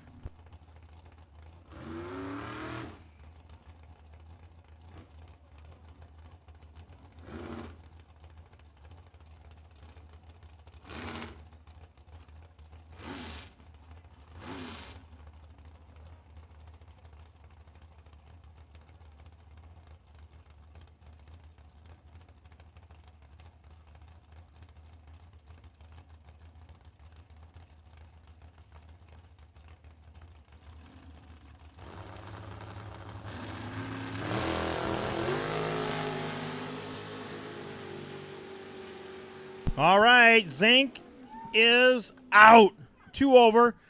Van Straten, 1 over. Van Straten, double 0-3 reaction time, and that is a wrap for the day.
All right, I need the five remaining racers to the tower that are in the race. The 5 remaining no box and box racers, please report to the tower.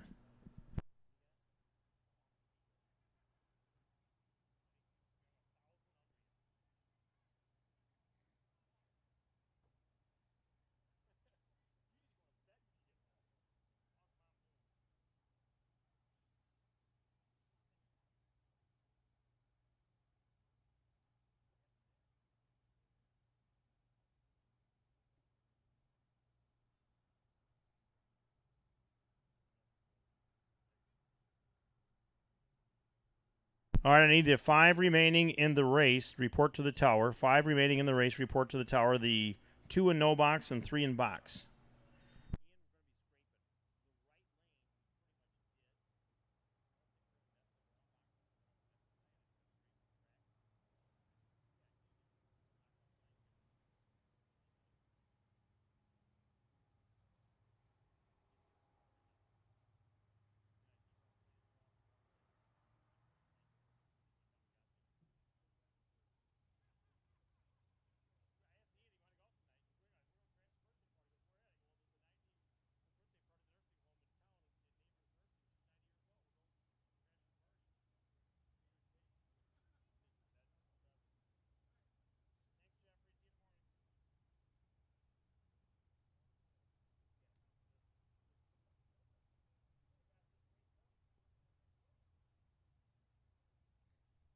All right, Jordan Ansel was here.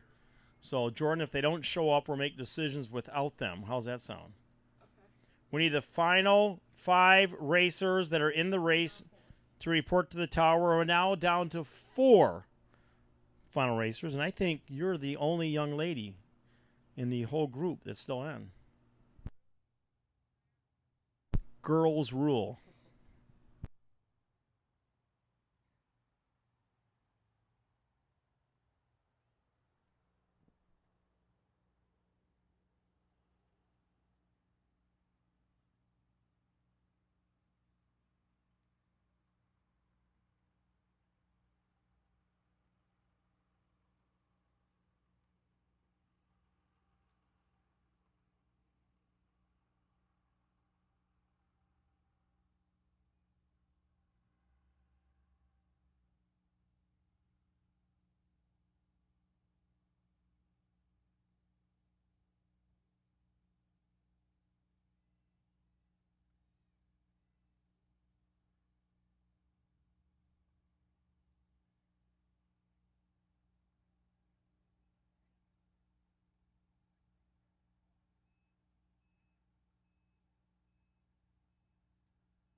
All right, we need Brian Folk, Dominic Bowden, Bruce Van Straten, Shane Pope. Jordan Ansel is already here. Brian Folk, Dominic Bowden, Bruce Van Straten, and Shane Pope, please report to the tower. We have work yet to do. You are holding up our progress.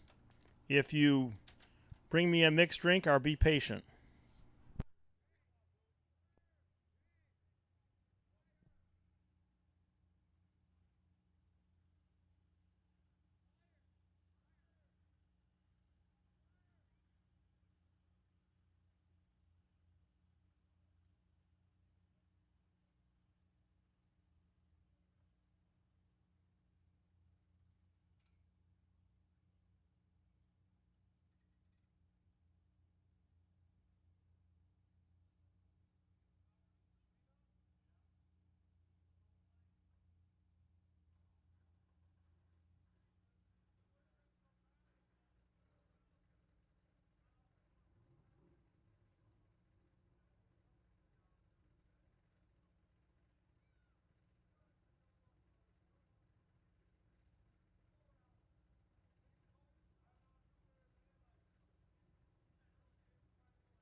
Brian Folk to the tower. Brian Folk, put down your corn on the cob. Put down your corn on the cob and your brat and come to the tower, please. Brian Folk.